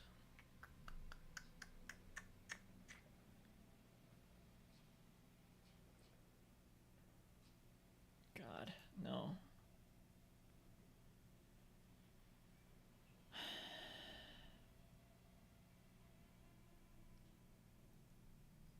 Numerical digit, Wikipedia. Oh God.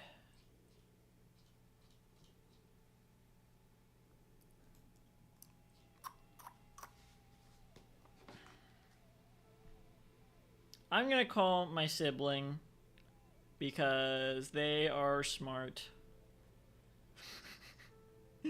And I don't know what the words for this or what even me to search is. All I know is blank to the blank power, which I don't even really understand. So, let's see.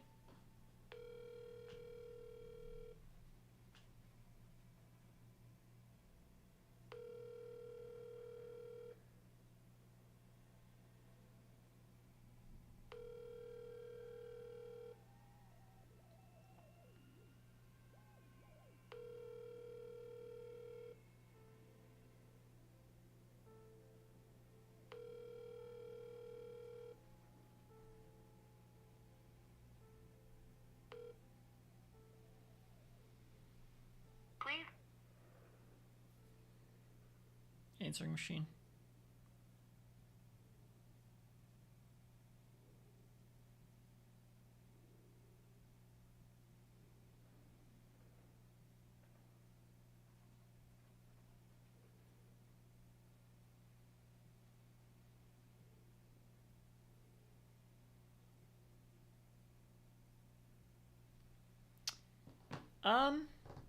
Doesn't matter right now. Anyway, we'll see if we hear back from them.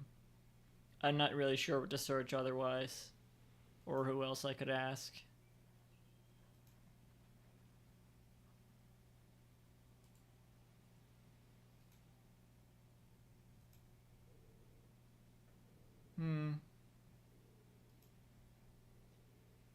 Don't know.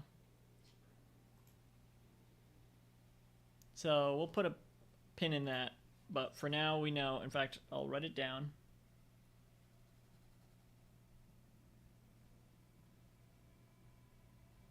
$26,996. Right there above my Rant Sona pose.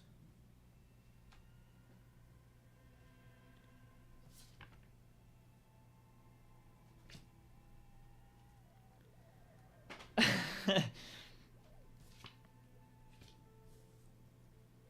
lot of numbers on here. Not even sure what all them mean anymore.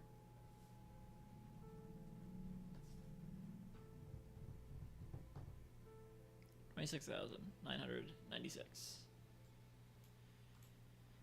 Okay, so that's what did them in? Well, yeah, that and the catastrophic data loss. The what now? On the nature of the data loss, there's ominously little information in the production log. It comes at the very end, where things get fuzzy and dark, where tables and numbers seem to vanish into an eerie nothingness, before the Egonian investors pulled the plug. What is clear is that one day, an unidentified numeric anomaly occurred on the East Insulindian Lintel front, just as the World Untethered project was being compiled that day. And the anomaly caused all the data to get lost in the air? When the project was returned, it was completely blank. The team spent weeks on the phone with Lintel, the service provider, but despite their diagnostics, they could never produce a satisfactory explanation or pay for the loss.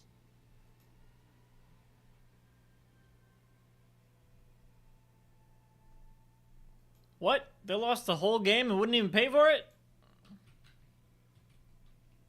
Always read the terms of service. And let's face it, they didn't have any money left for a legal action. Wasn't there a copy of the game, a backup? Mysteriously enough, it seems that the off-site copy happened to be on-site when the catastrophic data loss occurred. It was the lead programmer's responsibility to oversee weekly maintenance of the off-site copy and, well, keep it off-site. An explanatory note from the lead programmer has been attached. What does it say? S. Lukanen Kilda, the lead programmer of Fortress Accident. The off-site copy was on-site because there was no off-site anymore. Not for me, not after 8 months of crunch. I didn't have a home anymore, so I started keeping it in the basement in the ice bear refrigerator near where I went to sleep. It was perfectly safe there. The temperature conditions were optimal. It's not very convincing, is it? Seems like a perfectly reasonable explanation. Is there anything else from this lead programmer? One? Her former colleagues would agree with you. Anything else? The production schedule ends with a few random notes that seem to be added sometime later. Read the notes at the end. 4 months later, by an unknown author. I am the only one left, and it's gotten rather damp here. A few other businesses have gone under, too. Slipstream switched to making skis, and the hairdressers just left. Us in Martinez. They're right, though.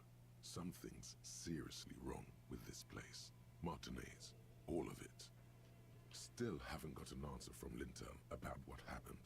All I could get were the physical coordinates of the error on the East Insulindian front on that day. Since the computation happened on air, I reckoned it had to coincide with an actually existing location. I have compared the coordinates to a map of Revachol West. Turns out it's only 800 meters from here. The address is Saint-Brun 1147. I am going there to look this thing in the eye. Is it the church? Saint-Brun 1147. That's what the street sign next to the church said. So that who wrote that was fucking the person in the church. This is they're obsessed with. Tear off the printout and throw it away. Tiles on the cube are still smoldering, casting the framework in a soft glow. Fluorescent play and print keys shine on the keyboard. Remove the production schedule. The filament slides out of its glowing nest. Insert the off-site copy. Like a smooth draw, the filament slides into place. On the keyboard, the play key starts blinking. Press play again. The speaker comes to life. Step. Yeah. Good afternoon. Please repeat. Good. No, that's not it. Oh shit. What does she mean? That's not it. What's the password then?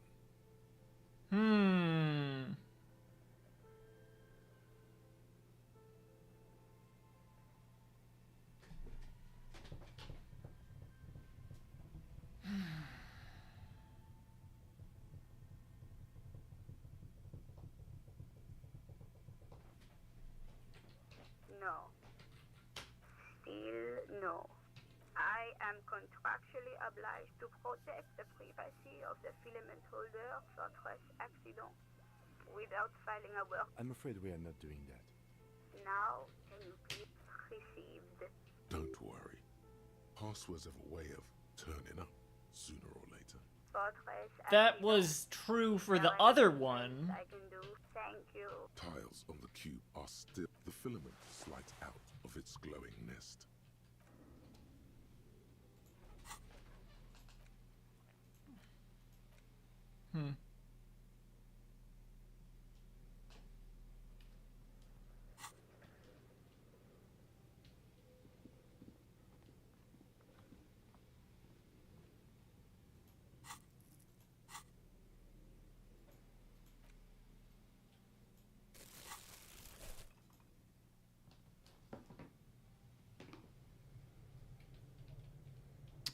Well, maybe we can get the password anyway.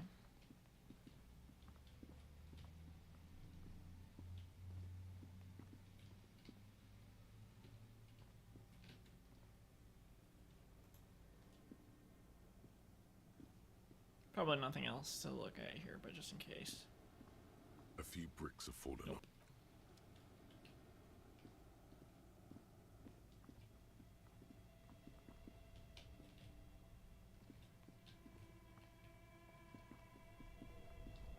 about here?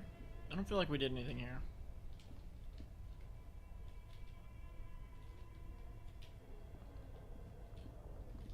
I don't know.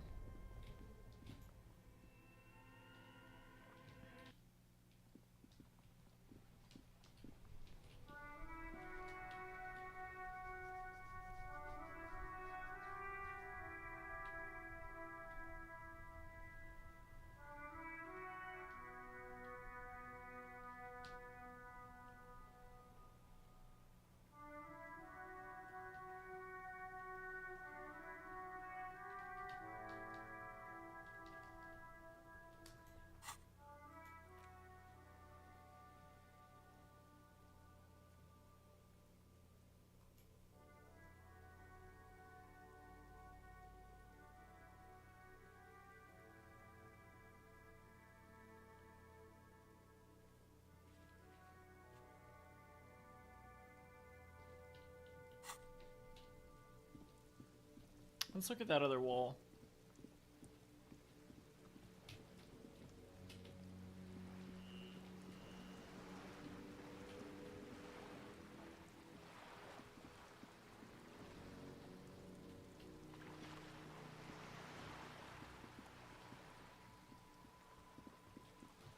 I don't think there's gonna be any change though. Just an ordinary wall. Nothing to see there.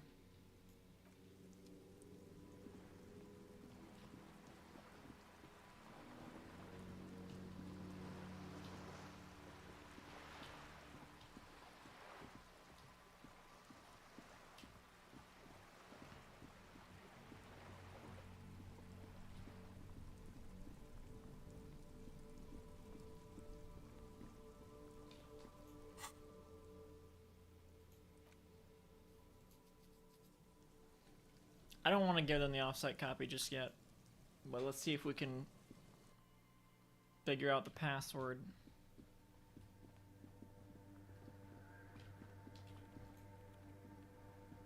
Yes, what is it? Yes?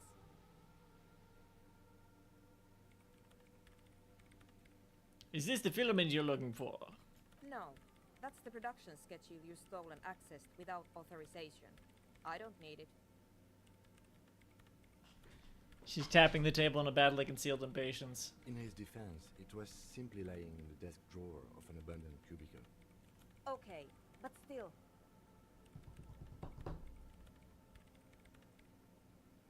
Can we even get the password? Because if not, I don't want to delay this, really, but...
One moment. I may want to search, see if I can, if this is even something I can do. Get the password. Well, okay, I'm calling my sibling. Maybe they'll know. Hi, I'm live, as I said. Did you look at the production schedule filament in Disco Elysium? Yes. With all the numbers? Yes. So I counted, there's 26,996 digits in that number. You counted all of those digits. Yeah, I mean, yeah, one by one. Yeah, sure. No, it was 122 groups of 33 digits per line. It was 122 lines. And then 24 on the end. 6 times, and then, well, anyway, that's how I did it. Okay. I'm trying to figure out, like, what... I don't know what you would call this. This is why I call it. I don't know what words to search for this, but like when they say, "Oh, this to the this power is this number," you know what I'm saying?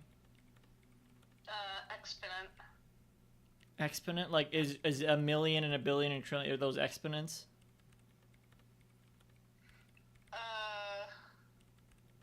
So you can write it with like I don't know the exact phrase, but like exponential notation.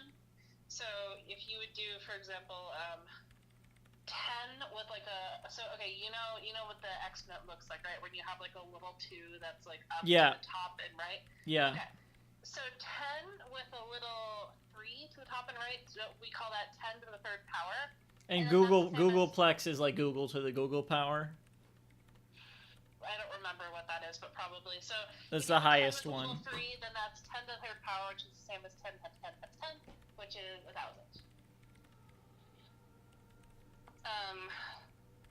So how would I figure out the one that has 26,996 digits in it? Okay, it has 26,996. So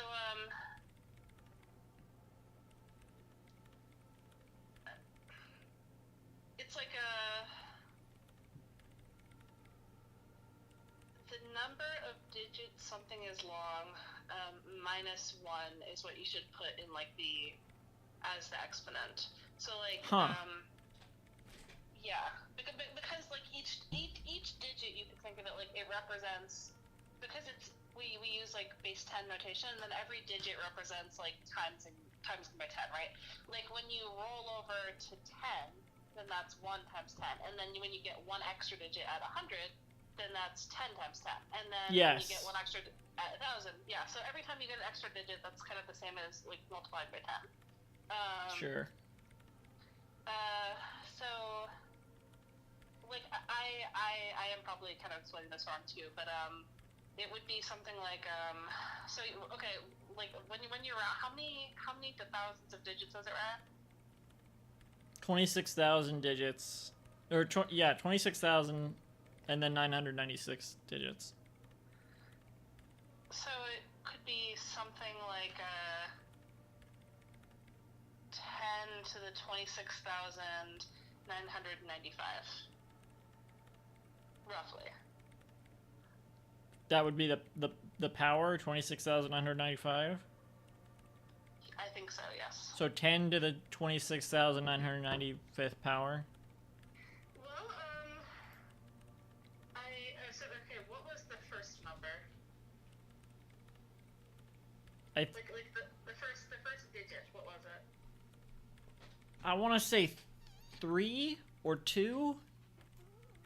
So the way you would normally represent this would be like, this would be easier if I had a piece of paper, but if you have like 342000, then this would be like 3.42 times 10 to the 5th.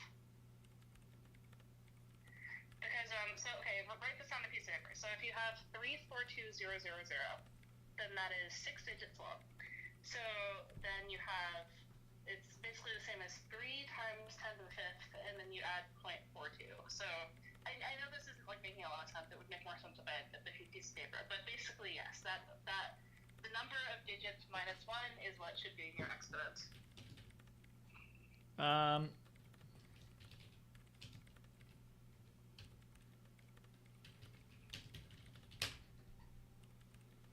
Hang on. Can they hear me talking? Yes. Okay, sure. Exponent, so exponent would be like, oh, okay. It's maybe saying it's EXPONENT, so it could be exponent. I don't know. 10 to the 26.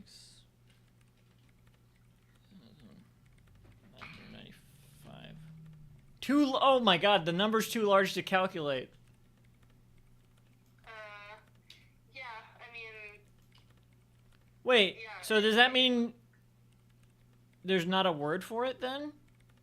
Could that be possible? Oh, like, you know, it's not like a word like a million, a billion, etc.? Yeah, like it might be larger than Googleplex, which is the largest there's a word for, I think. Well, no, I think it would be smaller than a Googleplex. I don't remember how long a Google is. Oh, because there's numbers between Google and Googleplex that aren't named. I don't think there's a word for every, like, set of... Right. So, I don't think that's necessarily a word. Okay, what are you trying to solve right now? I want to see, like, what the first digit represents. There probably isn't a good word for it. I mean, are you sure? So you said it comes in sets, and there's, like, what, 60 sets you said, or something like that? Oh, hang on. So what I'm trying to represent... So I'm answering chat. There was a large string of numbers in the production... What is it? Production schedule filament. And I'm trying to figure out what the first digit represents. I counted the number of digits, and it was 26,996. So I'm trying to figure out what that first digit represented. But I guess... So what you're saying is there probably not even, like, a word for it? If it's, like, thousands of digits long, I think probably not. It didn't occur to me that there's not even, that there's not a name for... Are you sure that all of those separate chunks of numbers are supposed to represent one enormously long number? Yeah. Okay. Right? Yeah, because it was like, there were tens of thousands or something, or maybe just 10,000, I don't remember. I think this is what the number was for. It was the 10,000 heads for the 10,000 headless things, and you could there were like a number of different combinations that there could be, and there was going to be a different voice actor for every combination. It was something like that. I don't even remember what the number represents, but this was the number that did them in, supposedly, besides the fact that there was also the data loss. Okay, Fortress accident. I could maybe see that happening if they have, like, a bunch of characters and then, like, it's like the grains of rice on a chessboard problem. Like, do you know the grains of rice on a chessboard problem? That sounds familiar. I feel like there was a cartoon on PBS that referenced this or something. Yeah, it's God, that's gonna bother me now. What was that? I want to say Sagwa or something. Yeah, I think that story, it's I think supposed to take place in ancient China sometime. Either Saga or like Between the Lions or something. So it's basically like I think a peasant asks for, the emperor says you can have anything you want, and the peasant says, oh, well, I just want rice, and I want enough rice so that there's 1 grain on the first square of the chessboard and 2 grains on the second square of the chessboard. Everyone's laughing, and then it just turns out to be some absolutely insane quantity of rice, like more rice than is on all of China or something like that. Yeah, God, that's gonna bug me now that I don't remember what show that was on. So, I mean, I could see maybe they're making that kind of a point if you have a lot of characters and then you have a unique combination for every single character, then yes, it could become an absolutely absurdly long number. Okay, are you trying to answer some question, or is this just, are you just curious? Yeah, no, there's no... Well... There was another thing I wanted to ask about, but yeah, for this I was literally just curious, like, how big the number was, but I guess there's not really an answer for what that first digit could be.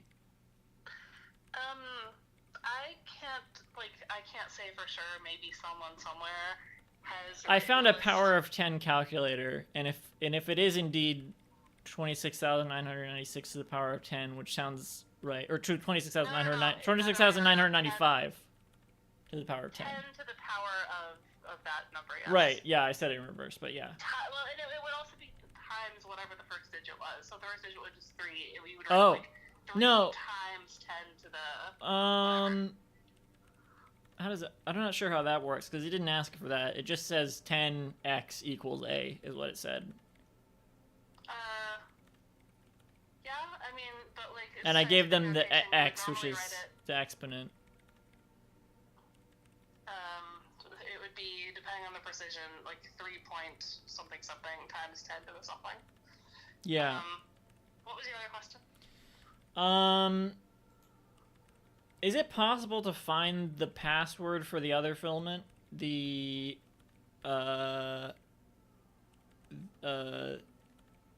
off-site copy filament that was in the ice cream maker? I think I remember finding that at some point. So there is, That would be kind of like a weird thing for them to prompt if you couldn't find the password for it, right? Well, the option was to try the password you already knew, so I thought maybe I'm supposed to just see that I don't have the password for it and then give it back, because I'm not sure how else I would even find it. But I guess I'll just... Wait, so did you already have a password? I don't remember this like that well. I had the password death something.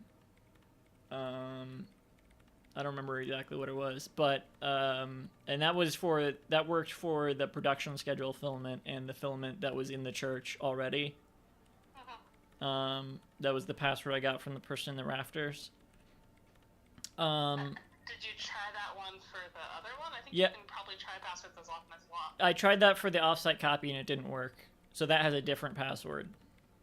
Okay, well, keep looking, I guess. I think you can find it, but I'm not sure. Okay. Alright, well, thank you. Alright, you're welcome. Goodbye. Good night. Good night. I'm not going to give them back the off-site copy yet, then. Thanks. So, what now? What the hell is all this? Was this here before? Pews. I guess it must have been. Wait a second. Yeah, rafters gone. Oh. Came from the stained glass window. Still has letters on it, too. What? Oh. What? What did? What are you talking about? Let's look at the stained glass window again.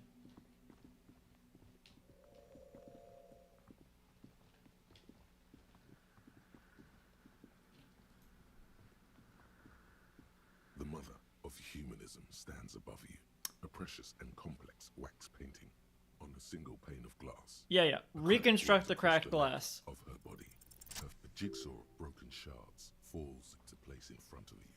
A ghostly reconstruction of the stained glass window. Before it was shattered, there was an older woman beneath the younger one. And a text, a light motif below them both. What shattered this mosaic? Unknown. Great. Something during the raid the lieutenant mentioned. Or just hooligans looking for something to break. Who is this older woman? The scutcheon on her throne says, Irene the Navigator.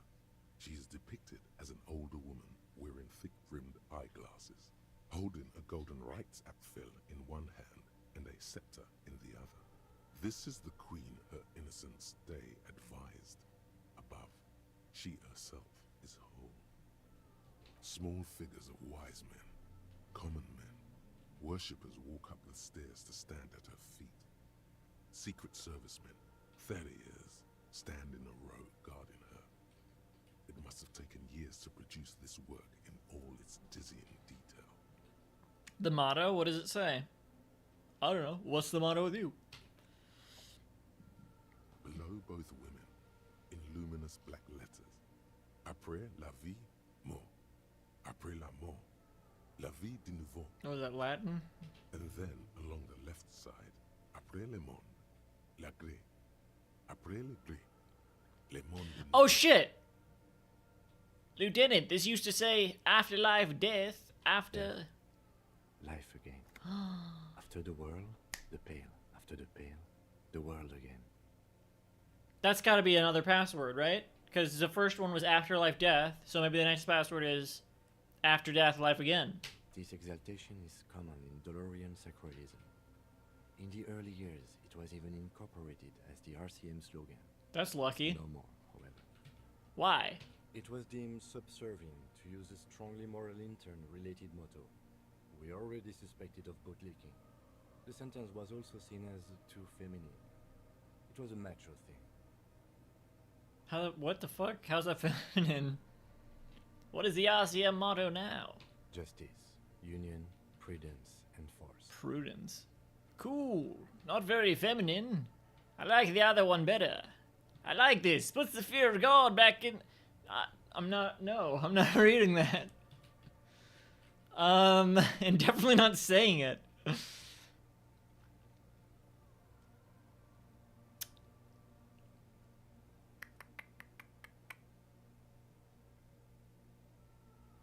I like the other one better, sure. 3. So do I. Step back. The mother of humanism towers above you. A wax. I feel like I got a password there. Let's go back and see. Afterlife, death. Same address the lead programmer of Fortress Accident was looking for. Yes. I know.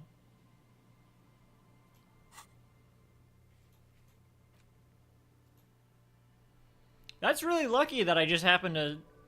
I don't know. I guess I went back to where I got the first password and there was... Alright.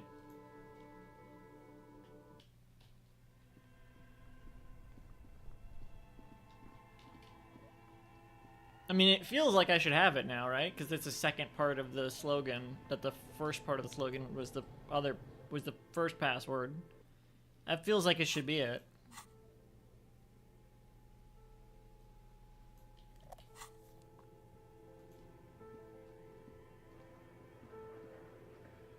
Tiles on the cube are like a smooth draw. The speaker. Good afternoon. Please repeat. Is this the offside copy?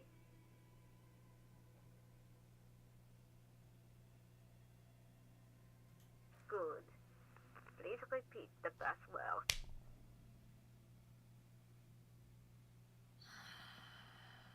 They're not... No, that... What does she mean? Maybe it's the second part of the light. That's what I... Yes. Exactly. After death, life again. Good. I've unlocked yes! the offside copy. After ending the call, please press 3. Ka-ching. Fortress accident. Thank you. Tiles on the cube. It sounds like something cracks before the piece of paper starts filling up with pure black ink. Pure black ink? Something's broken. Machines aren't supposed to behave like this. Wait. What? Oh, read the printout. The paper is soaked with ink. It's monochrome darkness spanning from margin to margin. It's not possible to make out any information. What happened? It's just covered in ink. Odd. Something is obviously broken here. Lieutenant runs his hand over the ink-soaked paper, staining his fingertips. This better work. Examine the printout again. It's 97%, so... A single speck of white shines out from the shade. For some reason, the printer decided to spare this one tiny dot of paper. Marked by the devil itself. How does that... What does that mean? Tear off the printout. Tiles on the cube are still smoldering, casting the framework in a soft glow. Fluorescent plate, the filament slides out of its glowing nest.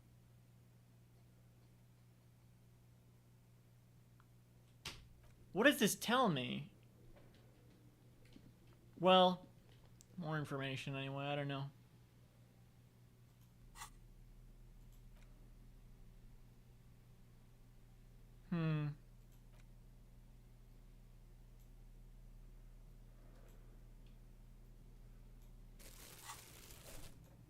Oh, what? Kim? Yes?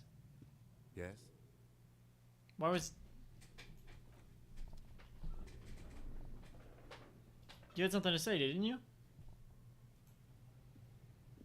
Yes?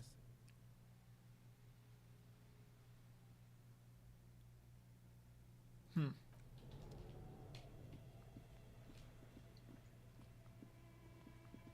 Why was it? It was glowing with the speech bubble.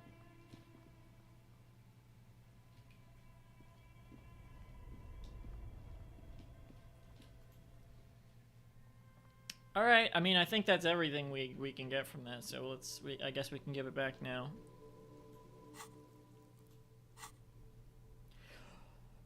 Or we could try again. I mean, I don't know. We won't be able to try again if we give it back. So I don't know. Let's do it while we still can.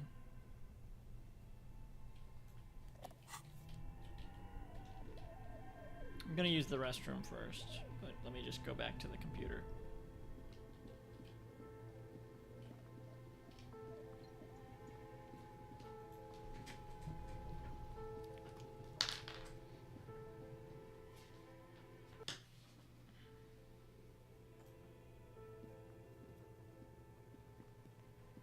Tiles on the cube are All right, still be right back.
Okay. Back.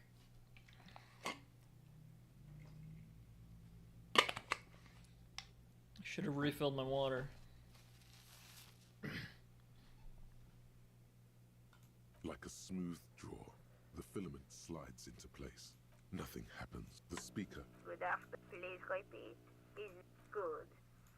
Good. Ka-ching. Fortress at thank you. Tiles on the cube. It sounds like something cracks. Before the piece of something's broken. Machines aren't supposed to behave like this. Behind the hatch sits a cube-like crisscross of filaments, smoldering in the dark like fireflies. The paper is soaked with odd. Tiles on the cube are still smoldering. Tiles on the cube are still smoldering. Ugh, weird noise.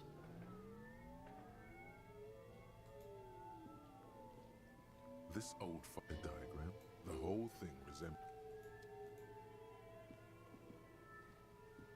your flashlight. Some of the writing has faded with age.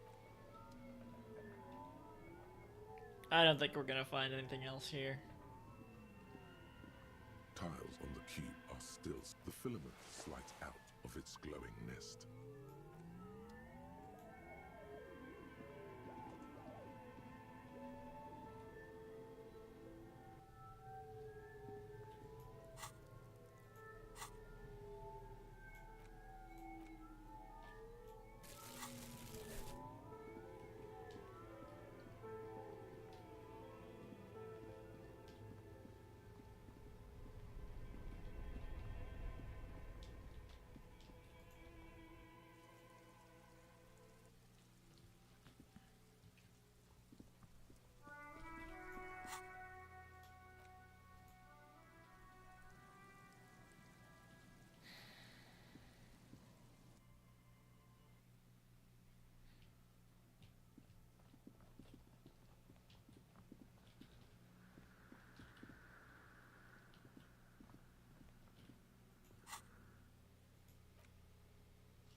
Where's the barred door?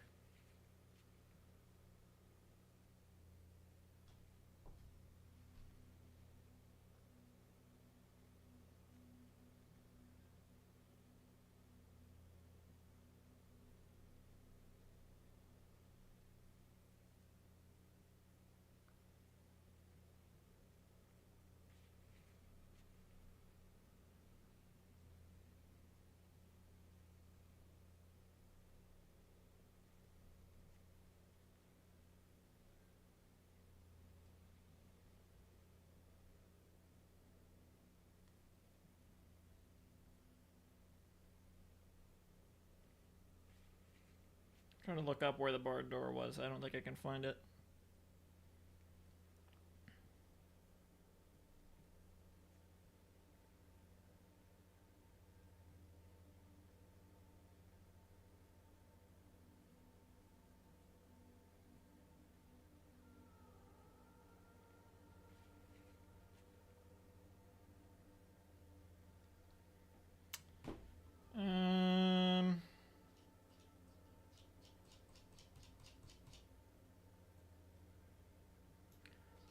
It doesn't mean mirror is what I gotta upgrade interfacing. I wasn't saying anything about that. I was thinking about the I can't get back into my room in the Whirling in Rags, but I do have 40 Royale now, which means I could afford it. But I don't want to pay for it unless I know I have a good shot at fixing the sink for whatever that would give me. A few XP probably. So, oh, and I was thinking now that I have this tool, maybe it would be easier, but I don't think it would be. I don't know. Yes, what is it? Yes? I brought you the filament. Thanks. Looks like it's the one. She takes the filament, inspecting the metallic tape on its side. What's going to happen now? Oh, wait.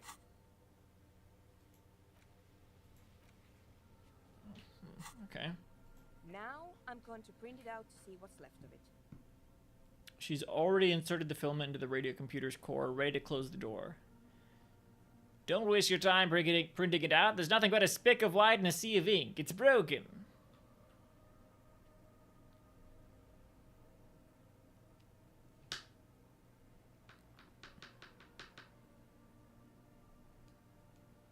I'm not sure I should say that.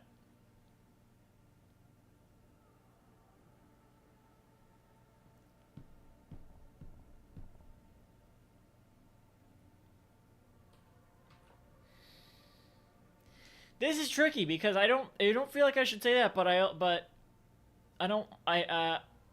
went to the trouble of getting that information, so I need it, right? I must need it.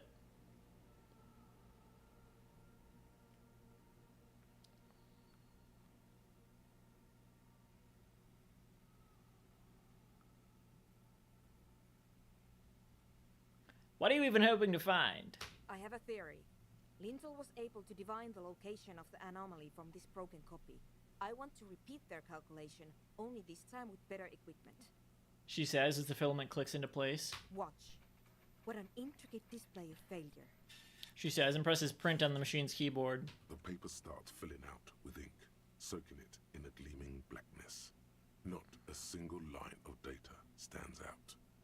This is wrong. Machines shouldn't behave like that.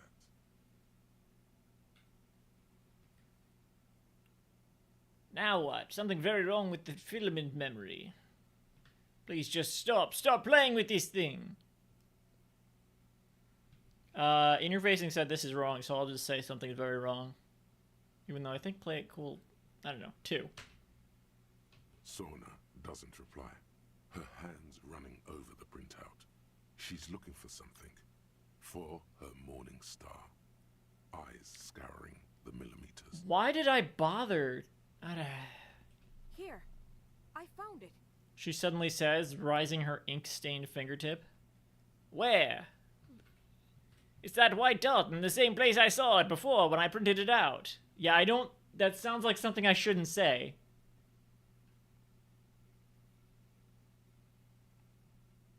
One. Hold on.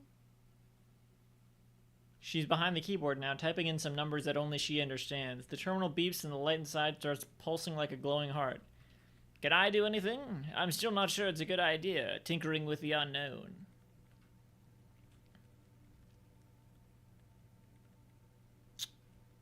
One. Just give me a second. I'm almost... She clocks up her typing speed. I've never witnessed a programmer work before. Lieutenant leans closer to whisper. Done. I've got it. I found the location of the anomaly.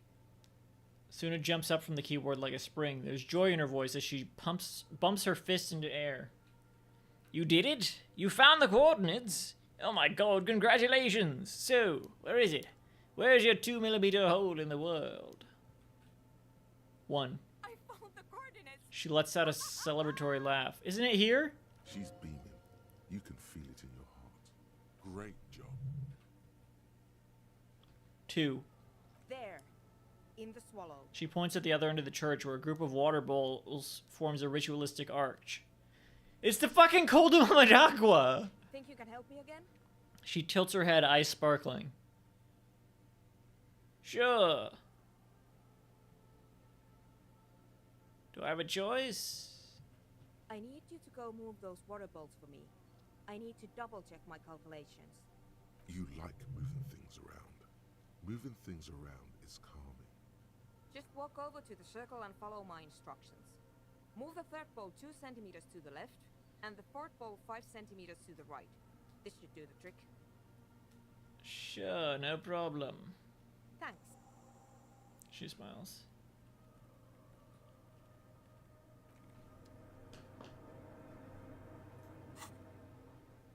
Move the water bowls to the right position. They placed the water bowls, right? I'm not messing with someone else's work.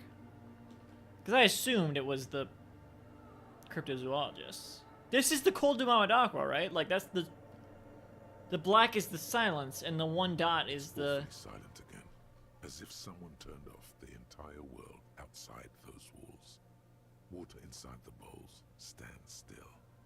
I feel like it would have been neat if they actually illustrated that by turning off the music when you walk here or something. Measurements have been marked down around the bowls. Each chalk-drawn line representing a centimeter on the floor. Oh boy, this is going to be good. Should I have said... I don't think I got XP from the printout or anything. But I don't know, maybe they wouldn't trust me if I...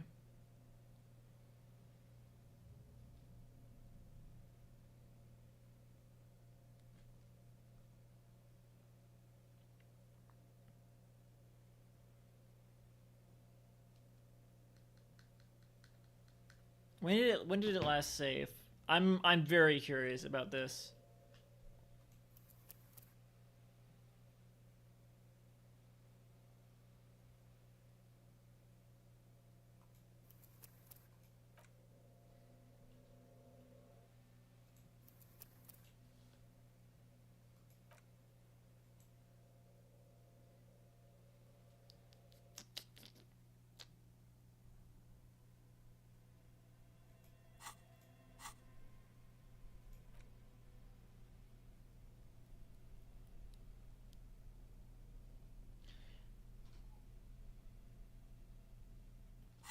Right.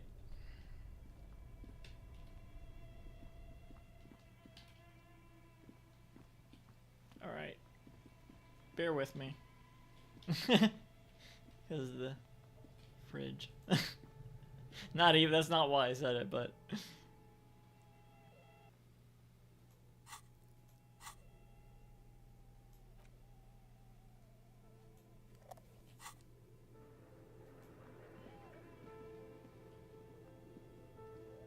Tiles on the cube are still smoldering. The speaker. Good afternoon. Please repeat. Good. Good. Really? Portrait. Thank you. Tiles on the cube with a quiet determination. The printer starts printing. It's the first few pages given in its the first tranche. Eventually, let's just say Fortress and a single. Why did Fortress accident? It didn't. No. One of them, even the production schedule, not the. It was impossible. They tried. They thought they couldn't. No, definitely not a chance. Even then, that is until they discovered this place was to be the Valley of the world had so many. The last count, there were approximately. Do you really want to know? There seems to be a calculation here, but it may take a while. That doesn't seem right either. 10,000 heads for 10,000 headless. How could that? What it seemed the number we got seems so random. But okay, let's see. It was a 2. Let's write that down. I don't think we're gonna be able to do anything with it, but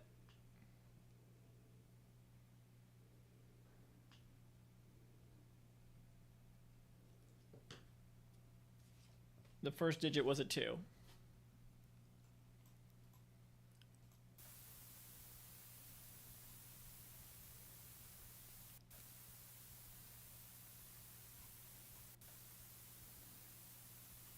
The lieutenant taps his.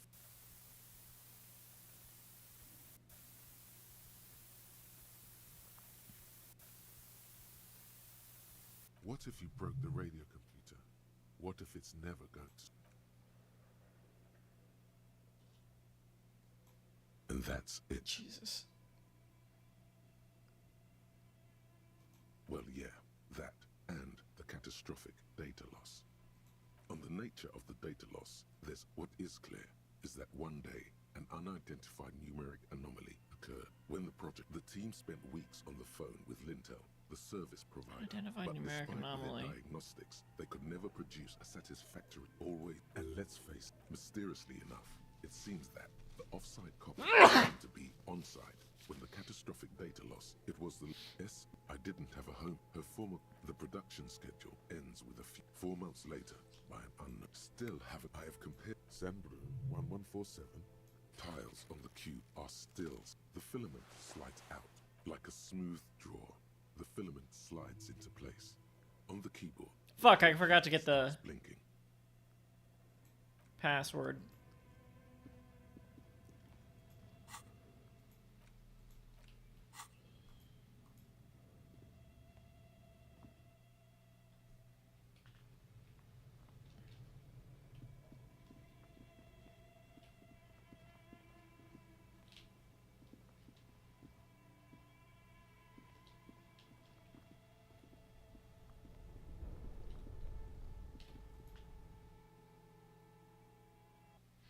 Oh, I might not get the password now, though. Damn it. Damn it.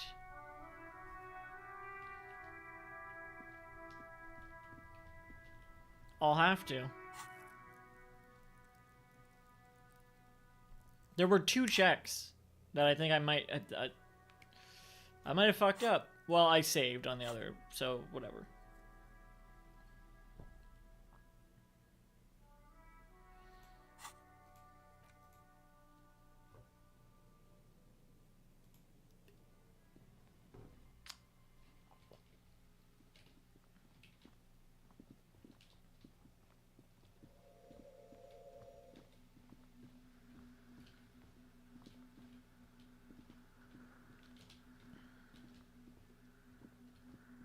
Oh, there it is.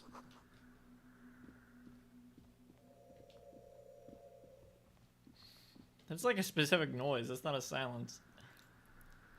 Alright. The mother of humanism stands above you. The jigsaw. Alright, good, it worked. Falls into place in front of you. Unknown. Something during the escutcheon on her throat. Small figures of below both women. And then along the death, this exaltation is come. It was deemed justice, union, freedom. So do I. The mother of humanism towers above you. A wax painting on a cracked pane of glass. Nothing has changed in her expression.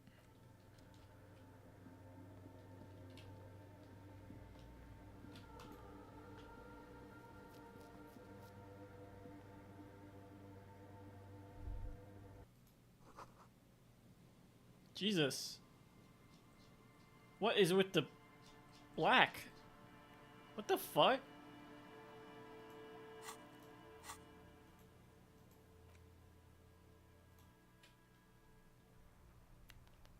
What is it? Whoa. I broke the game. It was the numbers. Could be the flashlight. I don't usually hold that outside.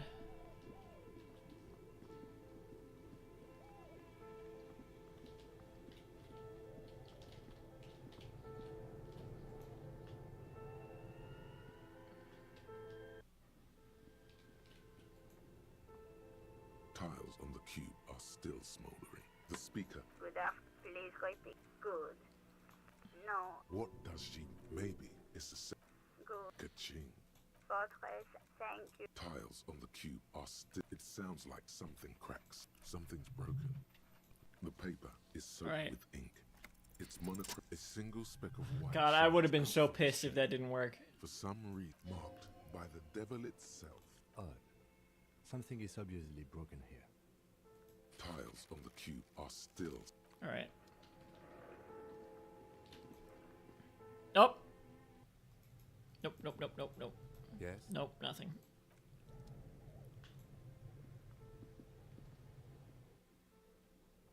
Figure out how to grab it. Tiles on the cube. The filament.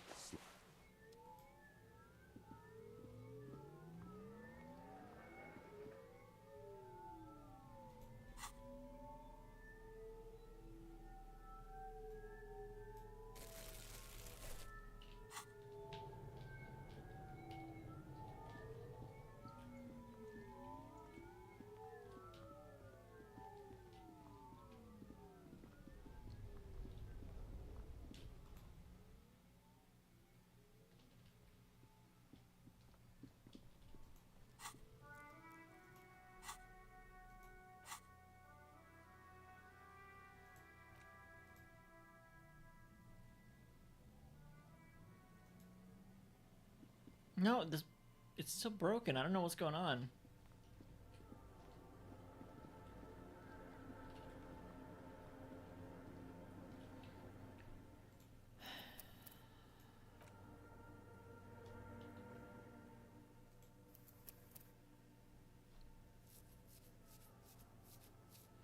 That's interesting. I'm not sure why more time has passed. I did less, actually. That's weird.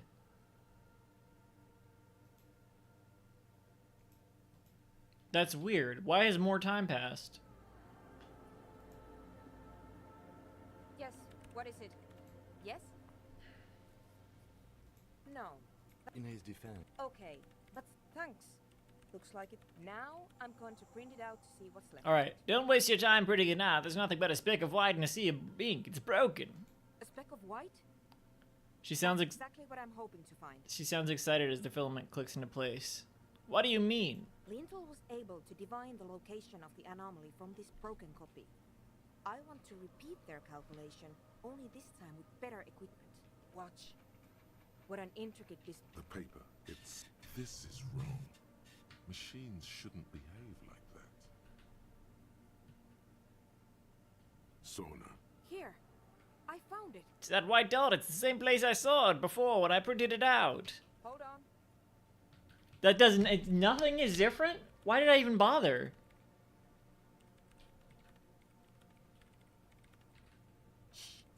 I've never witnessed a pro... Done. I've got it. I found... She's great job.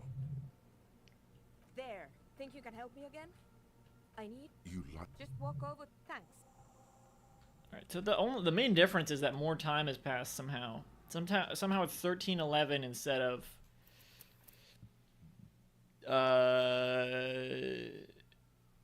Or... I don't know. I don't understand. But, alright. Let's do it. Excuse me.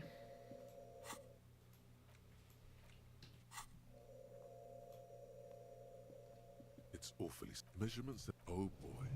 This is going to be good. Move the third bowl from the left 2 centimeters away. It moves like a ghost without creating a single trace of sound. They don't look like bowls, they look like plates.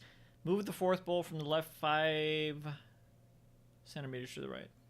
Some water spills out of the bowl, wetting the floor. That seems bad.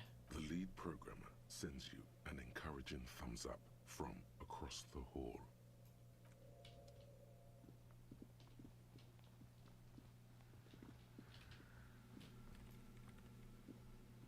Yes, what is it?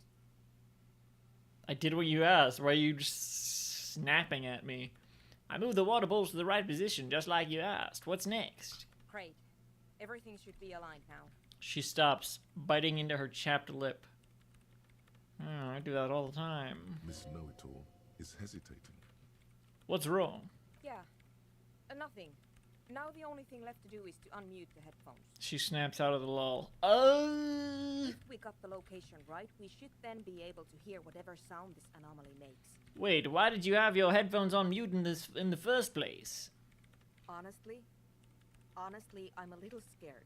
She's avoiding your gaze. Isn't it going to be just silence and nothing else? I don't know.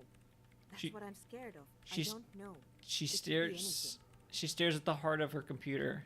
I mean, what sound does the nothing make? How can you even listen to something that doesn't exist? She turns to face you, the mainframe throwing shadows on her chin. There's literally, it's the cold in Mama Dark. Well, why am I not saying anything? This is driving me insane. What if silence is only what surrounds it, but the swallow itself is... She grows silent, her face very pale in the cold light of electricity. What? You're overthinking this. You're right. We should be cautious. We don't know what we're dealing with here. I fucking do. What? I don't know. I'm just scared. Maybe it's going to be something terrifying. Maybe it's going to tear the world apart. Where are those cryptozoologists? Like that evil ink that filled the printout, erasing coherence and meaning. You're right. We should be cautious. We don't know what we're dealing with here. Maybe. Maybe I'm just tired. She rubs her face. It's scary, but we just have to face it. Hey, I don't think I want to do it anymore. Seems too dangerous. Slowly start to back off. Can I change my mind?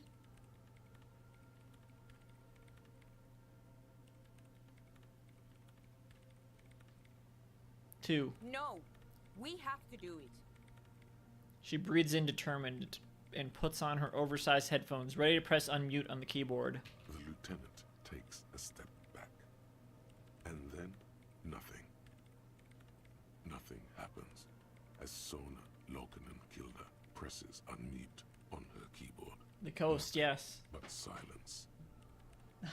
Nice username. Salad eater. Oh, salad eeler. It was small on my other screen.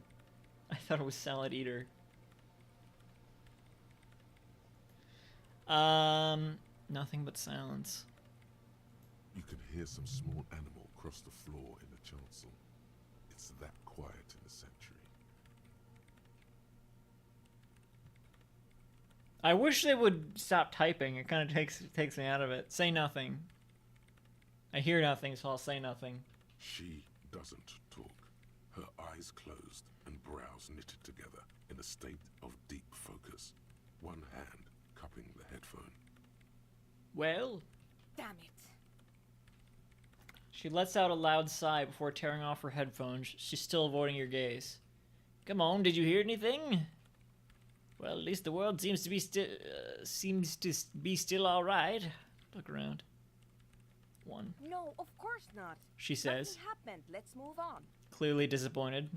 Despite her fear, she was hoping for something extraordinary to take place. What do you mean nothing happened? Did you find the swallow? No. She rests her face on her hands, massaging the forehead. No. My hypothesis was wrong. According to this, I should have heard something if I got the coordinates right. Like I said, silence is only what surrounds it. But this is just another failure. Silence sounds like silence. That's all it is. She raises her head, staring at all the machines that litter the church. Cables coiling up on the floor like pests. You can try on the headphones. See if you can hear anything. But don't get your hopes up. Silence is silence? You're sure there's more to it? I fucking...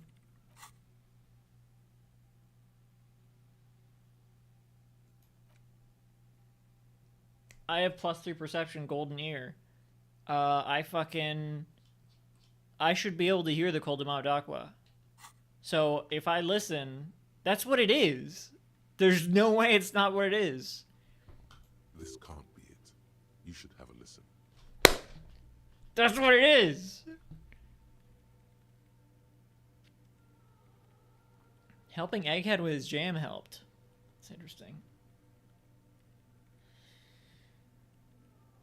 That's only a +2 though? Alright, whatever. Put on the headphones.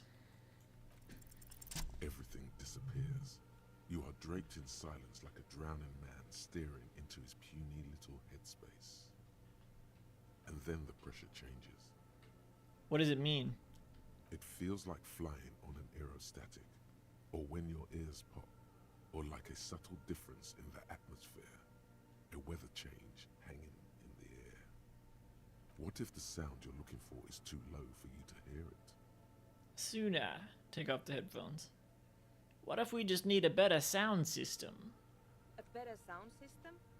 Alright, but where would we get one? She repeats. Suddenly, a rhythmic beat permeates the walls, causing a small patch of decorative stucco to crumble onto the wooden floor. They should really allocate some renovation funds to this place. Murmurs the lieutenant, inspecting the damage done to the arabesques. No. What they really should do is shut down the disco men for disturbing neighborhood peace. Yes, but they could help with the speakers. You mean the speed freaks? She closes her eyes as more dance music invades the holy silence of the sanctuary. Of course. The speed freaks. They have a fantastic sound system. And you think they would help me? They would, if you wouldn't mind them moving in with you. I guess I could live through a week or two of peaceful coexistence. Brilliant negotiating there, Detective. As always. Great, I'll go talk to them then. Sure. Let me know how it goes. Officer? She lingers a moment before adding.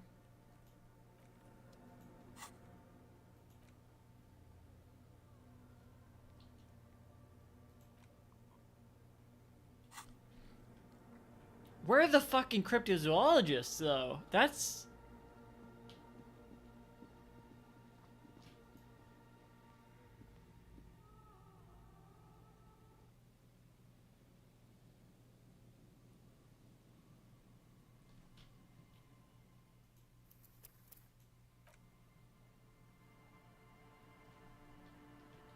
I'm gonna look around a little bit. I'm not necessarily gonna do... I'm not gonna look around too much because that takes up a lot of time, and like I think I'll save a lot of that for next stream. But I just want to see if there's anyone. This is a smaller area than I thought. I guess it goes back here.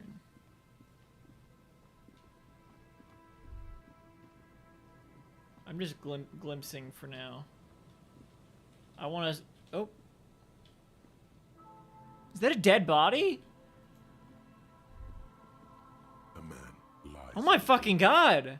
His limbs bent and neck turned at an unnatural angle. Right next to him is an empty bottle of spirits.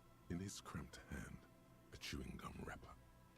The smell is not as bad as a 2-week-old corpse, but it's definitely heading there. Hold on. The lieutenant squats next to the corpse and examines his face. Two bulging eyes stare back at him, void of any signs of life. Lividity is faintly pronounced. Whoever this is has been dead for 2 days. No longer. We need to investigate. He stands up and shivers as a gust of wind blows through his bomber jacket. Another dead body. This is your job. Steel yourself. Calm now. Carefully. Just another day. Just another dead body.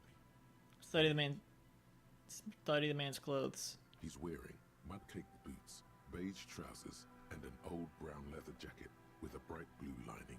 There are traces. I don't think I want to deal with this right now. The leather jacket suits him well. It must be custom made. A cool leather jacket with a bolt of blue? Oh no, this sounds terribly familiar. Search his pockets. You find some sunflower seeds and a rain-soaked library card folded into two. His jacket feels sodden and heavy under your hand. Good. We should Oh, this is the... Oh, this is the... Fuck. Study the man himself. The man has fallen through a crack in the boardwalk and hit his head against the metal bench. Oh. Coagulated blood covers his black hair. One of his feet is still dangling through the hole. A bad fall. It might have been dark outside. This place is a minefield in the dark. His expression is dull, like the sea behind him. Drops of water shining on his moustache. His eyes, empty and wide, look frightening in their frozen gaze. Height, 170 to 175 centimeters. Curly hair, stout build. Age, approximately 50 to 60 years. He was confused when he died. Confused and alone, most likely. Overcome with the awful surprise of it all. This is the other missing spouse. He was just about to head home. The first step back home proved to be his last. That's what the chewing gum seems to point to as well. Study the surroundings. There's some dried blood on the metal bench, right where the corpse's head rests. The floorboards are rotten and slippery wet around the hole. An empty bottle lies nearby. A chewing gum wrapper is clutched in his fist. Be very, very careful where you step there. Examine the man's head. A dried chunk of blood covers the hair at the back of his head. An open wound. It's sticky and cold to your touch. Why would I touch it? This is what killed him. Yeah. This is where he came out of himself, drop by drop, when he was unconscious. It took 3, maybe 4 minutes. I don't see any other major wounds, do you? It's hard to say. Seems like the head wound was fatal. It's exactly the shape of the bench. Step on the floorboards. They screech under your feet ominously. It's hard to say whether the dead man's weight was the cause of the boardwalk to break. It definitely looks fragile. You see waves churning below. Something cracks beneath your feet. I think I'm gonna die. Examine the bottle. A .75 liter Tallulah vodka with its cap missing. There's hardly anything left inside. Tear all around us. He looks at 2 other bottles near the coin-operated viewer, then at your yellow plastic bag. I'd prefer if you didn't collect them this time. It's not proper. Okay. True. It feels disrespectful. Examine the chewing gum wrapper. Grabowski spearmint chewing gum. Green leaves on the cover. The man's mouth is half agape from the terror of the fall. Look in. The blackness of death. Stench. You think you see white chewing gum too. Confirmed. Nearly the whole pack is there. Solidified on his lower rear teeth. He ate the whole pack, right? It's to cover the smell of alcohol before going home. The worst thing is, I've seen it before. Almost the same scenario. Even the chewing gum. It's always the same. Damn. Weird that they die there. The lieutenant shudders from the cold. Step back. The entire boardwalk creaks in the wind as you take a step back. Who is this man? Looks like one of the locals. He'd have to know this spot to come here. You don't just walk over here. He looks south the way you came. But that's just a lazy assumption. What do you think? A dead working class man with a bottle in his hand? Don't deceive yourself. You know who this is. We know who this is. The working class woman's missing husband. Dead on the boardwalk. The woman you met at the book stand? Why do you think it's her husband? He looks at the bundle of flesh and rags lying on the ground. The leather jacket, points at the man's clothes. It matches her description perfectly. Bottles all around him, pointed to the terror. She said he was drinking somewhere in Martinez. Left coast. Yes, that's right. We're on the left of the coast, I guess. The library card. He was supposed to return a book. Is that right? 1. We'll go with 1. The bright blue lining? Well, he's definitely someone's husband. He nods and points at the ring on the man's left hand. Looks like one of... But that's... A dead... The woman you met at the book stand? Let's go with library card, too. I can't see a book. So he took the book to the library, then came back. Where's the library? I'll have one. Lieutenant pats his pockets. I'll have one drink before I get home. The view from the lookout is beautiful. Damn it. He is definitely someone's husband. The lieutenant points to the golden ring on the man's left hand, the flesh around it swollen and pale. What do you think happened here? Death by misadventure. He slipped and fell through the boardwalk. A truly unfortunate accident. If it wouldn't have been for that bench, he'd be alive. Unfortunate accident or fortress accident? Could it be related to lynching? Ruby? No. Do you think he was drunk? Pointing the bottle. What about? Let's say all this. Whatever. No, I don't see anything that points in that direction. For now, let's treat this case as a simple, albeit sad, accident, unrelated to the murder case. Yes, but what if there's a killer on the loose? 2 suspicious deaths in such a short time frame. We should consider the possibility that we're dealing with a sequence killer here. Right, connecting it with the lynching is a stretch. Half-Light, what are you talking about? Fine, 1. A sequence killer? There's nothing that connects those 2 bodies. Yeah. This is a completely different case. An accident. A fortress accident. The lieutenant narrows his eyes in the wind. Unless they were both a result of the Col de Mamadaqua. What if all of this is staged? He could have seen something that night in the yard. Is that true? What if he witnessed something? All of this could be staged. We don't know the exact cause of death. Someone could have pushed him from behind with an intention to kill. I'm just saying that we should be open to all possibilities. Yeah, let's say all this. It's possible, but let's take it step by step. We still haven't identified the man. No. Yes, but what if there's a killer? A sequel. What if all of... It's possible, but let's take it step by step. We still haven't identified the man. Fine. Do you think he was drunk? Point to the bottle. Oh, yes. The lieutenant nods. What about alcohol poisoning and liver failure? Some symptoms of acute alcohol poisoning could have definitely played a role here. Severe confusion, respiratory depression, unpredictable behavior. But I think that death arrived through head trauma, not liver failure. What about the kebab? What about it? The deceased ate some kebab. He shrugs. It's probably from a nearby place, maybe in the box. Sometimes a kebab is just a kebab. Someone should be held responsible for this broken boardwalk. It's dangerous. They'll seal this place off after the news reaches the coalition officials. I doubt that they have enough resources to actually repair the boardwalk. Not that sealing it off would keep anyone away. All it does is keep the city council's hands clean. He smiles sourly. Right. It does seem to be a pretty straightforward misadventure, although there's still a question of identifying the body. I don't know. What should we do with him? From where I stand, I can see 2 options. We either take the case and follow the leads to identify the body on our own, or we report back to the station and leave this for our colleagues to handle. Hold on, what about a field autopsy? A field autopsy isn't necessary if the cause of death doesn't appear to be criminal, and this looks like a simple accident to me. I'd say we should just write down head trauma and leave it at that. Let's keep this detour as short as possible. The sooner we get back to finding Ruby, the better. Yes, but isn't that kind of sloppy? You're right, I don't see anything criminal here. Let's leave it at that. 1. Maybe, but we don't really have much time or resources to spare. The guys at processing will take care of the rest.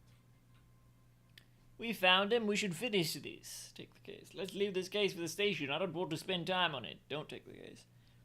I still need some time to decide how I want to solve this case. No, let's take it, because I don't think they would have told me that this wasn't an accident if it wasn't. If it was. I mean. 2. Alright. We should first examine the library card you found. Then we can call the station from Mike and Emma. Let them know we are taking the case.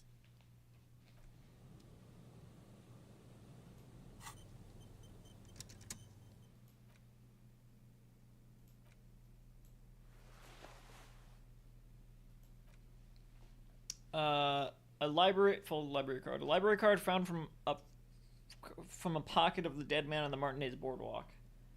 It's still slightly damp to the touch. The cover bears the stamp of Jamrock Public Library. Big library card. The library card is folded into two and still slightly wet to the touch. The front side reads, Central Jamrock Public Library Card, issued to Billy Mejean, expires July 53. Billy is a unisex name.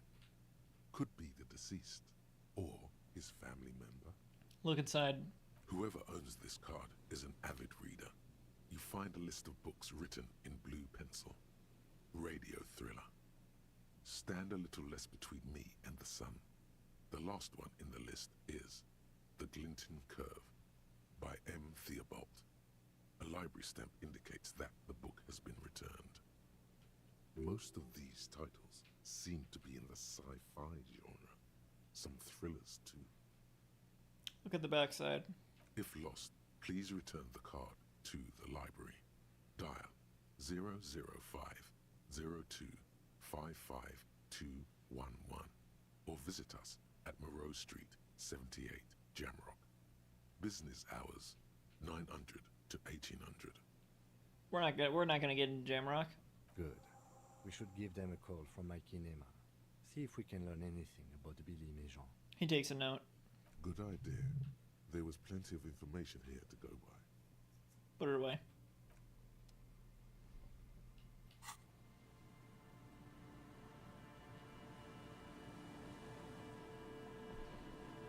Looks like I can take the bottle, but I won't. A man lies on the... Oop. There's some tear, an empty cigarette package, and a crumpled kebab wrapper in the trash bin. Examine the tear. 2 empty bottles of Tallulah vodka and a can of black potent porter is all you find. No, there's more in there. Livis strawberry liquor, plus some Pilsner bottles too. Better not pick them up. They seem unhygienic. A tragedy. The lieutenant looks in the can, eyes watering from the smell. He shakes his head with genuine sadness. Examine the cigarette package. Whoever tossed it here was a heavy smoker. The brand name reads Red Astra. Examine the kebab wrapper. You see traces of mayonnaise and ketchup on it, as well as a tomato wedge. The wrapper reads Shish Kebab Revachol. It's hard to concentrate in the smell. The sea air brings some relief.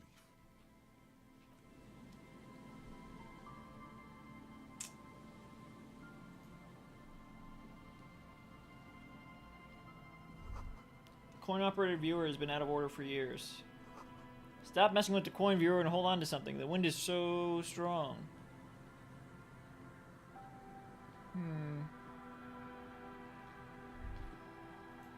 Careful there, these floorboards look rotten and weak. Big wine canister, it's open and empty.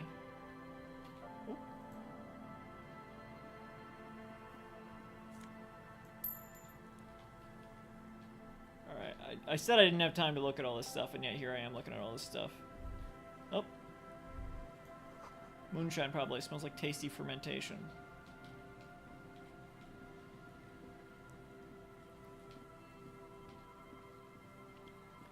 There was a yellow note. Oh, no. We're not going to look at that yet. Oh, fine. It's just a postcard.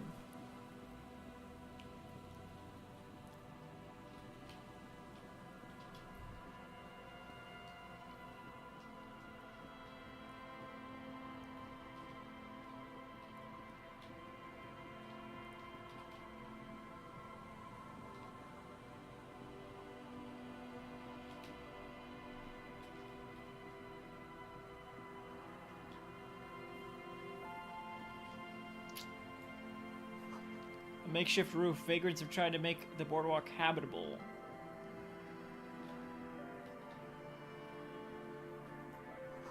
Vagrants have recently painted the tarp red. Water drips from it.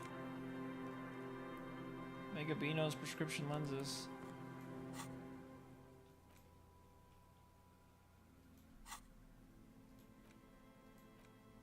Postcard, Quran 33. This one has hell written on its back. It could not be further from the truth. It's the boom years, and Quran, the nicest district in Revershaw West, is enjoying a sun-drenched day. Tall and handsome buildings rise from the riverside. Steel, iron, and yellow limestone with cold shadows sliding on the facades.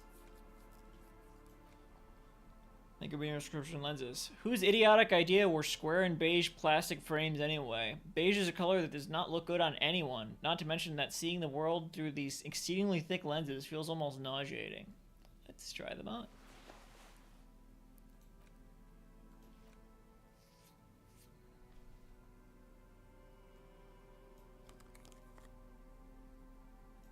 Well, +2 encyclopedia. Let's wear them for a bit.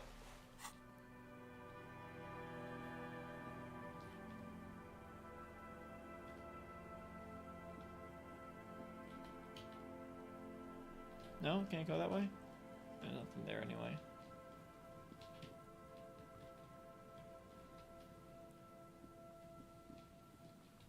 Where the fuck are the cryptozoologists?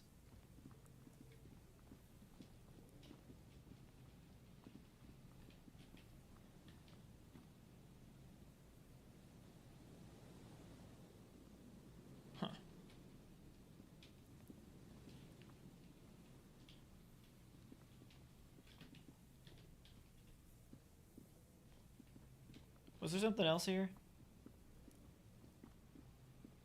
The once bright mural Not right now. towers above you. What about you? Hello again.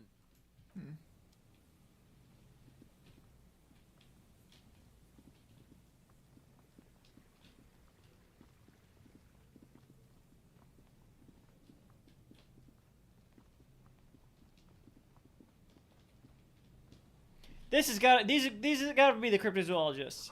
Tiny cages carefully constructed.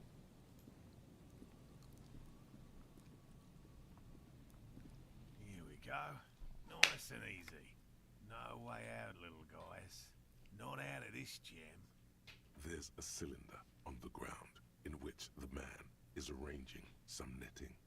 It looks like some kind of trap. He notices you. Who's there? Oh, the police. Hello, officers. His self-conscious enthusiasm renders his movements ungainly. He looks like your understanding of a scientist. Is that the police? Why are the police here? Crypto-fascist? Don't worry, Gary. I'll handle it.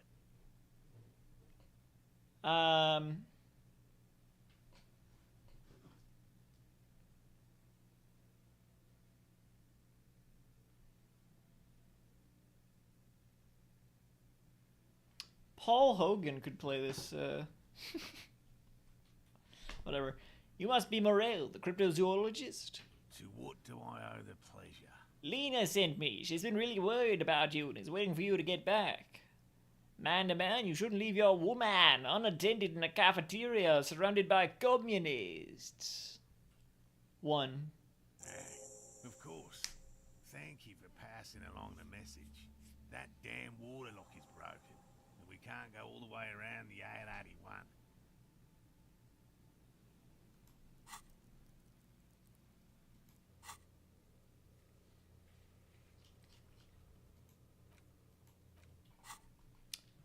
Yeah, that was me. I broke the water lock with my motor carriage, but it's fixed now. You can go back. The water lock's been... Why do I'm not going to say that. The water lock's been fixed. It was fine when I crossed it. Withhold the whole story. Oh, good. We should really be getting back. Gary could use a hot shower and a warm bed. Did he say we can go back now? Yes, Gary. We can go soon. If you see Lena, tell her I won't be long. He turns to you. This is a man possessed, always on the brink of some breakthrough. He won't leave if there's a sliver of hope. The great find might happen today. Sir, your wife is waiting for you. I just have to do one more round. See if the phasmid has taken the bait. Then we go in. They're not even looking for the Kolu Mamadakwa. He refastens a bit of netting that has come loose in the wind. For all his passion, this man is diligent and patient. You could learn things from him. I'm looking for a suspect. Have you seen a woman with red hair who seemed to be on the run? I'm afraid not, officer. I've been busy digging around in the reeds for days, looking for signs of insect activity. I'm less interested in mammalian concerns, to be perfectly honest. I'm digging. Oh, what the fuck? Something popped up on the screen for a second. I'm in the fitness digging ditches through this. It's rough riding down to Cuba, like. Alright. The lieutenant takes a short note in his notebook, then gestures for you to proceed.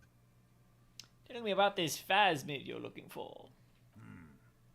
Well, first of all, it's damn difficult to find, which is why we've been knee-deep in the reeds laying traps for it. What makes it so difficult to find? Good question. Being a phasmid of the order Phantasmodea, a ghost insect, it disguises itself as plant matter. In this case, the reeds. He looks There's an around. awful lot of reeds around, aren't there? And I suspect it may have also developed other specialised techniques to protect itself from predators or scientists in our present case. What sort of specialized techniques is the phasmid using to hide itself? It's my hypothesis that it has evolved certain electrochemical defences that allow it to interfere with animal perception, impeding pattern recognition, confusing the visual cortex. But I cannot describe how these defences work, much less how they evolve, without studying a live specimen. Yes, it makes perfect sense. You're beginning to suspect there's something paranatural about this phasmid. How big is this phasmid? I'm expecting it to be quite giant. One known species of phasmid, called the Megaphasmodea zoensis, is about the size of a grown man's forearm. So, He leaves the conclusion up to you. Why are you so interested in this stick bug? Get stick bug! Doesn't seem to be as colorful as some of the other cryptids I've heard about.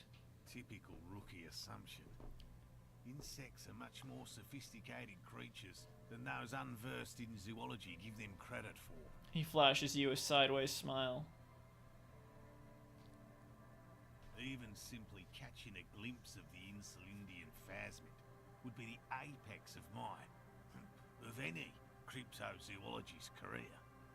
But to study it and its defences, find out how it stayed hidden so long. He shakes his head. What have you discovered about it so far? Very little, I'm sorry to say. No one's ever captured a specimen, so all our information is based on first and third-hand accounts. Not yet. That's what makes it a cryptid. He holds up an index finger. Just out of curiosity, if there's no proof of its existence, how do you know it's real? The lieutenant interjects. I know it's real.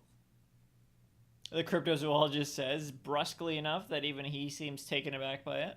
By which I mean, I've heard enough first-hand accounts to believe quite firmly that the Insulindian phasmid is more than mere superstition. He says, gathering himself.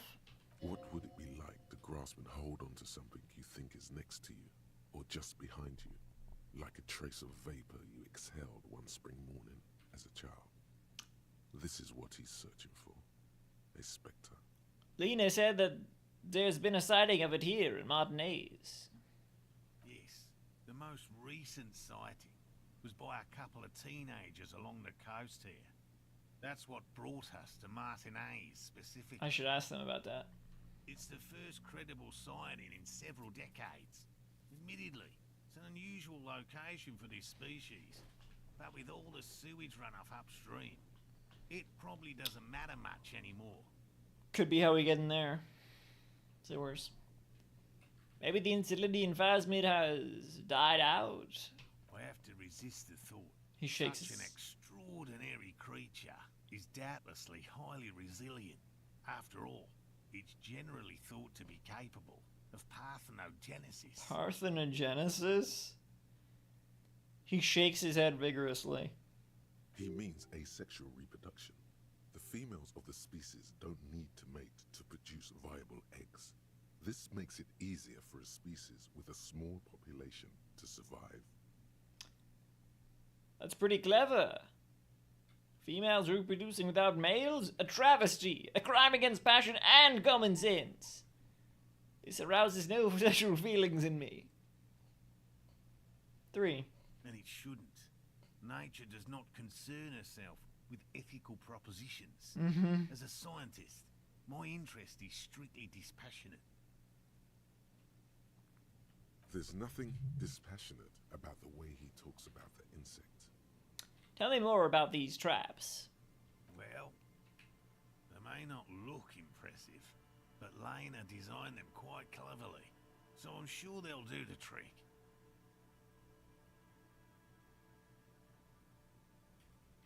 Lena designed the traps?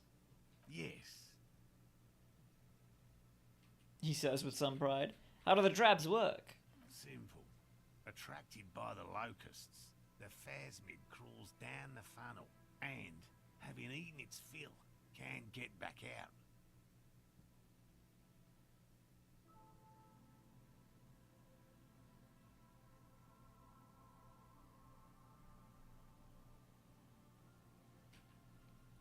At least, that's the intention.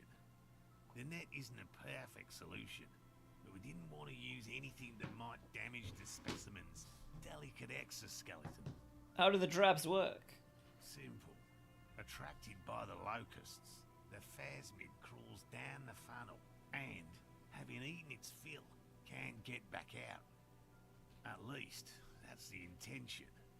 The net isn't a perfect solution. Perfect. We didn't want to use anything that might damage the specimen's delicate exoskeleton. What are you using as bait? Locusts. Nearly all known phasmids are herbivores, of course. But we've hypothesized that the Insulindian phasmid might occasionally prey on other insects. Inside the traps, a number of locusts crawl and tumble over one another in a tiny, chittering swarm. A meat-eating stick insect? Does it pretend to be the reeds as part of its ambush behavior? This seems unlikely. A carnivorous stick insect seems unlikely. Thank you for your opinion. We have also included plant material in the traps to satiate your skepticism. Not a big fan of skepticism, this one. Yeah. What will you do if these traps don't work? They'll work, I assure you. The predatory hypothesis, using locusts as bait, accounts for the failure of previous efforts by other teams, which use plants. We have given this some thought. The traps do seem to be deftly and thoughtfully constructed. It's clear the cryptozoologist's wife knows what she's doing. I guess they're in a wheelchair though, so they couldn't come. Let me ask you about something else. Yes. What? Yes. It's time to return to your woman, Morel. My woman. Woman. My wife, I assume. Yes. I will return to her. I can't leave before we finish with these traps. My wife understands that just as well as anyone. He looks south where Lena would be. Come on, Morel. We've been soaking out here for days. It's time to go back. And leave the traps? Absolutely not. He yells in response. Won't let Lena down. Come on, she wants us back. I'm soaked up to my nuts over here. We'll both catch reed crabs if we don't dry out soon. Wes Anderson is this character. That's who plays this character. Won't let Lena down. Sounds like the cryptozoologist's wife shares a special connection to the phasmid somehow. I didn't know the phasmid was so important to Lena. Of course it's important to her. She's seen it. A verified sighting, on record. One of only 4 this century, and it's hers. She's seen it? Really? She's sighted the phasmid. She didn't tell me that. Yes. That's how we first came to know one another, in fact. But that's her story to tell, not mine. He coughs, then continues. Needless to say, you must ask her about the mysterious phasma. I will. I also want to ask more about the fucking Coldamama Aqua, since we're about to fucking discover it. That's the real story here. That's where you should be searching. Suffice to say, it's long been our dream to find proof of the Insulindian phasmid together. I can't abandon course now. Another cough into his fist this time. Maybe you could come back to the whirling, warm up, come back to check the traps later. No. The traps need to be monitored on a regular schedule. What would we do if the phasmid were to starve while we were sipping tea at the hostel? He's dead set on this. I could go for some trap setting. What if we check the traps for you? I didn't expect you to take such an interest in our work here, officer. He looks at you with obvious surprise. Cryptozoology and detective work are very similar. Chaos is my method. I am its scion. We're looking for something, so for someone hiding on this very coast. Looking for another thing may lead us to her. I'm all in with this cryptid shit. I'm hooked. Yeah, I mean, for the Coldumao Aqua, which is fucking real, clearly. Somehow. It's gotta break apart the universe, I don't know. Something tells me it's connected to the Pale, which I don't even understand, but I think the main reason I'm saying that is just because when we were about to, on the verge of discovering it or whatever, the word Pale popped up in the dialogue just as a descriptor of the scientist's face, game designer, whatever their name was.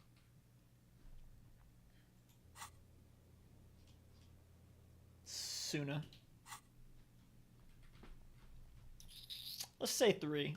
Why not? At least it will give us the excuse to look into a lot of reels. The lieutenant shrugs. That it will. The man cracks an That it absolutely will. I hope you brought your good boots. The man cracks an unwieldy smile. Where are these traps? There are 4 in total. One is to the south, on this little peninsula, by the boathouses there. It's very near. He points south. Another we set in Land's End, to the northeast. It's behind a small sand dune there, on your way to the old radio tower, after the church. I'm in the middle of I watched the first 2.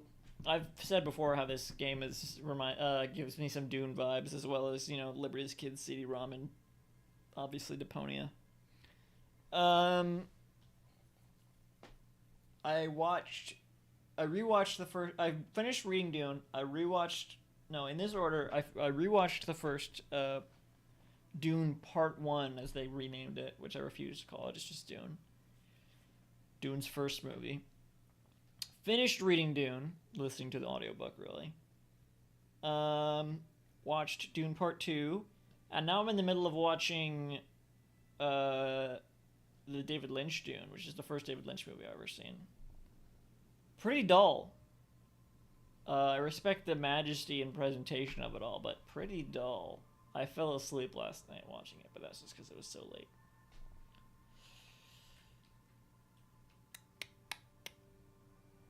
Yeah, pretty dull, I gotta say. I mean, Dune's kind of dull anyway, but I mean, it doesn't help that maybe I'm getting my fill of Dune. Don't like it that much. Although I've been playing some social deduction games recently, and I saw there was one. I didn't see. As I was playing, I was playing some social deduction games, and I was like, I had thought, I wonder if there's a Dune one. I played a Yellowstone one that someone had brought to this meetup.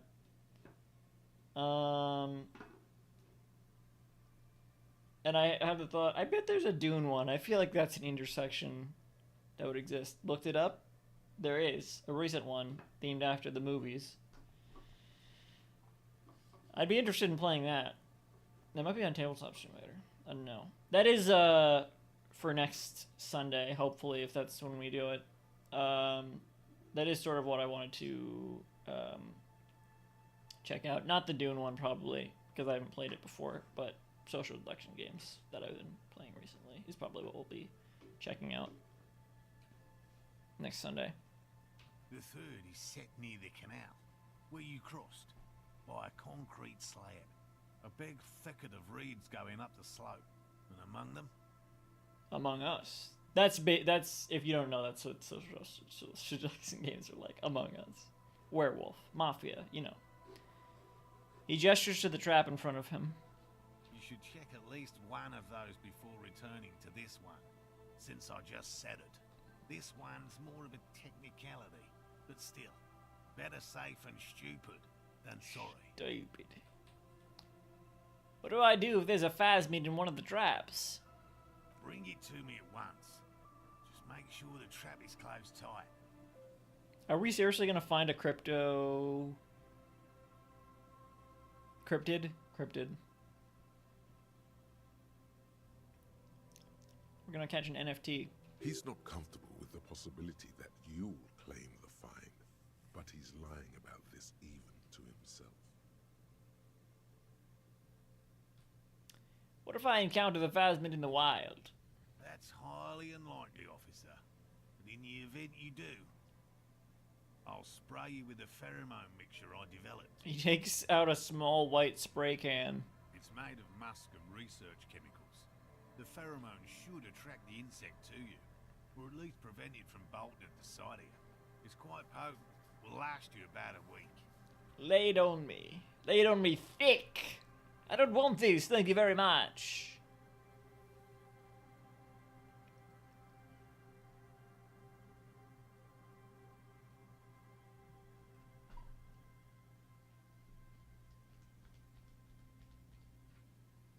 Two. He douses you with the odd-smelling spray, a double helping as you present your other armpit, and then gives you a satisfied nod. This is the smell of dying reeds, of longing crumbling into the water. I see a lot of trash in the water. I hope you're not buying this. He dispenses it without letting you touch the canister, so it would be precious like holy water. The lieutenant wrinkles his nose. What are you saying, Kim? It is precious. A single dose cost me 50 real to develop. Not that I expect you to understand self-financing one's own research. He looks at the lieutenant with disdain, then puts the spray back in his pocket. I'm ready. Let's get to it. Right. Which means you two can pack up and go back to the whirling. Whatever he thinks about this detour, it's clear that these men are exhausted and in need of assistance. Finally, someone's talking. Wait, I want to talk to Gary. Thank you for your help. Gary and I will start breaking down camp. If you have any more questions, yes, now's the time to ask. We'll be gone once you get to it. Yes. If it's more cryptid-related business you want to discuss, you'll have time for that later too. Yes. But what if the information is vital on the hunt? Yes. What about his eager to leave friend Gary there? Talk to him too, perhaps. Yes. How did you become a cryptozoologist? I've just always liked animals and puzzles. Searching for cryptids is a bit of both. Are they still going to have that read background when I talk to them later? He seems reluctant to talk about himself, but he'll open up if you prod a little. I can talk about that later. Thanks for explaining that. Now about something else. Yes? Yes! Let's talk about specific cryptids. Alright. What cryptids precisely? I usually discuss these things with specialists, so I don't know what. We would have to discuss. He wants to say, but decides against it, since you've offered to help. You need to ask him about specific cryptids. Cryptids you've heard about from Lena, or his friend Gary. He won't just talk.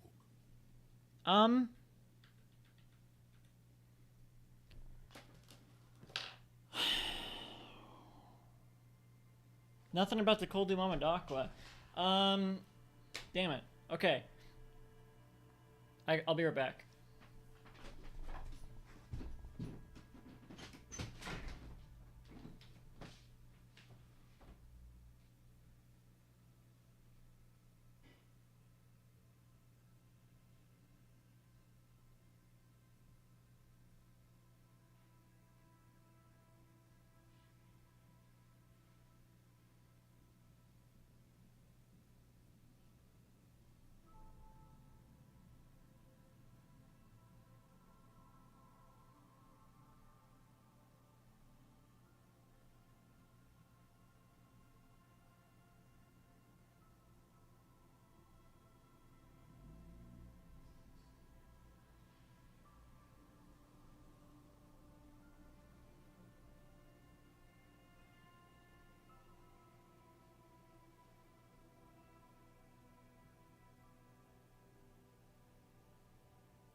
this will be helpful to know now, so,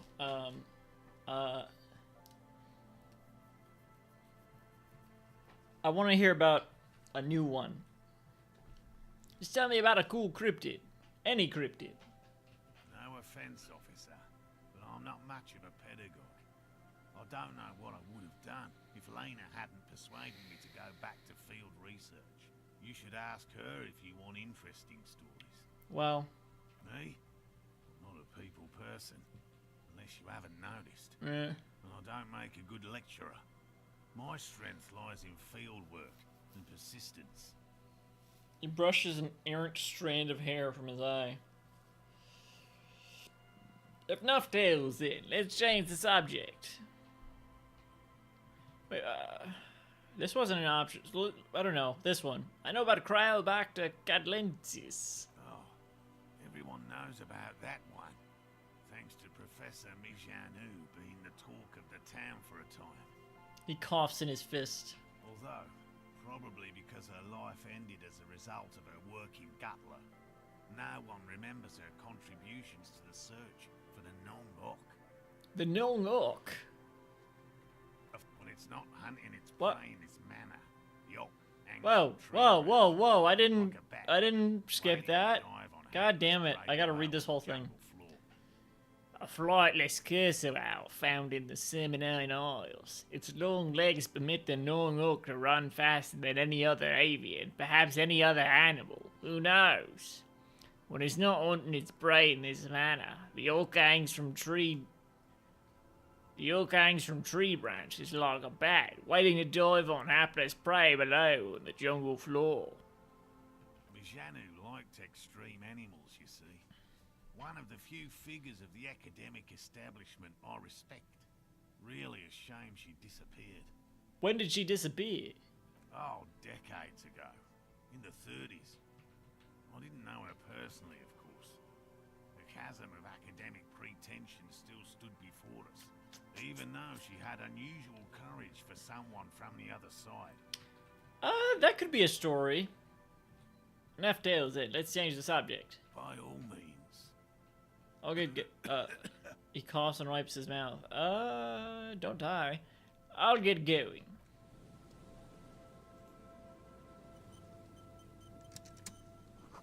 These soggy logs smell of ignition fluid. Still, they won't light up. Think it's gonna be much longer? Hello, I'm Gary. Very generous of you to help us out, officer. Is this fucking Alan from Smiling Friends? Hello, I'm Gary. Yellow man. I mean, officer. Oh my god. Why the fuck does their model look nothing like them? He turns towards Kim. The lieutenant raises his eyebrows slightly and takes out his notebook. Yellow man. Interesting. This is something to ask him about after a little probing first. This could be the person whose room we broke into. I'm just waiting for my friend Morel to finish up with his insect traps so we can return to civilization. I think I already sold the cup, though, unfortunately, or did something with it. Not a lover of the great outdoors. I like nature, just not this bloody coast. It's mostly drunks and degenerates that come here. Degenerates? This man respects authority too much. To see the truth inscribed upon thine own visage. Pretend thou art the paragon of virtue. I am neither of those things, I can assure you. I'm a buy the book. I'll buy the books clean as a whistle officer of the law. I'm not even tempted to touch inductions. Degenerates, I've been trained to identify the slightest hint of degeneracy by the preeminent authority on it. Drunks and degenerates, that's my crew. Sadly, I think I may be a drunk, or a degenerate, maybe even both. Nobody's perfect, I'm sure you've been tempted to drink. I'll go with one. I've been tempted on occasion, but someone has to stay strong for Revacol. He nods gravely as his gaze shifts to the pile of soggy logs at his feet. He pronounces Revacol with a hard K, unlike other people. Yeah. Serious question time. This man is no innocent. No one is. You said Revical? I like to pronounce it the hard way. The old way. The Vespertine way. He nods solemnly. He winks at you, trying to relay some hidden message, inviting you to mispronounce it too, perhaps. It's odd. This seems to be one of the most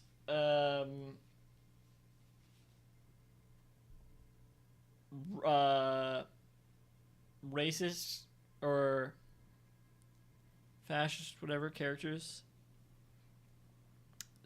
we've met so far, and also one of the goofiest, which is interesting. It's a secret right.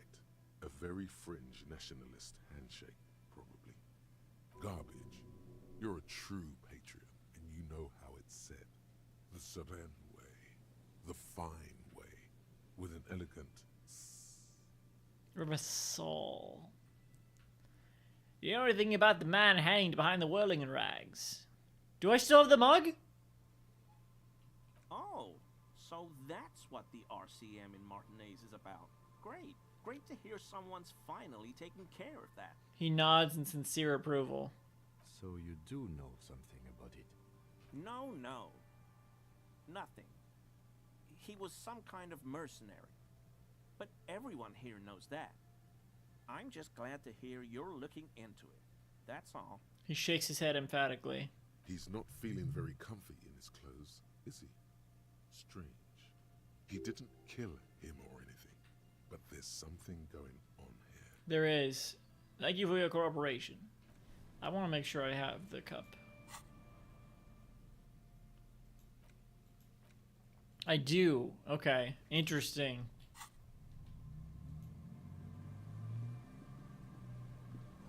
These heavy military blockades are over with bullet holes crumbling. Aren't these are wave breakers? So many things happening behind the scenes. Ooh.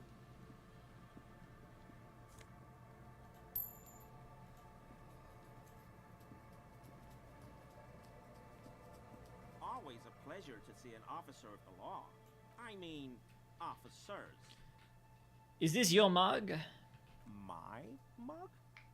Why would you think that? You said yellow man. That's not something many people go around saying. It seemed as if you were calling to it longingly when you cried yellow man. I can see you recognize it. It's in your eyes. You look like the kind of guy who might have a collection of mugs like this. Home in his colonial mug collection. These are all good.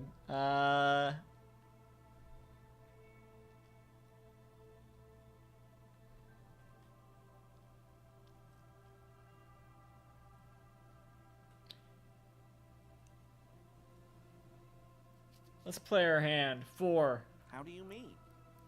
Forgive me, officer, but we've only just met.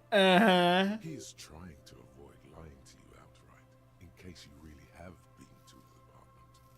He's trying not to look afraid, because that would be incriminating. Yet, he is. You're acting kind of suspicious. Did I mention the mug was found at the scene of a lynching? Alright, I believe you. You look like the kind of man who knows it's a crime to lie to an officer.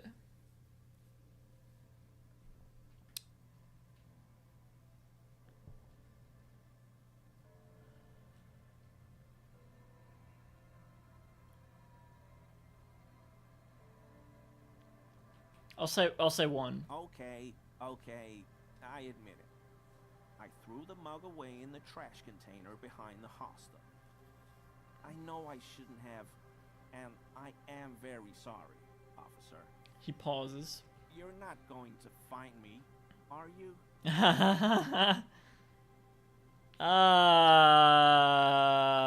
Wow.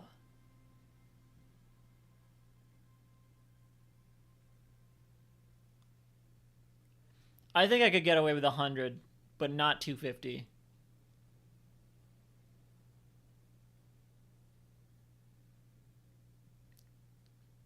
Okay, I deserve that, and I won't do it again.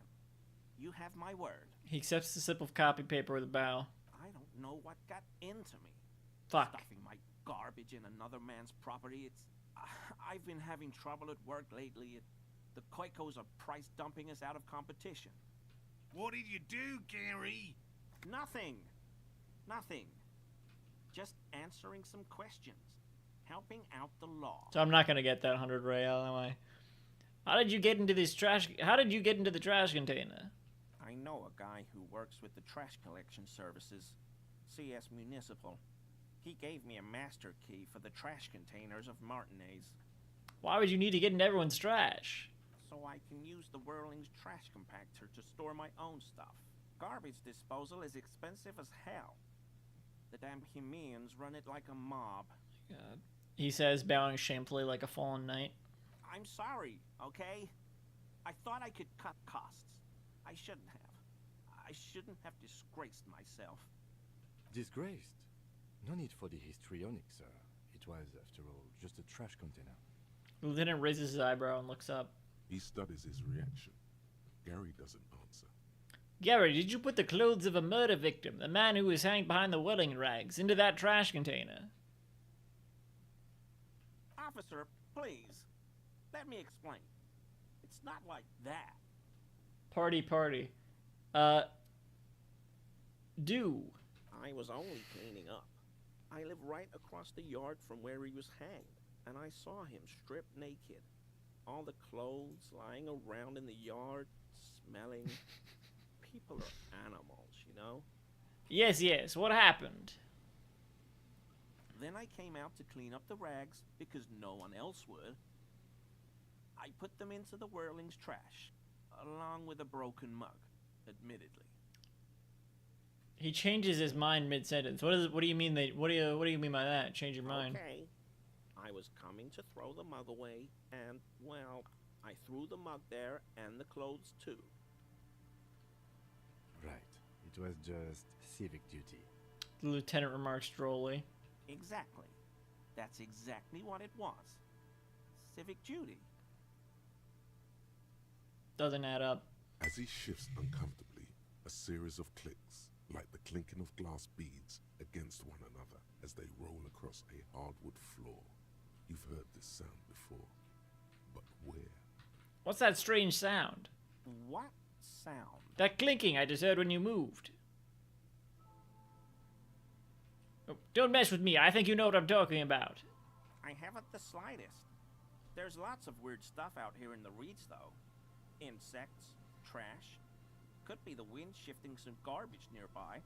Every day, the wind shifts the reeds and whatever was left in them.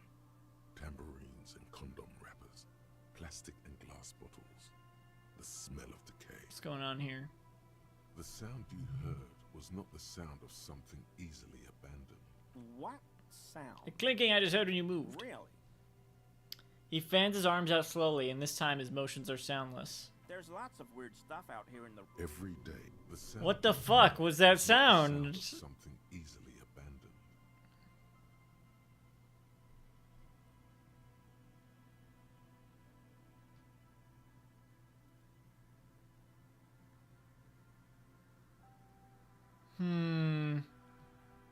You wouldn't know anything about the victim's missing armor, would you?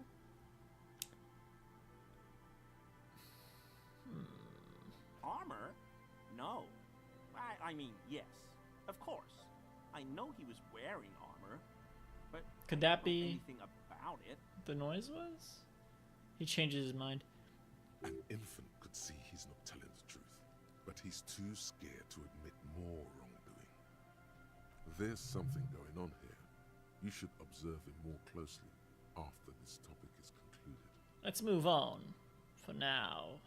I hope I could help your investigation. In my small way. He's visibly relieved it's over. Don't be so relieved yet, Gary. This bad cop may have been in your apartment, admiring your mug collection.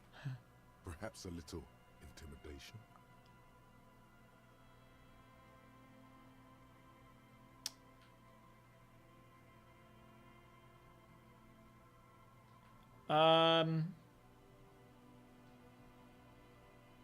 Isn't that what I was just doing? Or is there more? I'll do the white check last in case I can make it easier.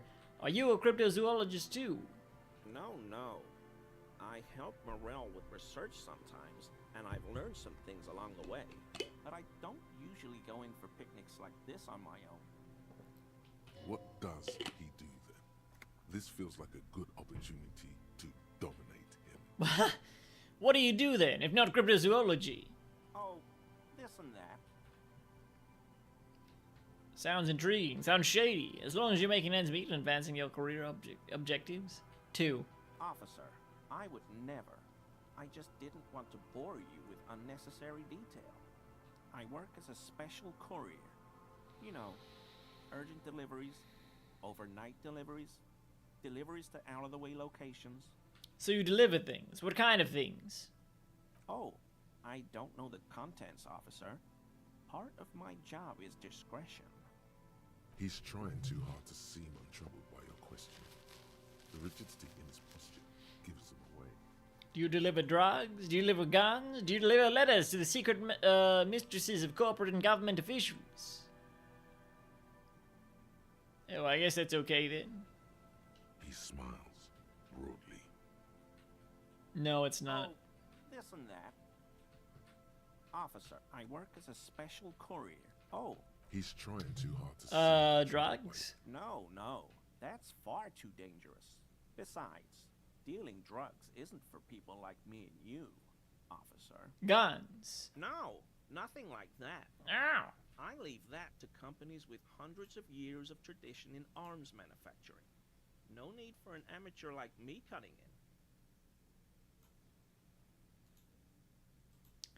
in. Letters to the secret mistresses of corporate and government officials. What do I look like? A pansy? Besides, that kind of cavorting goes against the community values that would strengthen our city. You're a simple cop asking a simple question. He can't beat around the bush much longer. Come on, you've already behaved suspiciously with the trash container business. Stop evading the question. Okay, fine. You got me. I'm a special topping pie delivery courier. He sighs. What? You heard me. I deliver topping pies. It's temporary. I'm looking for another job. Not many jobs for good men out there these days. What the fuck is a topping pie? You said you deliver special topping pies. What makes these topping pies special? They're wheat-free and vegan and huge. He pauses. He's thinking of a way to gain some advantage from his embarrassing situation. What are you talking about? That's basically it. I'm a pie delivery man. How about we change the topping? But what the fuck is a topping pie? I'm satisfied. I'm not satisfied. What the fuck is that? I'm googling topping pie right now.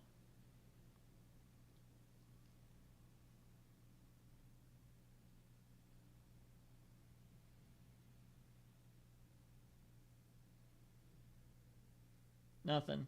Alright, Disco Elysium. Topping pie.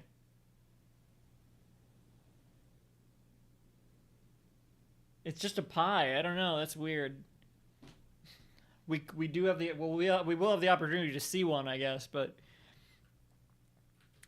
I've been kind of looking at the I've been googling Disco Elysium stuff a lot this stream. I'm gonna tune it down. This is a vast game though. I'm trying not to like spoil anything. Yeah, I don't know. I'll cut it out. You were surprised to see my colleague, Lieutenant Kitsuragi. Not many Sealites here, or anywhere, other than Sale. I meant no offense, truly. Says the crypto-fascist. Do you remember how, when we met Measurehead and I said the next races will be a really good one? Yes, I think so. Sorry, as you know, I've been having problems with my memory, too. At any rate, this is that racist. He gestures towards Gary as though you were presenting a work of art. Are you Gary? Are you a racist? Are you Gary? Are you a racist? I don't know. I like the previous racist better. He's nothing compared to Measurehead. 1. Hey, man. He blushes. All I meant was there are not many Sealites around here. I'm just stating a fact. Do you have a problem with Zeolites? Lieutenant is a native of Revershow. Yes, what are they doing in that they're scheming? 1. No. No problem at all. He flashes an impenetrable smile at the lieutenant. Not many. Do you? Well, this is that racist. I don't know who that is. He blushes. But all I meant was... 2. Oh, yes. Of course he is. I was just speaking about his connection. He flashes an impenetrable smile. Let's change the subject, okay? Let me try that last dialogue. Do you remember how when we... At any rate, this is that... Hey, man. All 3. I meant... The lieutenant looks up at you. Oh, no! Sadly. No! No! No! No! No! I'm trying to get information out of them! Oh, no. Nothing like that. Definitely not scheming.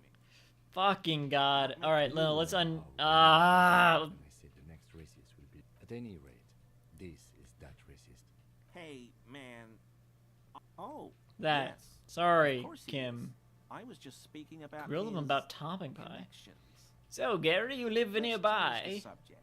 In an apartment in Martinez? Sure do, officer. His eyes narrow slightly. He's wondering where this is going. No. I shouldn't ask that, should I? You found your door open lately? You found your door open lately, and you're a big fan. You're a big man from Hemdor fan. Mr. Clare must be very angry with you. I think I broke into your apartment. I'm very sorry. 2. How? The color drains from his face. Mr. Everard Clare thought it necessary to unlock your apartment.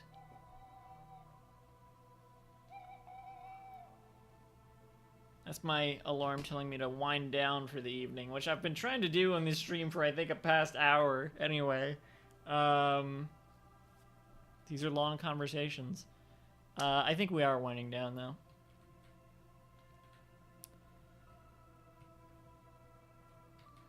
I saw the poster in your apartment, you know. I'm a Heimdall fan myself. I saw that ridiculous poster in your apartment along with all your other colonialist memorabilia. Yeah, fine, fuck it, let's say that. But why were you in my apartment, officer? Oh, just doing Mr. Clare a small favor. Mr. Everard Clare asked me to get your door open. I figured I'd take a look around while I was at it. 2. So you work for Everard Clare? He realized what's going on and changes his tone. Please tell him we're good. No, tell him I'll make it up to him. What have I done? He'll send the muscle after me. The man looks around whispering. He makes sure no one hears you talk. As he lowers his tone, he hunches his back.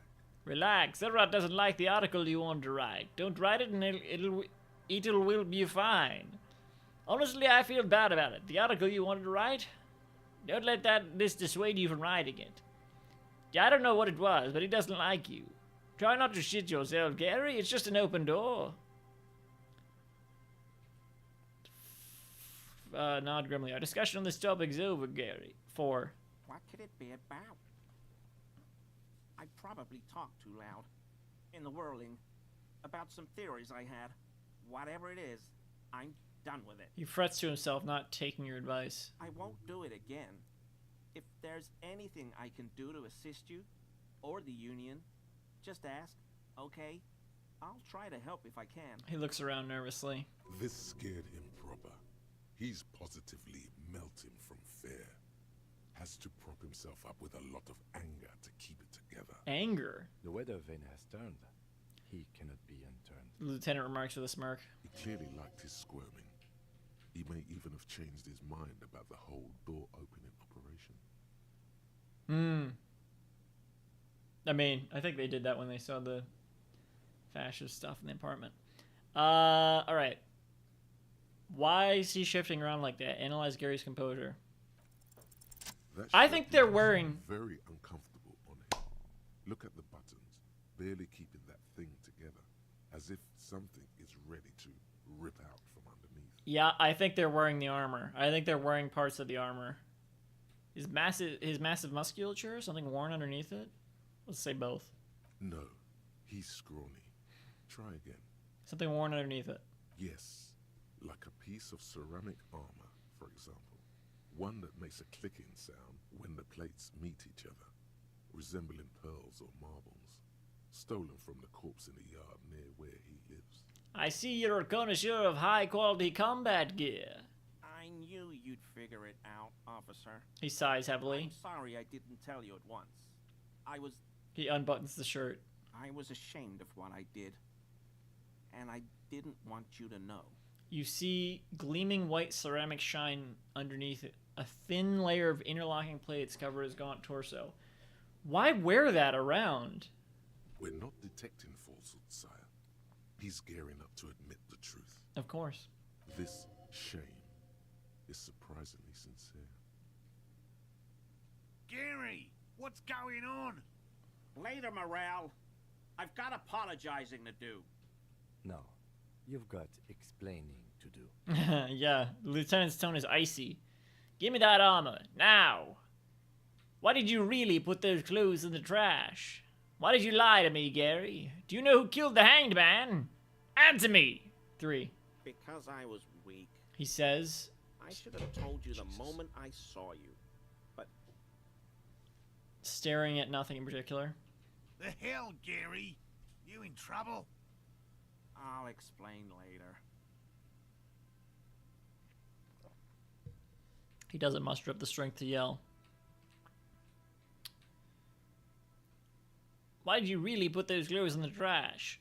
Everyone was picking those pieces off him, and I was watching them do it. And they scattered his clothes all over the yard. Everything was smelling. He looks at his feet. So I went there to take out the trash and started cleaning up. All those rags on the ground, him swinging up there, and I had a lapse of honor, sir. I thought, he's a foreigner. They all say he wasn't from here. He swallows. Only the cuirass was left, so I stripped it off him. It was early in the morning. No one saw me. I took it with me. It was a mistake. Had I known it'd give you guys trouble, I wouldn't have... His lips start quivering. We're detecting sincere contrition here, sire. He's not trying to flatter anyone. It's okay. It was a loose end, and you are tying it up now. The lieutenant jots something down in his notebook. I'm so fucking sorry I called you Yellow Man. No, you're not. Seal-like officers commanded the suzerain's navy. Most of them sided with the king when... He shakes his head as he says that silently. It's difficult to say what the lieutenant thinks of this historic apology. His face does not belie emotions. Give me that armor, now! He sighs again, hangs his head, and unbuttons his shirt fully. A cuirass that matches the dead man's boots comes into view. Soon it is in your hands, smelling of his sweat. Oh, check the traps for Morale, the cryptozoologist, so he and his friend Gary can get some rest. There are 4 traps in total. After checking them all, return to Morale with the news. Check the trap in Land's End, far northeast of the Feld building. Check the trap Morale just set up in the cryptozoologist camp. Check the trap near the boathouses, west of the Feld building. Check the trap near the canal you cross, southeast of the village.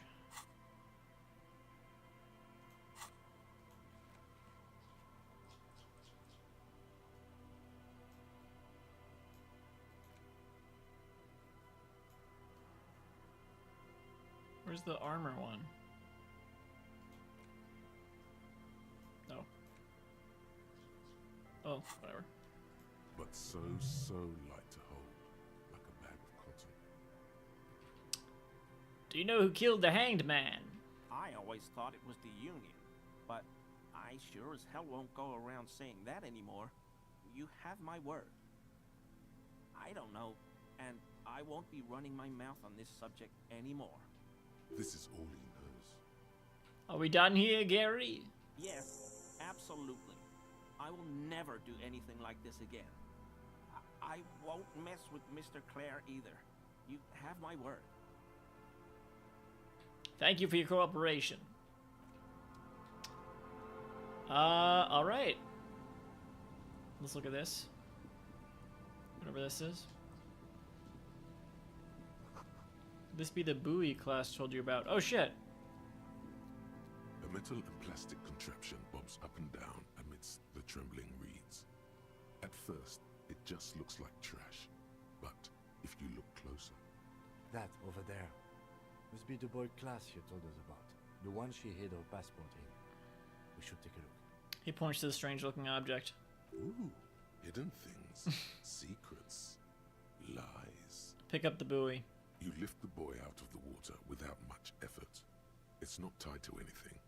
The cords dangling from the bottom appear to have been cut. Examine the plastic ball. The number 11 has been written on the yellow plastic. It hasn't been in the water for very long, but it's already discolored and slimy with silt. A latch holds it close, but only just barely. The brittle metal of the latch has cracked. Simple construction. Very unsafe. Shake the buoy. There's something in there, splashing around. Sniff the buoy. It smells like you would expect it to smell. A concentrated version of the coast. Salt, industrial slop, and decay. The water this side of the peninsula is cleaner, actually. Smells a little salty. Open the buoy. A shot glass's worth of seawater pours out. Some algae, and nothing else. Well, damn. We're lucky it's still here. A little longer and it would have floated away. Wait, really? Wait, nothing else? We still got here too late. There's nothing of use here anymore. No documents. Who do you think took them? I have no idea. Lieutenant taps his foot, frowning. This is a minor quirk. We know what was in the buoy anyway. Or think we do. This is a small loose end, either way. Not important, I hope. He purses his lips. Oh, did I actually get there too late? Like, fuck, I don't know. It must have been Class's enemies, which means she's in danger. Maybe Class took them herself. This could be related to the cryptozoologists and their little expedition. I have no idea. Do you have any theories, Lieutenant? I'll say all one. Could be. We should keep an eye out. He sighs. Nothing more for us to do here. Let's go. You could ask the miss what she thinks. Later, if you have the time. Though you doubt she'll tell you much at this point. Yeah, next week. I have no idea. I wouldn't go so far as to say that. This is only a small loose end. But I do wish we knew who took the documents. Maybe Claudia took them herself. That may very well be the case. We should keep an eye on her. You could ask the miss. I have no idea. Or think we do. Could this be related to the cryptozoologists? In my experience, cryptids are generally uninterested in travel documentation. Cryptids? You could ask the myth. I have no... Or think we do. Might have been Glacia. Might have been the people after her. Might have been a local drunk. He shrugs. We should go. You could ask the miss what she thinks. Let the empty buoy be.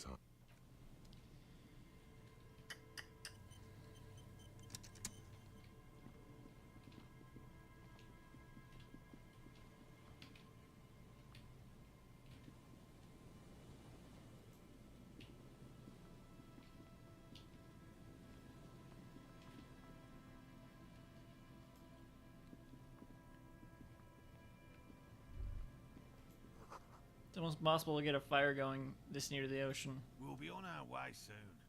Thank you again for lending a hand. Did you know Gary was hiding the armor? Hell no. I had no idea. And I'm still cross with him, to be honest. It's not like him. He's got his quirks. But dishonesty, disloyalty are not one of them. Thanks. The man mutters in the distance. He doesn't dare say more.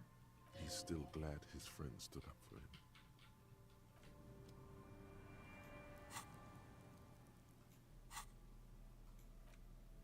Oh shit.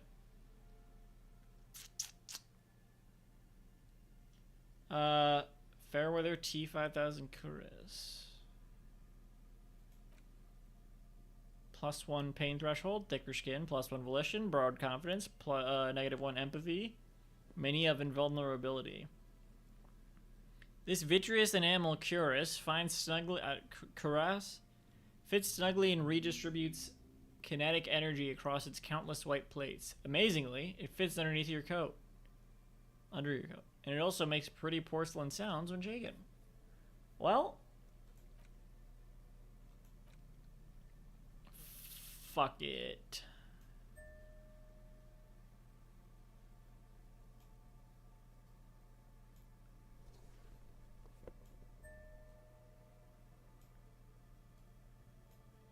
Oh my god. Jesus Christ. I mean, it could help if we're shot or something, right? Wearing the armor? Let's do it. Sounds like you're the suicide cop, with his finger on the eject button, ready to let go of this life. But guess what? What the hell are you talking about? You idiot. You've got the bullet, but no gun. Oh my god, look at my fucking empathy points, and still health is just... God. Morale points. You've made such a big show out of it too. You feel like everyone basically expects you to do it now. Are they talking about me or Harry? What is this? You're not ready to die. This is garbage. It would be the honorable thing to do. It would really show them. Show her too. Her, the... X... What a pity, because that's totally me. Suicide Cop. What is this? A People's Joker reference? Suicide Cop does have a ring to it. I should think about it, but only a little.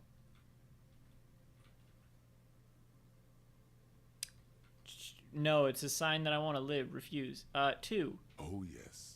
It would be so sweet to taste the barrel once more. That sour metal. Maybe there is a way. Not yet, but stick with it. Keep going dark, and it'll finally click. I have a gun, don't I? Because I did it earlier. Or was it Kim's gun?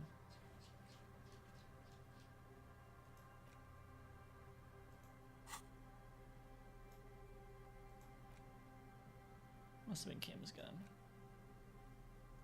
Because I got this, but it doesn't work. Right?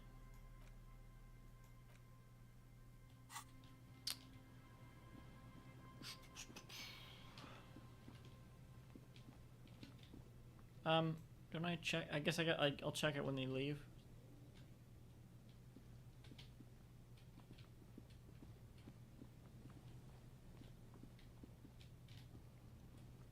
Can't go this way? Guess that makes sense. Still haven't talked to Sunday Friend. I think they're down here. There might be a lot of stuff down here that I haven't looked at.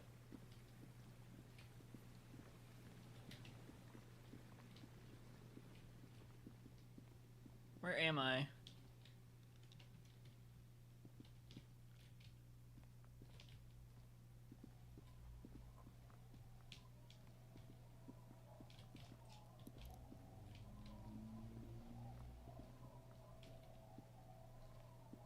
Yeah, where the fuck am I? Oh. Okay.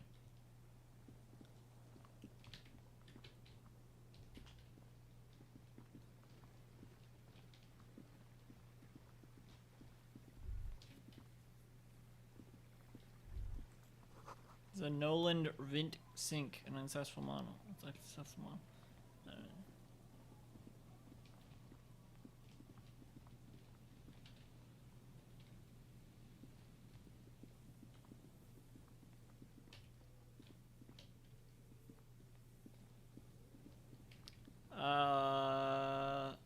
We haven't looked up there. Up that direction. We'll do that next time.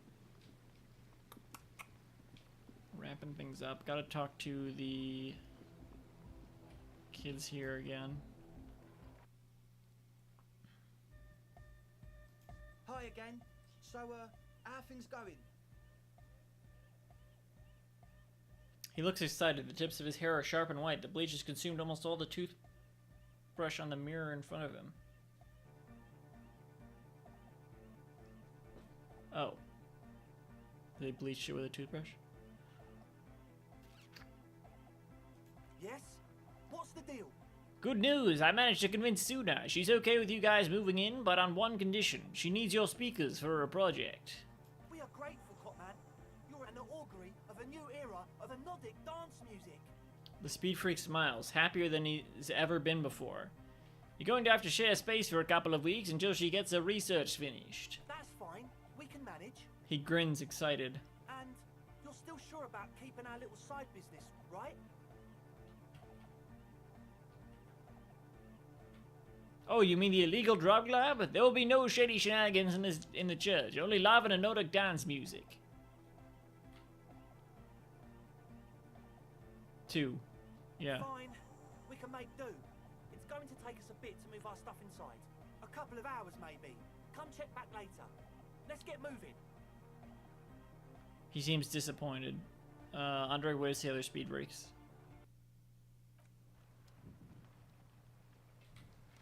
Couple of hours. Oh my god, the tent's gone. Yeah, alright. I don't know if I should... They're not gonna be ready yet, right?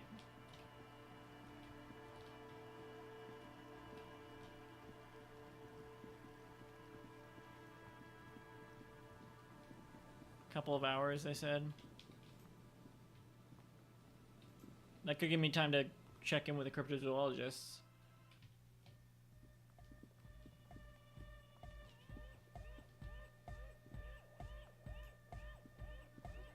Or did a couple hours pass? Yeah, it's all set up, man. Can you already imagine 1,000 people in here? 10,000. He waves his hands in an unbelievably lame, non-hardcore manner. Ecstatic vibrations, totally transcendent. And I've finished setting up the new compressor too. He looks at the imposing black box in the corner that's churning out the sound. Now the only thing left to do is the name of the club. Will you do the honors, detective? What do you propose is the name, Andre? The name. Everything I managed to come up with sounds just wrong. He appears to mull it over, one hand idly touching his hair. Andre's overthinking it, Says the girl with the microphone. Yes, you should do it, detective. The Speed Freak with yellow Be good for the signs. with yellow beads around his neck is looking at you. Noid's right. You've helped us so much. It's the right thing to do. So, what would you suggest as the name? How about something simple, like the club? No, that's lame. Too modern and too ironic. We don't want ironic. We want real. Real and true and beautiful. Like a morning after the Real. rain. Andre shakes his spiky head. Egghead, you must have a lot of ideas. Yakukata! Yakukata! The place to be! The freak with the large head yells from the stage, waving his hand in the air. Yeko Qatar, the zone of ecological catastrophe. That's too morbid, eh? Got anything else? Hardcore! Hardcore to the nigger! A witless, victorious smile adorns his face. No, it has to be bigger than hardcore. Yes, it has to be even bigger than hardcore to the mega. It has to be bigger than the scene. Andre looks worried as he comes to this realization. Nord, give me your 2 cents on the issue. The amnesia. Like the... I can't remember the name of the club, Amnesia. Amnesia! It's not amnesia, guys. The name. Everything I managed. Fuck, I didn't mean to... Yes, Noid's right. You've helped us so much. Suna, do you have an opinion on this? I don't. Good. We have too many opinions anyway. Kim, how would you name the club? I wouldn't. I wouldn't build a club, and I wouldn't name it either. Okay, I'm with you then. An underground place with no name. Sounds like something the Crabman would say. We're not going with anything the Crabman, what would you name it? I know you're in here somewhere. Why not? The Crabman has ideas, Estelle. Ideas from another level of consciousness. I don't care. I don't like the Crabman, and I don't like his ideas. His ideas are spooky. Next, please. I think I've come up with a name. You have? Well, what's the name? Disco Elysium. I like that. I like that. No truce with the Furies. Revachol West. Let's go with it. This is a great ending to this stream. Disco Elysium. It's like that DeLorean word for the world, you mean? Elysium. But Disco Elysium? Isn't it wacky? Disco's kind of gone, isn't it? Forgotten. No, man, you're wrong. Disco lives. The past is the future, but the future is dead. No, it's beautiful. Beautiful and brave, like we want it to be. And short. And memorable. It's settled then. Everyone welcome to Disco Elysium. Holy shit. A light beam washes over the dance floor, breathing it in violet blue. The wind brings some snow in from the broken gallery. It wraps you in its embrace, cold and luminous. You should return to the mural soon, to the one that said, tomorrow is just a whisper away. Andre breaks into frenzied dance-like motion to celebrate the name. Someone turns up. You should go with the flow. Join in on the experience. Start tapping your foot. It feels good. It feels right. But what is this? What is this thing that Andre is doing with his limbs? Observe his movement. What are you doing, Andre? I'm dancing. He performs yet another strange pattern of moves, but it doesn't look very cool or modern. Honestly, it looks kind of lame. That soft core gyrating is supposed to be dancing? You're shaking it all wrong. We should talk about it. We should talk about your so-called dancing. Yes, my man. He jumps up and dances and jumps up and down with glee. His moves punctuated by the stroboscopic flash of the club lights. Talk? What is there to talk about if you can express yourself with moves? I've been meaning to ask you, what's with the hair? It's to express my individuality. No shit. Is that a bald spot? Ah! Hard to tell for sure, with the fused together spikes, but it looks like he's bald. That's mean. Or is it because you're balding? Is it important for you to be an individual? Fair enough, it's idiotic. I guess I'll say it, one. Or because I'm balding, yes. I want to fuse the remains of my hair together before it leaves me. Oh, okay. I want to show my hair. I don't give a fuck how old you think I am. I'm 20. 28. How old are you, Andre? Not 20. Oh. Yeah, okay. Is it important for you to be an individual? Of course it is. Otherwise, I'd just be another poor guy with no education and no money. General issue, man. Now I'm all that, and I have radical spikes. Fair enough. Maybe it was a bad idea. Anyway.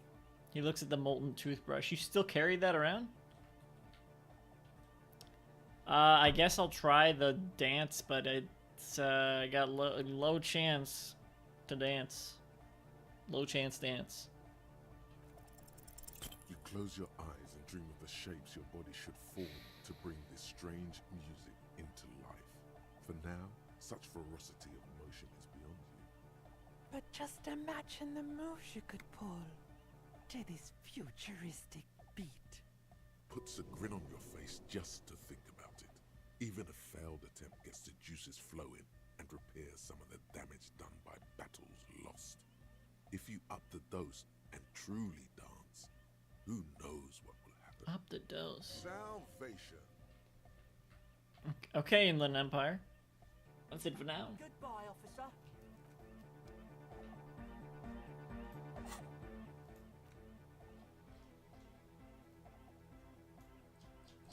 Right. Failed mural. I guess I'll look at that again before I'm done. Maybe. So I won't forget.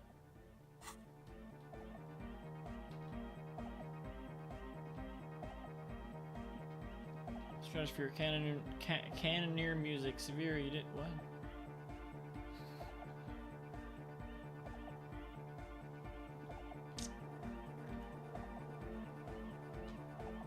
I want to talk to all of them before I'm done. See what new things they have to say, but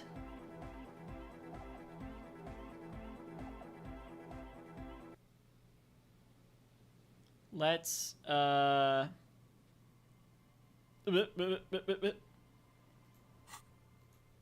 just want to make sure that there's not anything I can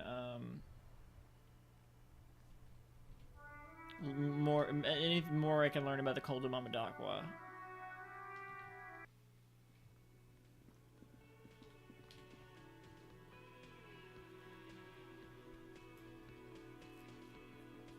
Oh, hello, dear. There you are again. I run into your husband on the coast.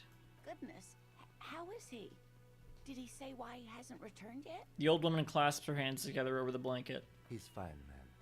As we had suspected, he couldn't get back earlier because the water lock on the canal was broken. Now he's just finishing up somewhere. Oh, yes. That's my Morel. He's bound to catch a cold staying out there for so long. Sounds like it. But I am so relieved to hear that he's okay. Thank you for putting an old woman's heart at ease, if even a little. You haven't, however. There are dangers out there. Our aging body's foul. Her heart won't rest until Morel is safely back with her. You never told me that you've seen the Vasmid. Oh, you don't want to hear about some old woman's ramblings. I guess I'll hear about this before I go back. No, I really want to know. Reflexively, the lieutenant read his familiar notebook. Well, it was summer.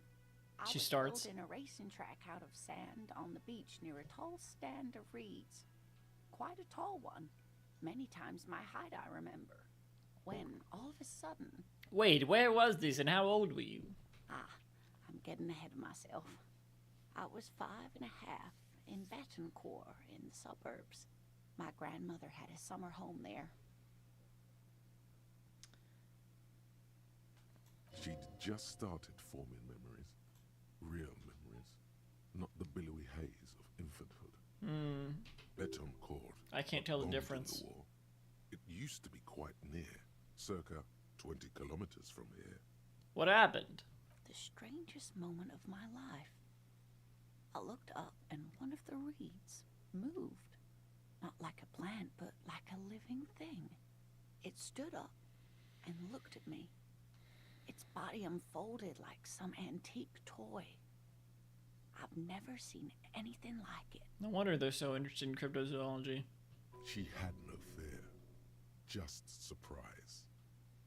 I didn't know this can happen, so I reached my arm and touched the thing.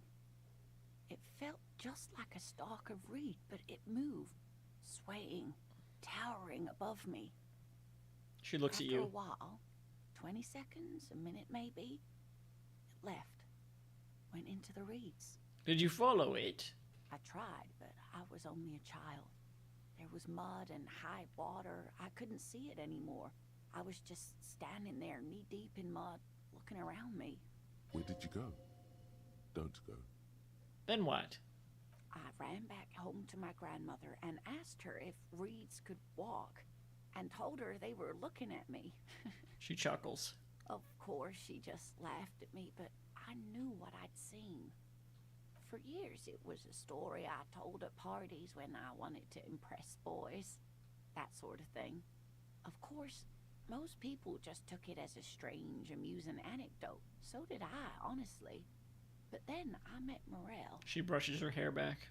We were on our first date when I told him my story. You should have seen his face. She smiles. He said my descriptions matched the Phasmid down to a T. Its white marble limbs, the way it moved. So that's how they met. This is beyond significant for them. You're on a date. Our first. Yes. Why is that dialogue a little louder? The old woman sighs tenderly. The sigh is tender. The sigh is tender, yes, but tempered by something else. A thought she can't express. Interesting. Its limbs are white. Not all of them, as far as I remember. Some of them on the inside like stalks of marble, if that makes sense. How big was it? It's hard to say how big things are when you're quite small yourself. To me, it seemed to be taller than I was then, but that's probably not the case. Maybe you imagined it, Lena. Of course. I've thought about it. But Morel says my report matches with the others, and I'm sure I hadn't heard of the Phasmid as a child, nor had my mother or my grandmother. So how did I know what to imagine? It was only when I started telling my story as a teenager the boys would tell me, Lena, She lowers her voice, imitating a boy. you trying to tell us you saw the Insulindian Phasmid out there in those reeds? Get out of here. She smiles. They just give me a cider and ruffle my hair and tell me to stop dreaming, but I saw it. Kim, what do you think of these? I thought it was a wonderful story, man. He closes his notes and gives her a simple smile. Sounds like a story we would like to share with the drunks. But I don't believe it. A child left unattended on a warm day. Children make up stories and then end up believing them. I don't believe it. Thank you for sharing this with me. You're welcome, sweetie. I do appreciate the chance to relive it whenever I get one. It was just She sighs. such an impossibly sunshiny day. So warm. And she could get up and walk right into the reeds on her own. Into the mud. Anywhere. That's all for now, ma'am.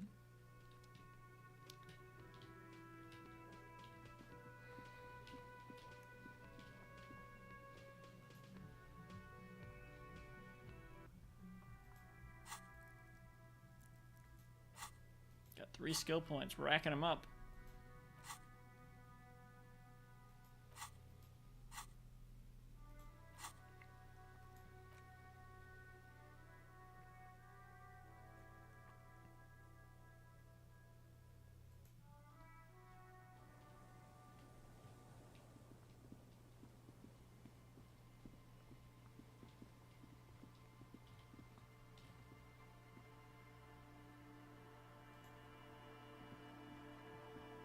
Tequila Sunset.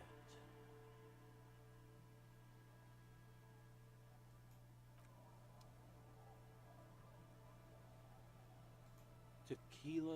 Could you and your pals sign this document? Show Eberhard's letter. What's it about? He waves his hand apathetically. I'll let my hand address the situation. Maybe you've heard. I used to be a very successful businessman. I've signed more than a few lease forms or whatever the fuck they were. He looks around. Anyone's got a pen? The pro's gonna do it. I have this blue oblong pen. Lend him your pen. All right. He grabs the pen and paper from your hands and very carefully scribbles on the dotted line next to Lillian Carter. Idiot Doom Spiral. I hope that was good. He literally wrote down Idiot Doom Spiral. Can I have the pen back too? Don't know if I've mentioned it, but I used to be a businessman. And as a businessman, I am going to keep the pen. For my trouble. He nods confidently. Wow, okay, great. No, that was my favorite thing of all the things you have. This had better be worth losing the pen for. I agree. My favorite was the gun he lost. You've done a great service to the community, to the RCM, and the Revishal. And to Revishal. Hey guys, I'm a hero. He hands you the envelope and waves his hand erratically at his companions. Hell yes! The red-nosed drunk brings his hand up to his head for a salute. The incapacitated drunk lay there snoring like an ancient rusting tractor. Thank you for your help. Should we go and mail this? I think I saw a mailbox on the plaza.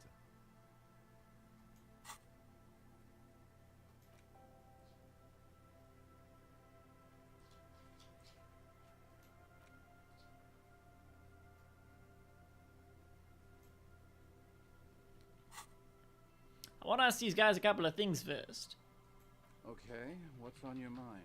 I'd like to listen to the tale of the headless phone rider again. No, I wouldn't. Breathes in. The tale. There are many. Shut the. The street in the heart. Our head. Why did I? A head Fuck. Rumored to be searching for his. Yes. Good. Tell him. Fuck. What? I read. I don't want to hear about this again. The women. Don't. When she, but God damn it. Her body is never recovered. Word on the street is that she. Makes a finger pistol with his right hand lifted up to his chin. Gave herself. That part, at least more or less. See, anyway, that's the no. He won't. Aye. I saw him one night. Not that I can think of. That might be the case. Yeah.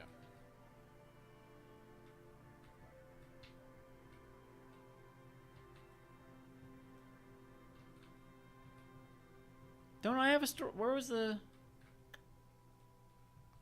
Right. No! Never- No! The shovel hits the sand. No! Some of the first. There's no you. I'm not even sure I should. Okay, fine. There was this. He exists. Anyway. Apparent. But then something. You've now. Right. Wrong.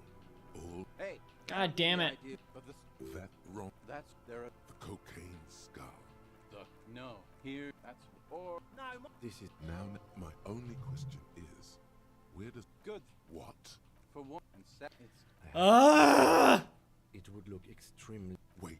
Yeah, well, that's the reality situation for you. Who knows though? Maybe someday we'll get our chance. Not that I can think of currently. I had a story. That might Didn't- be the case. Yeah. Didn't they... I want to tell them a fucking story? I have it now. What is this? Wait. No, I need to look at the past... earlier part of the stream and see.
I'm looking for the interaction where they weren't interested in any of my stories.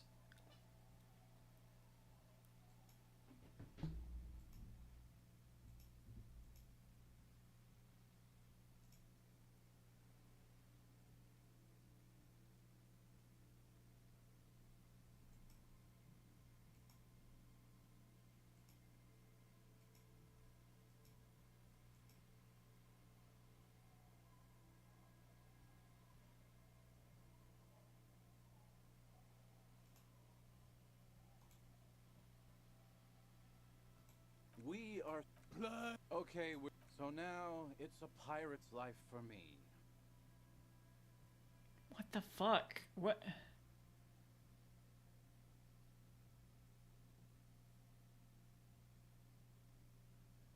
It was them that I was talking to, wasn't it?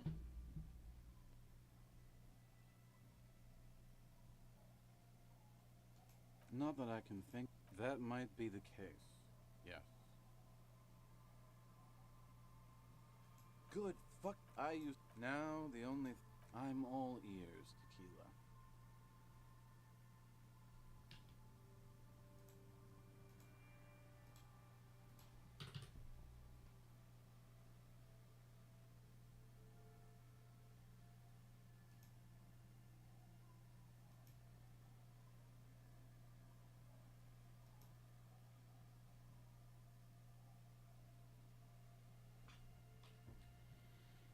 Ah, this is gonna kill me.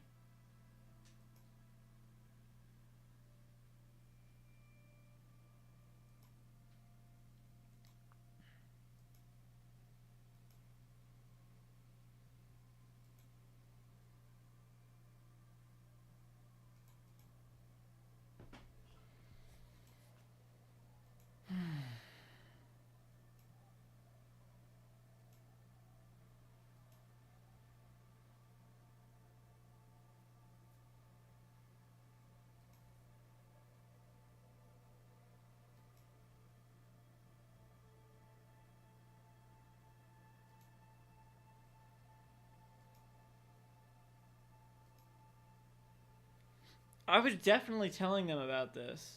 Let me try this person. Tequila. Why did it save there? Wait, what?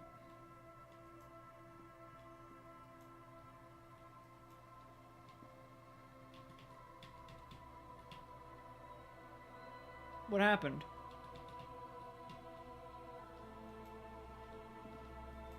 Why can't I talk to them?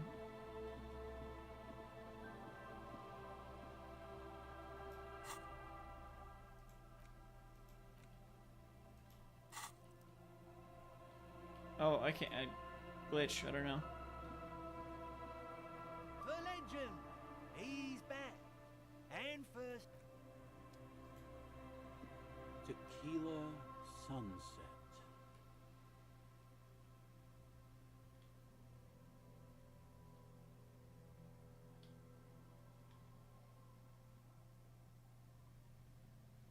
Fuck, I swear to God, I'm so confused because there was.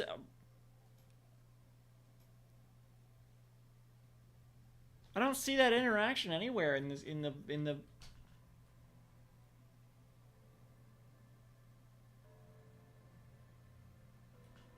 Who was it that was unimpressed with the story of the?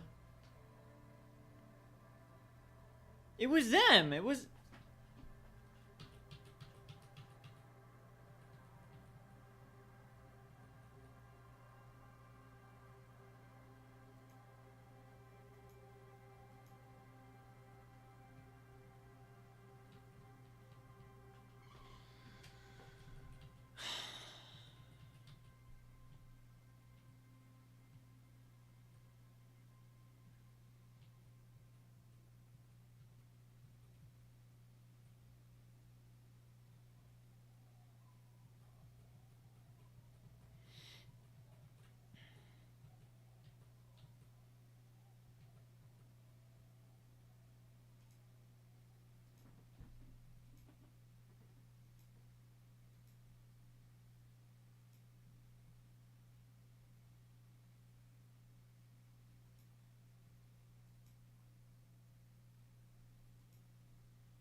I'm fucked. I'm not gonna find it.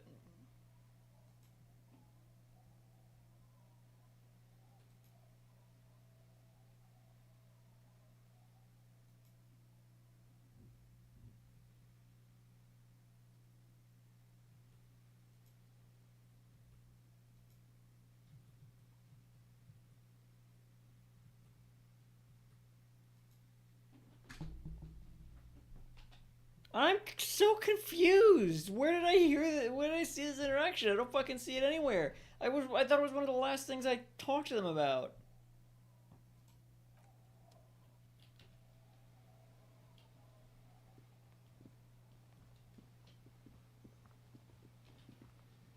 And where's Sunday Friend?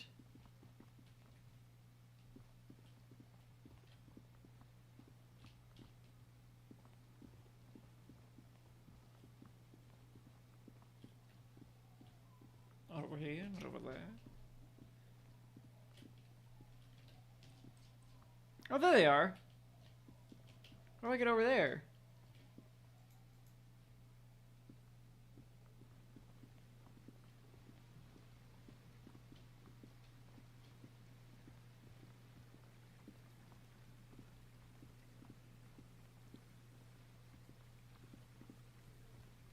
I don't want to do it right now, but just I need to know how I even walk over there, so.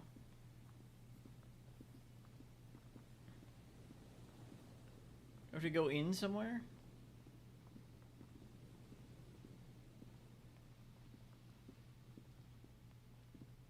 Oh, I missed all this. Oh, that's one of the traps, too. Right. I'll look at all this stuff next stream.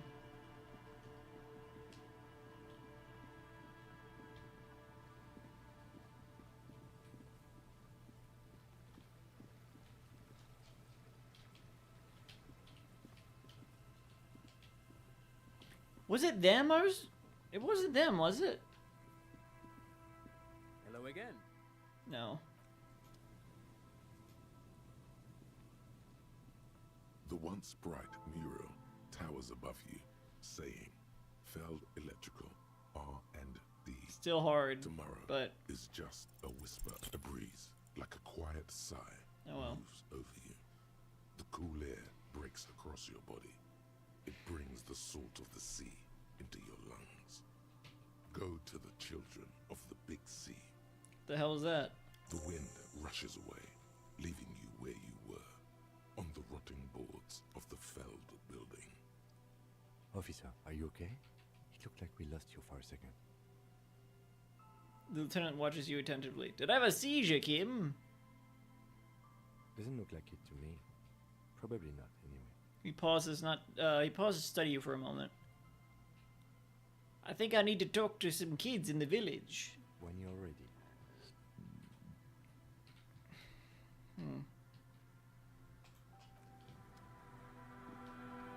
Well, that sounds like something for next time as well. The wind spoke to you at the Feld mural. The children of the sea know something that will assist you in finding Ruby. But who are the children and what do they know? Find the children of the big sea.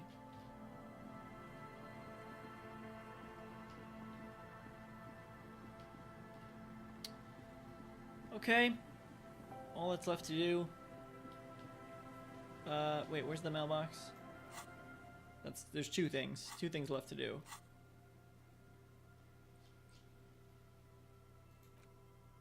Plaza? Right.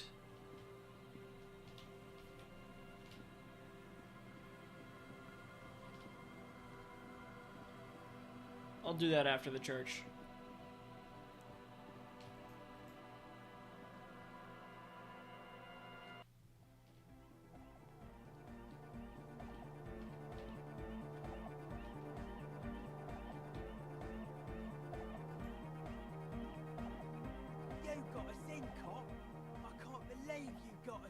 He looks around the hall, examining the carpentry.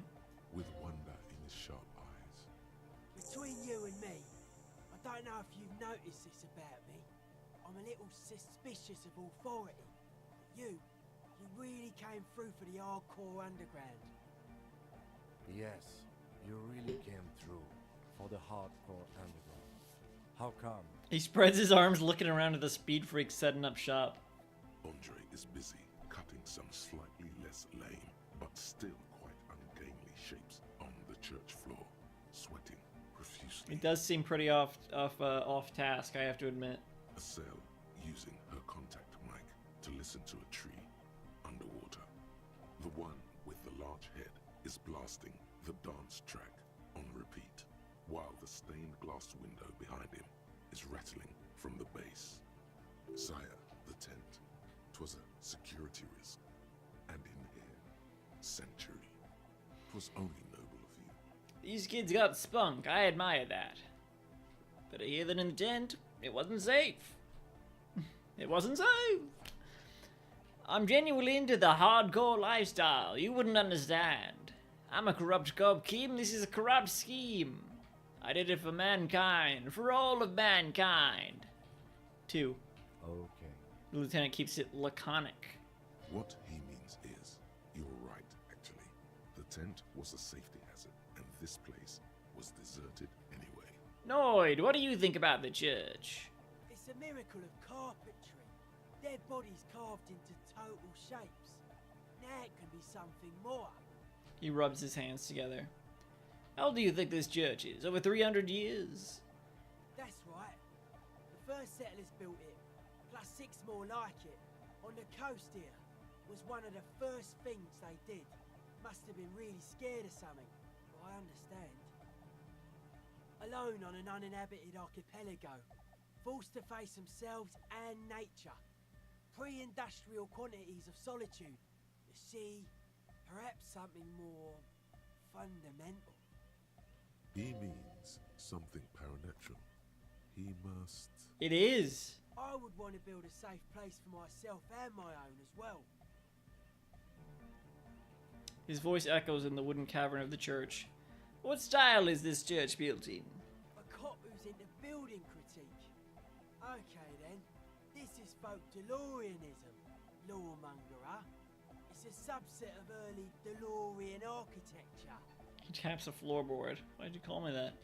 Okay, and what is DeLorean architecture like? Total. Everything between an ancient concrete cathedral and a glass cube is DeLoreanism. This is just an homespun version of it. Folksy stuff. Early mass production. They made thousands like this. Does that help you out? I guess. What would a DeLorean building look like? Like that woman there. Vertical, thin, white. A false image of grandeur. The source of the system is up there. You're at the bottom. They really dug that power vertical. He nods towards the stained glass window. Like to show off large and intricate structures. Arches, spires. Put you down with them. They were really into painting everything white too. Virginal shit, you know. Marriage shit. Virtue and tyranny. Marriage is shit, yeah. Hey, marriage is great. Marriage is sacred. This church isn't painted white. It's as far as I can tell. 3. Stands to reason it used to be white on the outside before the sea wind took all the paint off. He peeks out of a small window in the dark. They're not near any windows. Slowly, peeled by the wind, your skin crawls from the sensation as you look around. What did you mean by dead bodies? Dead bodies of perennial plants. Sigma functions have left this place. It's a good thing we came along. The spiritual collapse has been total. He taps on the wood. Spiritual collapse? I saw some piglets suckling their dead mother. Have you heard this one, cop man? After a short while, they shuddered and went away. They had sensed that she could no longer see them, and that she wasn't like them anymore. What they loved in their mother weren't her body, but whatever it was that made her body live.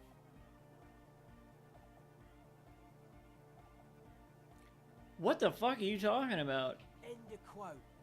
This is an high-quality carcass. The power of hypnotic beats and hard bass is needed to reanimate it. He kicks the floorboard. First, where is this quote from? A Sarais man who lived a long time ago. An ancient hardcore brother. What you're saying is religion has stopped being hardcore? It never was. A 3,000-year-old regime of history, built by hundreds of generations of self-appointed intellectuals. It's false to the core. But you guys said the Ecclesiastes were all about love and hardcore before, remember? I even agreed with you about the Ecclesiastes being okay with this. And you proposed dance music would supplant this system. 1. I only said unity. One word. Figures of authority always misquote you. He points to his friends. I thought you trusted me now, man. I Andre doesn't care about the Ecclesiastes. He just wants the operation to run smoothly. And Egg is a demi-beast. And a communist. You shouldn't listen to what people say. You should listen to what they are. Two. But were you wrong? The founding party is okay with everything. Look around. He spreads his arms. We don't have enough love for the human crew to oppose anything anymore. We're on our own. That's still a lie. Reassert yourself. I don't know what we're talking about here. Perfidy, you lied to me. I am tired of people lying to me. That wouldn't be cool. I want to be cool.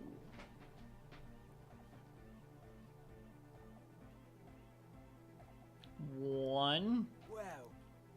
The young man pushes his chest out. The skeleton of suspender is rattling. Lloyd, man, mellow out. Stop aggroing the law. The dancing hedgehog yelps at his friend. I'm sorry. And you propose dance music will supplant this system? Anodic dance music. He nods. Regular dance music wasn't hard enough. And yes, I do. How do you like the glass work? Point to the stained glass window. I don't. Fucker giving me the evil eye. He looks over his shoulder. That's an Innocence Dolores Day. Mind your words. I'm getting some real negative vibrations from her, too. You wanted to get inside the church, and now you don't like the stained glass window? One. You defend her, law minion. He cracks his neck. Mass murderer. What's up with that? What? Mellow, man, mellow. No one's a mass murderer. This is a house of love. Yells his friend. I'm so confused by this group. Mass murder on the floor. But she's the innocence of humanism. Humanism seems to be a pretty big deal around here. But she's pretty. Yeah, but like, who isn't accused of being a mass murderer these days? The resettlement programs are totally okay. I'm a big fan of resettlement programs for some reason. I do feel there is something terrifying about her. Would you say she was, you know, human? Yeah, I'm done talking about her. I don't want to think about her anymore.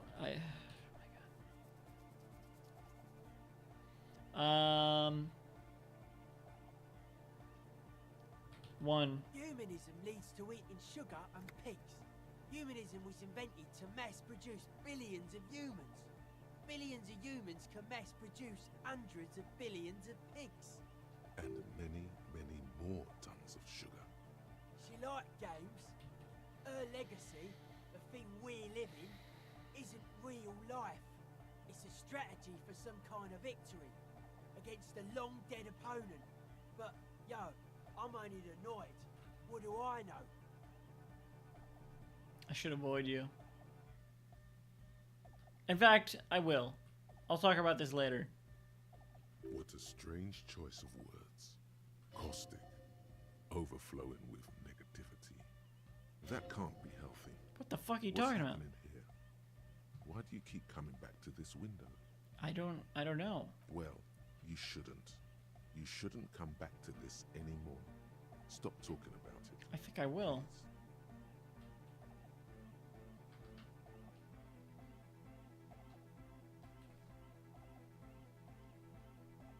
Sure.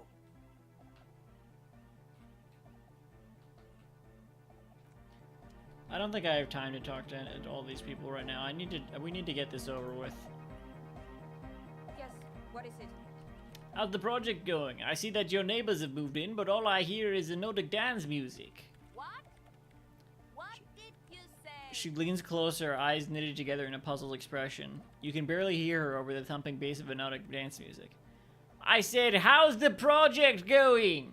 I can't hear you. She shouts, The music is too loud. pointing at the enormous speaker that's churning out the sound. The project! How is it going? Oh, the project. Her face lights up for a second, Going well. before she gives you an exaggerated head shake. Why? There's that guy. I need him to plug a 3.5 cable into the auxiliary input so that I can route the audio signal through the mixer into the speakers. She points at Egghead, who's raving behind his turntables on a brightly lit stage. Sorry, can you repeat that? Egghead, a She rises a black cable.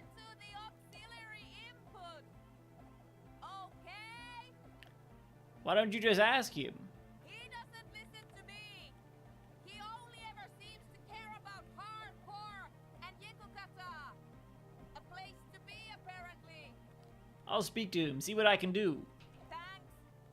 Maybe you can get through his magic rhymes. She does jazz hands to mock him. Let me know how it goes.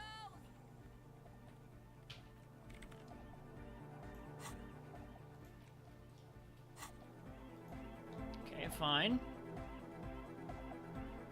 Delorean Church, the place to be. Make some noise, my church people. Large speakers are set up behind the young man, blasting a familiar song. Where? A hawthorn tree on Rue de Saint-Gislain, tangled in its branches, something bronze flutters in the wind. He stands on stage behind a table, nodding along to the music and waving his hand in the air. In front of him, the audio mixer, one reel spinning. The other reel deck is empty. Cables run hither and thither. On one side, you see an auxiliary line in with the number 4.5 written next to it. Hang on. What are you talking about with the tree?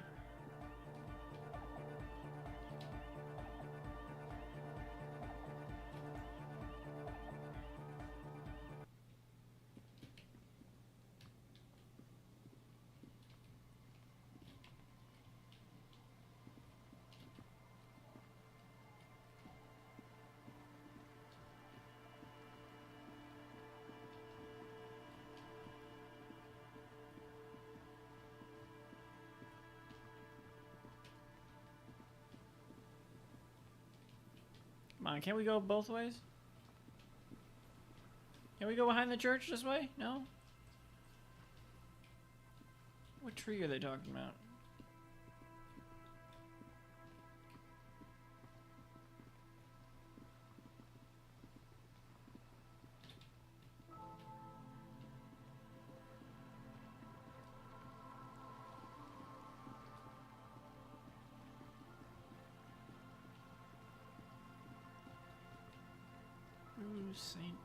Saint Gislain.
I don't know.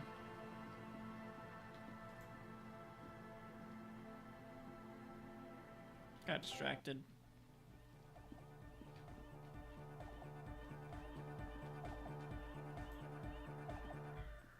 Good morning, comrade.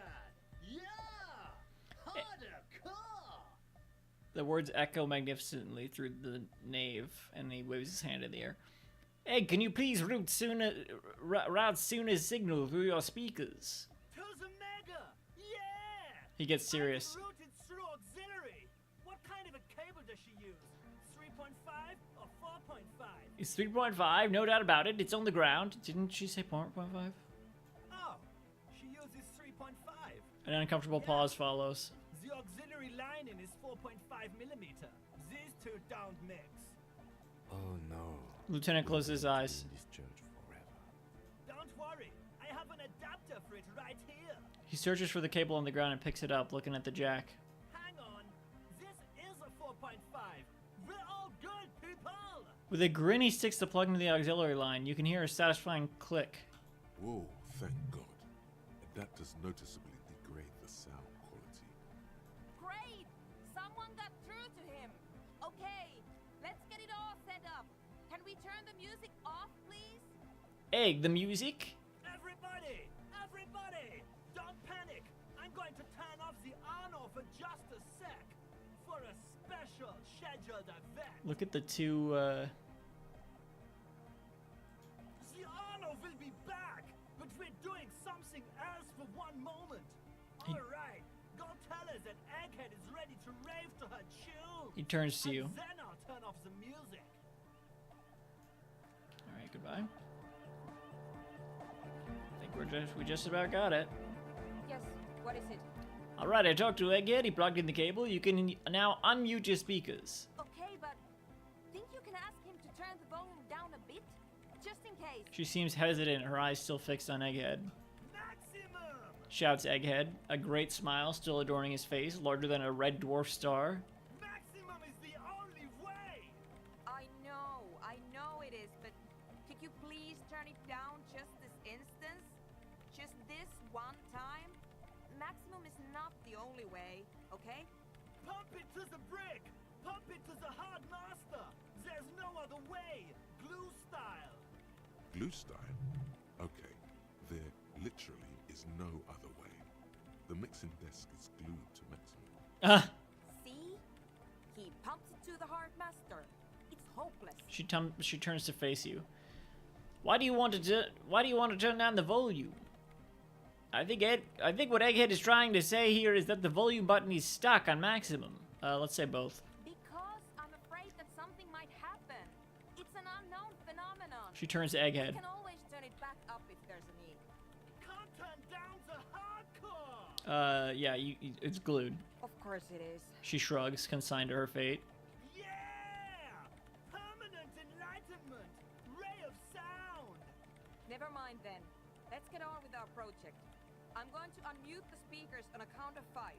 Everyone ready? She looks around the church. Egghead pumps his hand up in the air, waiting for the beat to drop. Born ready. Says Andre. Ready.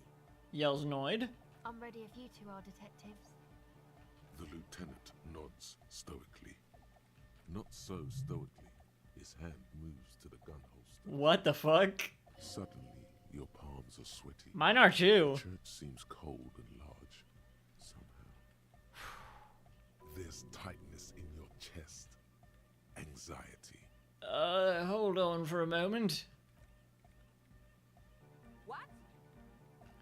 Maybe we shouldn't do this. It's too dangerous. On maximum volume, too.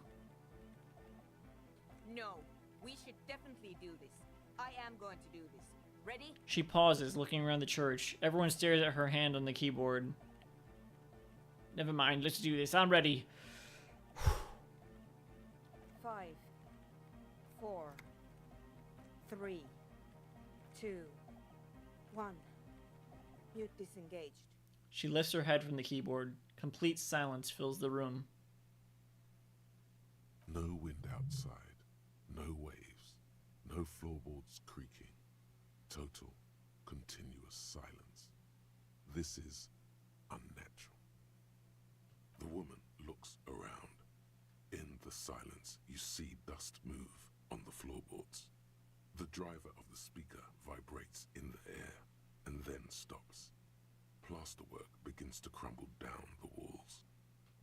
In the silence, a low hum starts creeping up your spine.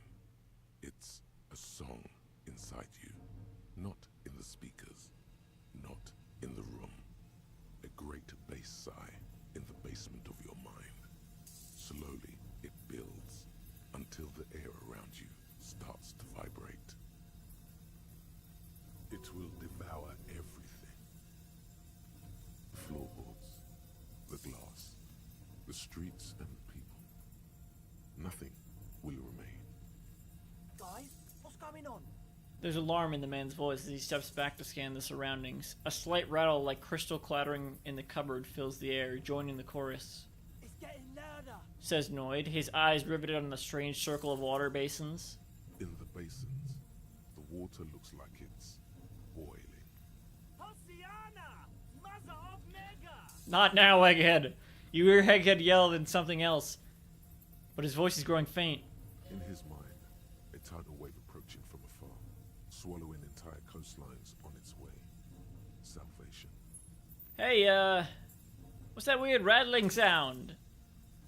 It was in me at first. I've never heard anything this hardcore in my life. 1. The beauty and the beat, the future of dance, planetary. Why do I feel like Egghead's about to explode or some shit? No, Egg! It's the window! The glass shards around Dolores J's vacant heart appear to be vibrating from the sound. It almost looks as if she's alive. In the corner of your eye, the lieutenant steps aside, cautiously, his eyes searching for a possible evacuation route. The window is going to come down. No! Oh my god. She looks up. A screech fills the air. A scream of wooden nails. The pillars of the church twist and creak above and around you. Cracks appear on the stained glass window. Cracks run up the wooden pillars in the dark.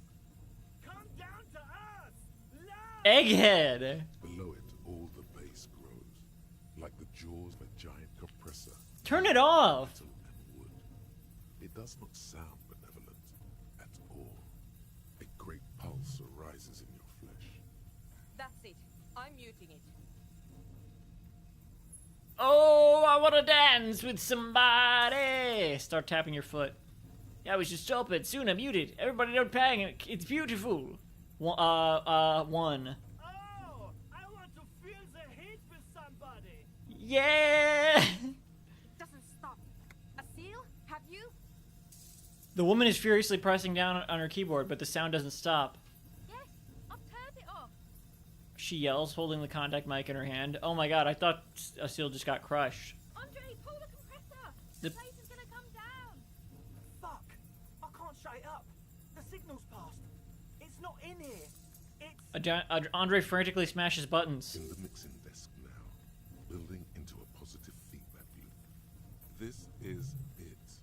A great roar. The vault of the roof twists above you. Glass shatters somewhere near the door.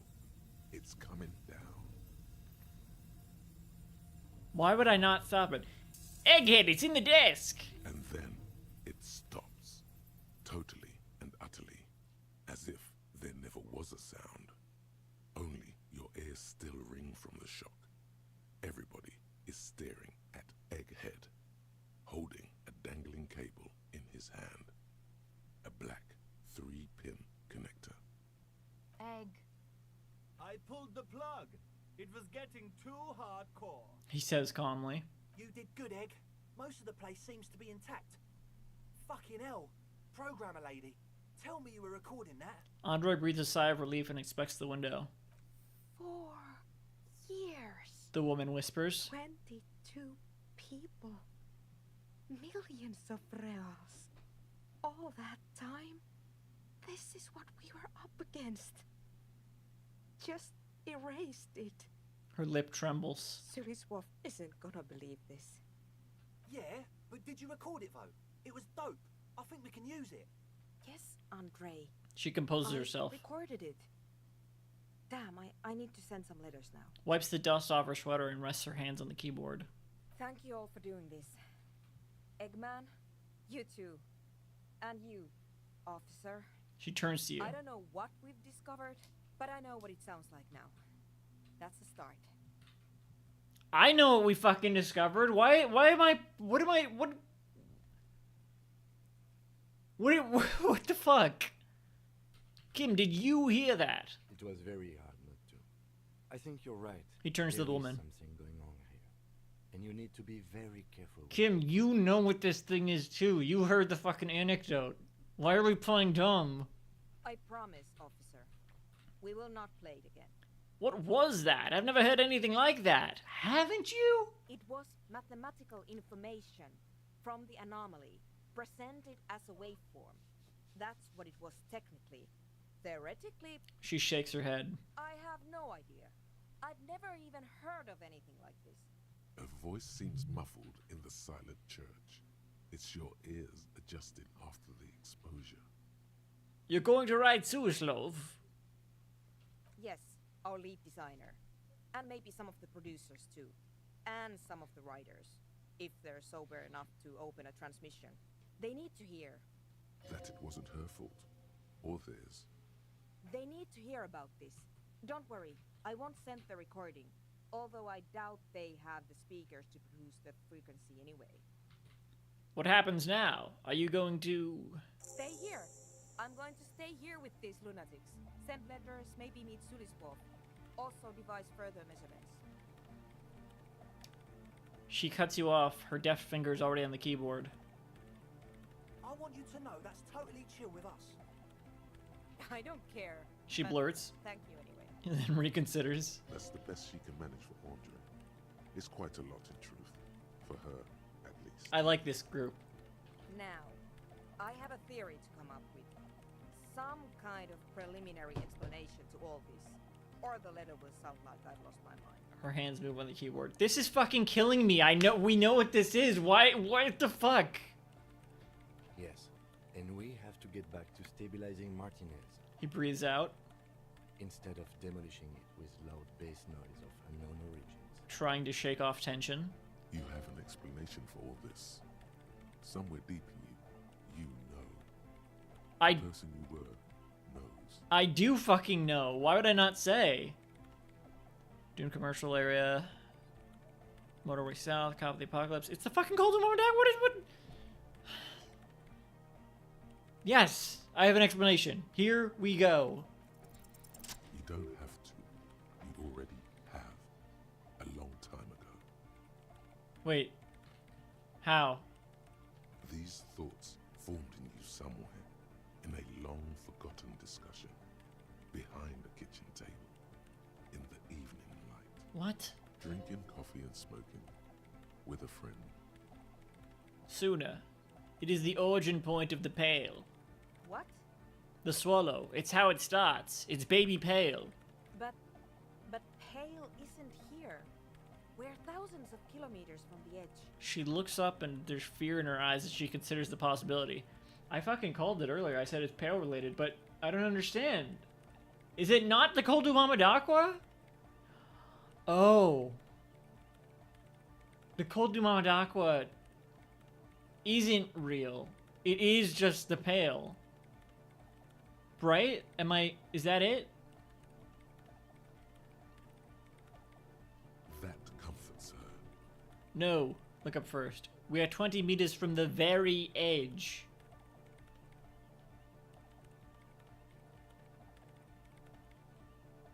The Pale is only in effect. A transition between the world and that. I don't even understand what the Pale is. She looks up into the darkness under the nave, then back at you. Then what is that? It's nothing. No, it's less than nothing. No. It's less than nothing. The final rest state for reality. Imagine if all of this, spread your hands, never was.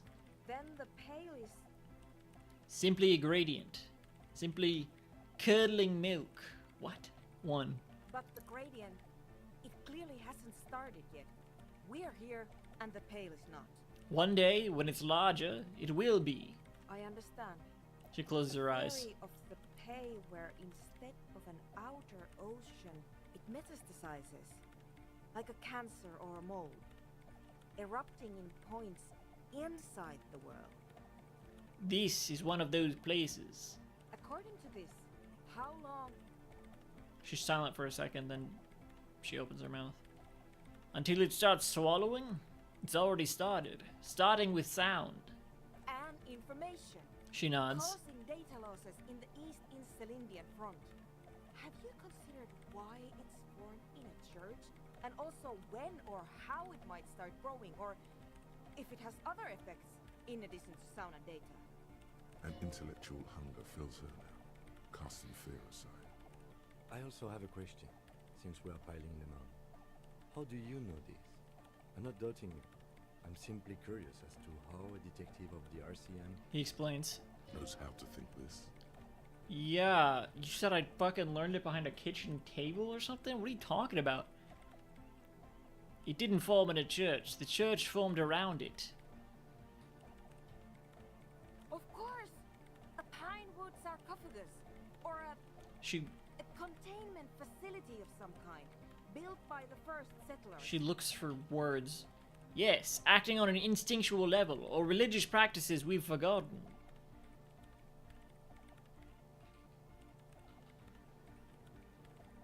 I have considered the same. The bad news is, there were 7 pinewood churches built in the first decade of provincial settlement. Most of them were burnt down during the revolution, or repurposed before, during the suzerain. I'm not saying all of them have one in them, but... Some of them might. A black grain hanging in the air.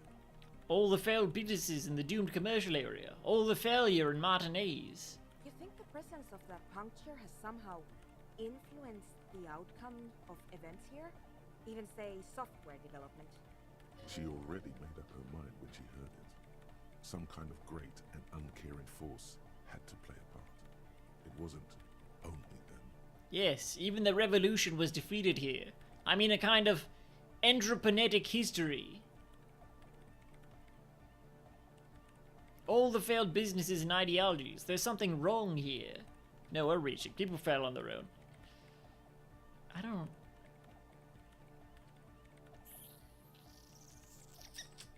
One sounds the smartest. I told the producers we need to go and move to a normal office building with amenities.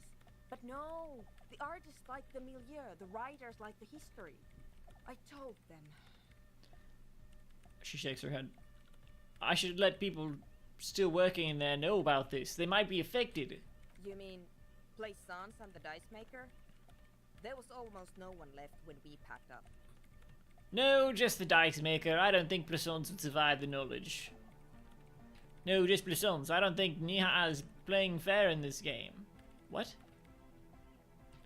Yes, both of them deserve to know. Then go tell them. Sounds like something for the next stream. I think I've had this thought before. That's how I know. An amateur anthropomedic police officer. I'd like to say I've heard stranger things, but I'm not sure. This is a hell of a guess, however. Well worded, I might add. Amateur anthroponetic? Yes, it is very interesting. But I wouldn't say you know. This is a guess. One that's going to have to be proved by anthroponetic. It wasn't a guess. I don't know how it wasn't, but... One day all of the world would be like that 2mm hole. She falls silent. The wind blows in through the hole in the stained glass window. Cold and moist. I'm going to leave that out. But the rest? Some of this I can use to start to explain this to the rest of the team. Maybe I'll sound mad, but... Ma'am, you will certainly sound mad. One more thing. Maybe a club for anodic music isn't the worst thing you can erect around this particular point in space. She shrugs.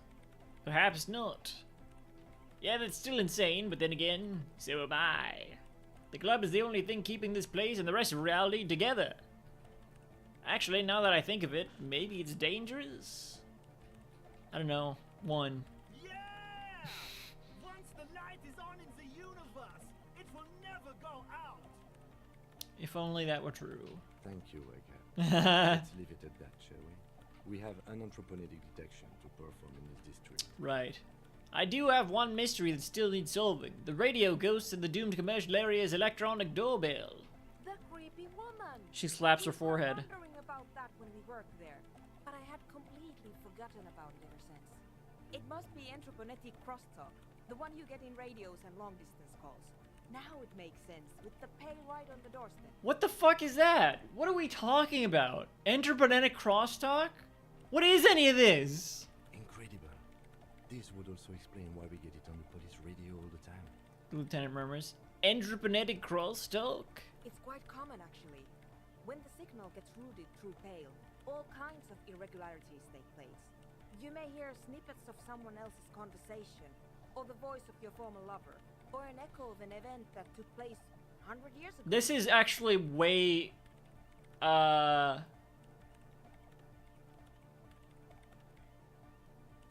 less believable than the Cold Umamadakwa. Like, what the fuck is any of this?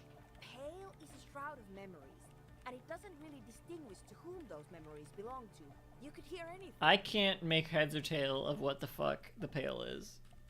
That makes sense. Thanks for explaining that to me. Anytime. She smiles. Right, I'll let you work in peace now. Wow, okay. That thought. We just unlocked a thought. Cleaning out the rooms. Which is something, it just seems important. Cold Demage Aqua is fucking nothing, I guess. I don't know. I will talk to all of them in the next stream. I'll inform them in the next stream. I guess I'll look at the Feld mural again. Now.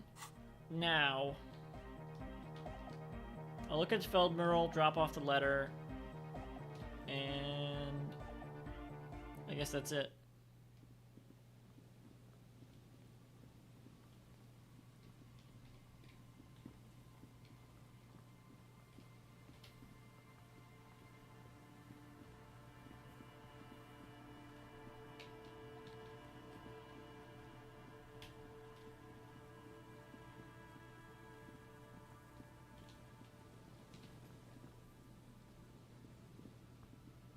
The once bright mural towers above Listen to the wind. saying, Feld Electrical, R&D for what?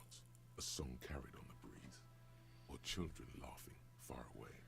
You walk and walk these city streets and deserted coast, and all it ever tells you is cold. No, there's something else in the wind. There is nothing else.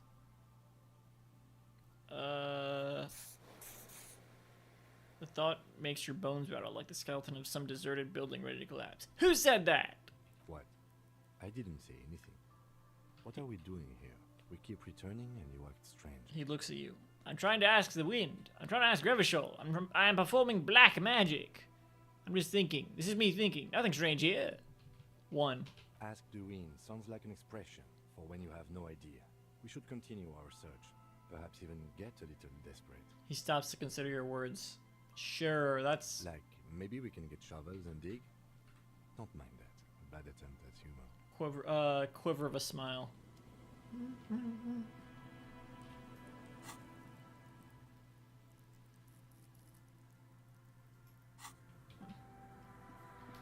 Alright. We've got a lot of skill points to use. Mainly I'm just gonna use one on... I'm not gonna... all I'm gonna do is start the thought on the...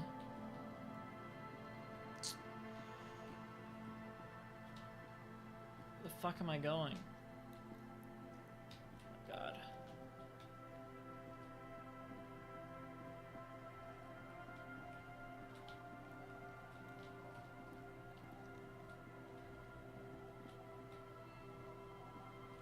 Great.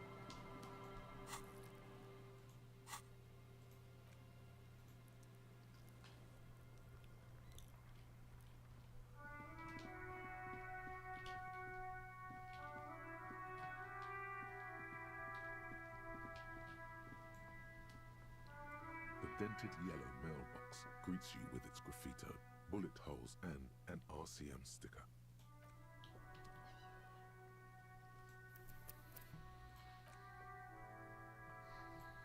The dented Fuck you, mail delivery box.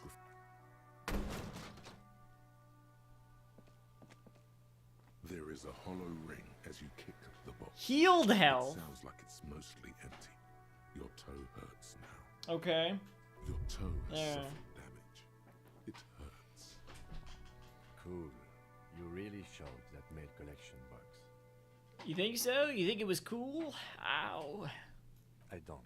Mail the letter and let's be done with this. He must see the box as the weaker of the two, and you as a bully. Something he doesn't stand for. Drop the white envelope into the mailbox. You drop the white envelope in the darkness. It lands with a soft thud on what sounds like a couple of letters.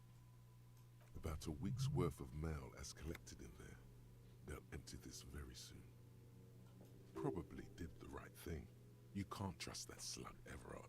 You know he's going to play you somehow. We know exactly how. We already looked into that. Let's go back to Evrard. If we don't mention anything to him, he won't know before it's too late. The lieutenant turns towards the industrial harbor. Alright. That'll also be next time.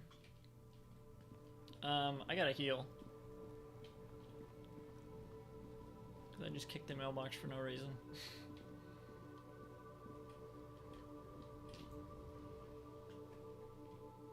Day's close to over, so is I won't have as much. A small cabin Closer to over, is filled with rather. okay, here. Okay, here. I'll also try to buy the coat from. Well, I don't know. Maybe buy the coat from. Who knows? I think it was 40. I don't know. Maybe we'll do that next time.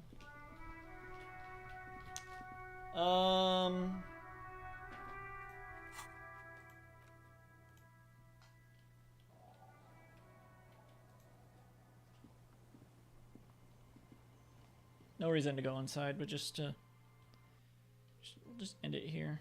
Kim didn't come inside with me. All right. What am I gonna forget here? Lonesome Long Way Home.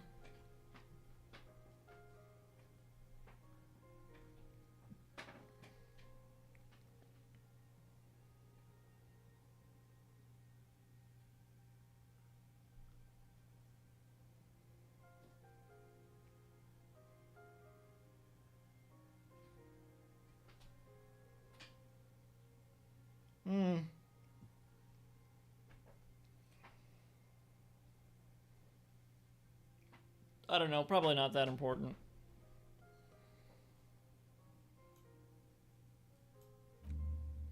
And we will use this for what is it? Cleaning out the rooms. Someone's been walking around in your dreams lately, looking for something, tidying up, rearranging, storing away all the unrealized dreams, putting old pains in boxes. The worst nightmares have settled down for a while. A spot of light on the bedroom door after the dark, the fluttering of eyelids in the spring sun, a thought that arises only to disappear again. And yet there's a pattern emerging. We will internalize that.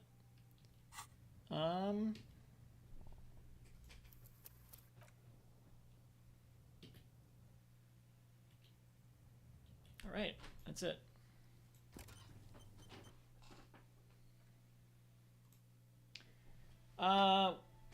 Continuing Disco Elysium, Friday. Cook Serve Delicious and Sweet Life of Zack and Cody Pizza Party Pickup Speedrunning, Saturday. And Tabletop Simulator with guests, Sunday. Those are the upcoming streams. I don't have time nor energy to elaborate more on that. That's all. That's it. All right. See ya. See you Friday.